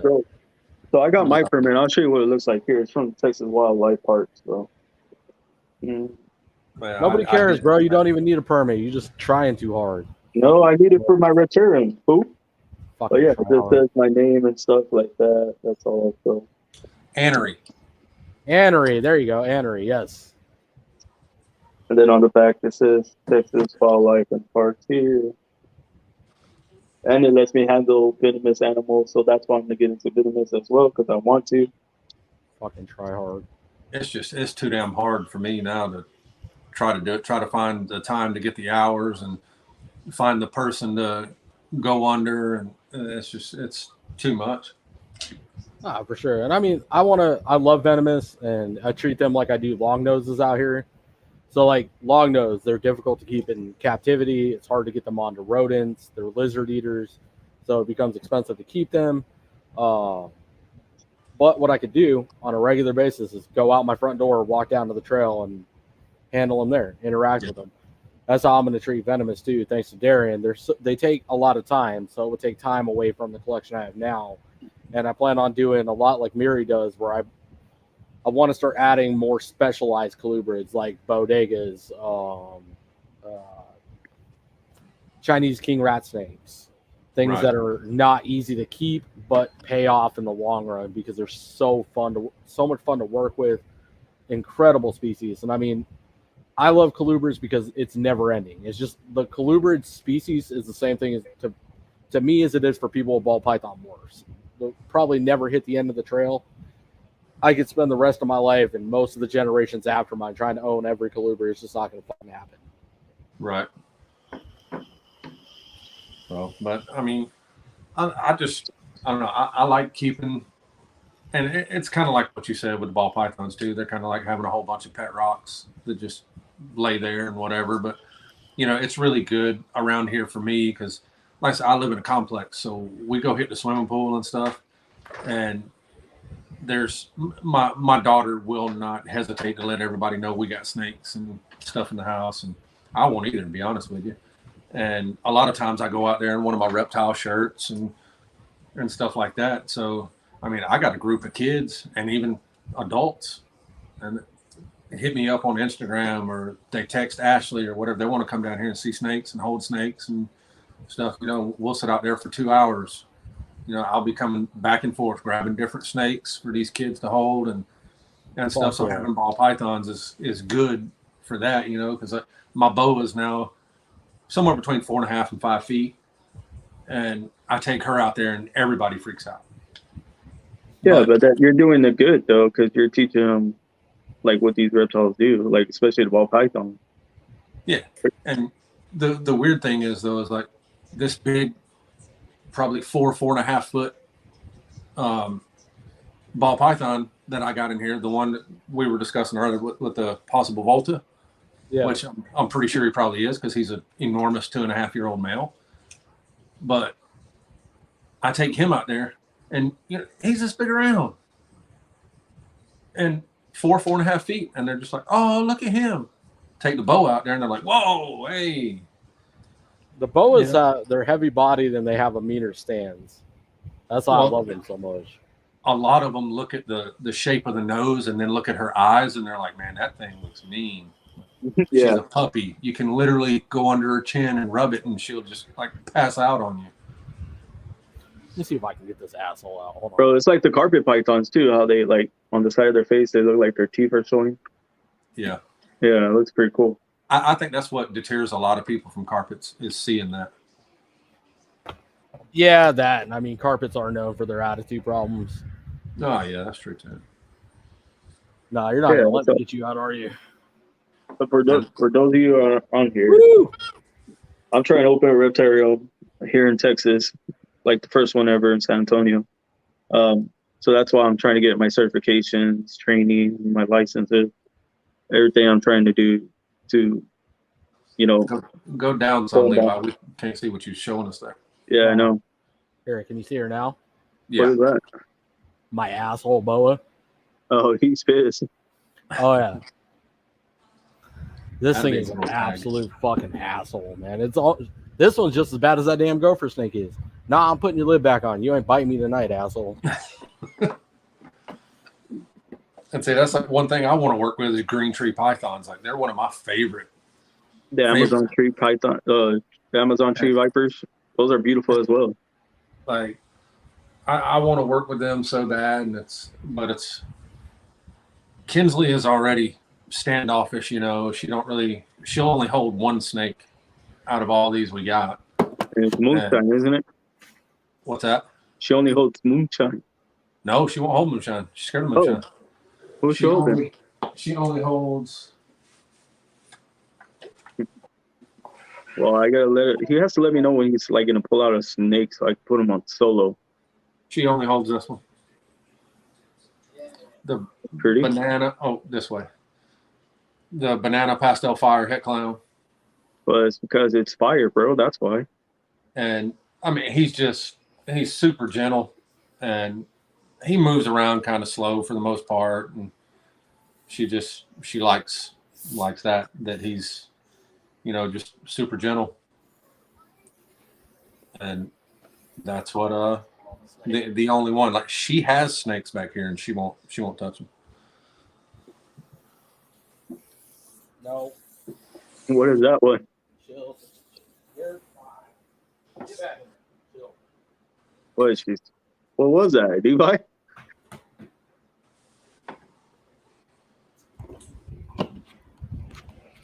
That thing is never gonna like me. That thing has hated me since day one. What was that? It was a fucking gopher snake. God damn, that thing was pissed. But here, check this out. Hold on, I'll show you on the complete opposite spectrum. Oh yeah, banana is my favorite codon by far. Oh yeah, love banana. But only Yeah, because banana is one, fire. it's my favorite color. It's yellow, especially like the albinos. I have a champagne, fire? What is it? Relax.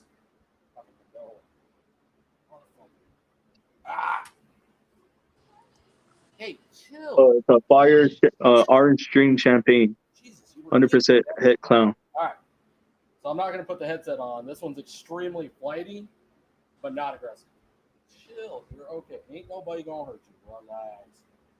Chill. Yeah, it's ready to run. Oh, man. Whoa, Could you whoa. imagine if that thing had legs? It'd be gone. The opposite Yep. spectrum, just flight. Truly wild caught animal right here. Yeah, he literally caught that and took it home. Look at the Would you cooperate? Never mind what, Eden. Camera does this one no justice at all. Yeah, nice. Absolutely incredible. Where is it? All right.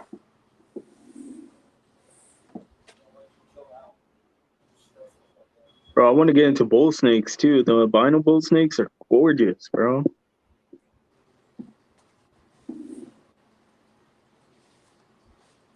Oh yeah, definitely. If it was a lizard, yeah.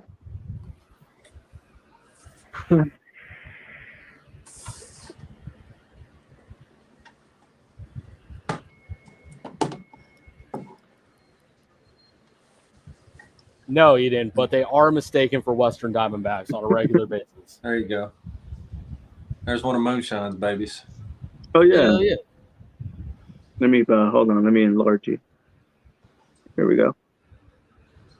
That's one of our little babies. They haven't even had their first meal yet. Damn. Cute. I think this one's going to be our holdback from it. Shit, aren't they all het pied? Yeah. Hold them all back. I was going to, and then everybody wanted to buy them. Tell them to kiss your ass. You need an army of heads. So He was like, hell no, but well, I mean, also too, like I got female pied in here, visual female pied, and just for those that don't know, I said it's a Moonshine baby, but a lot of y'all don't know who I am, but that's Moonshine. that's the snake that made RK Reptiles. It is, and if you look in my logo, the pied snake that's in my logo on Instagram and on YouTube, it's a real picture of him. I have our brownie shirt with Moonshine on it. So that was pretty cool that we were able to actually incorporate the true actual picture that I took of Moonshine into the logo. I think all of Ronnie's Moonshine babies sold already.